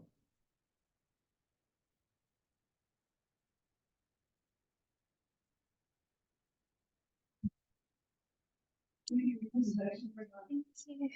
I just wanted you mentioned that the plants you're looking at I wonder if maybe because you've got a lot of processing. How does it look? Do you think that differences in distribution of marketing as a kind of sort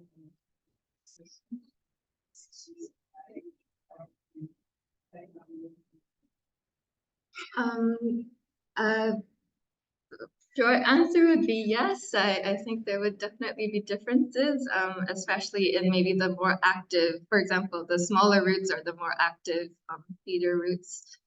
Or if we look at the above ground part, the tertiary branches which are pruned are much younger compared to the rest of the plant. So for me personally, I think there would be a difference in the 15N, maybe that is traced to the plant.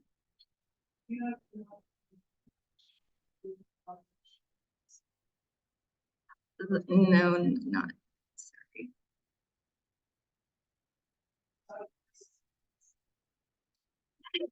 There's a room full of them right now.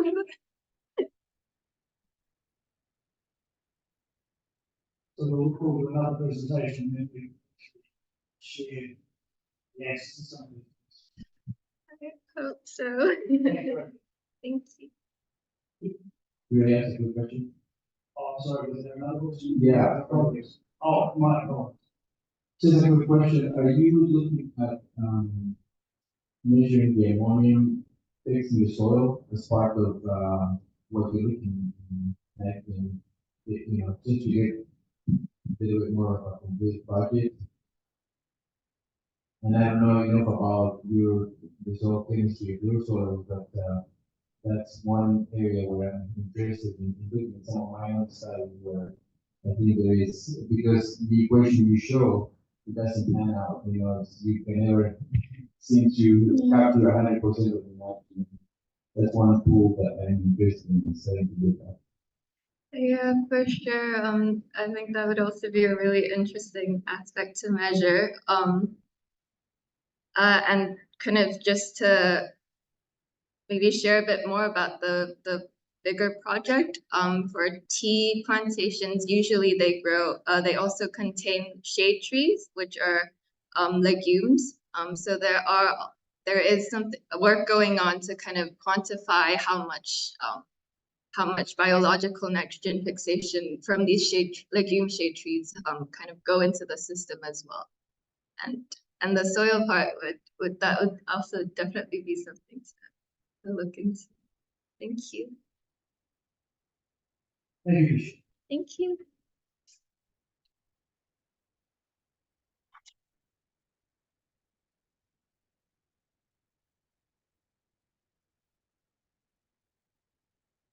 So our next presenter is Jose Gabriel.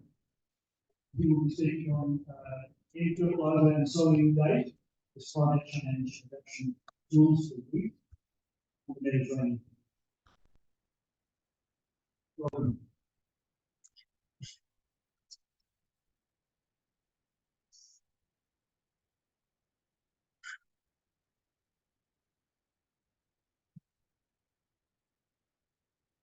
Very much. Okay, thank you for the presentation. And also thank you for to the organizer for the invitation and the opportunity of present here. Yes, as our chair has told us, I'm going to speak about how we can adapt managing nitrogen.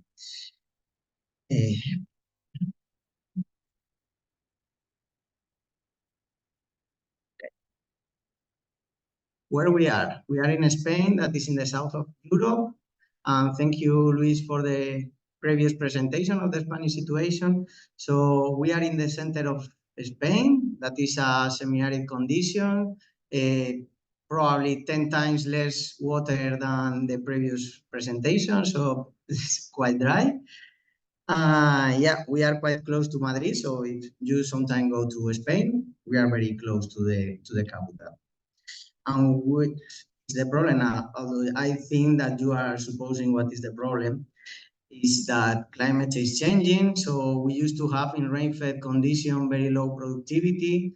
And under this condition, we are going to have more temperatures during the summer, but also during the winter, and with very frequent extreme events, not only for high temperatures, but also for low temperatures.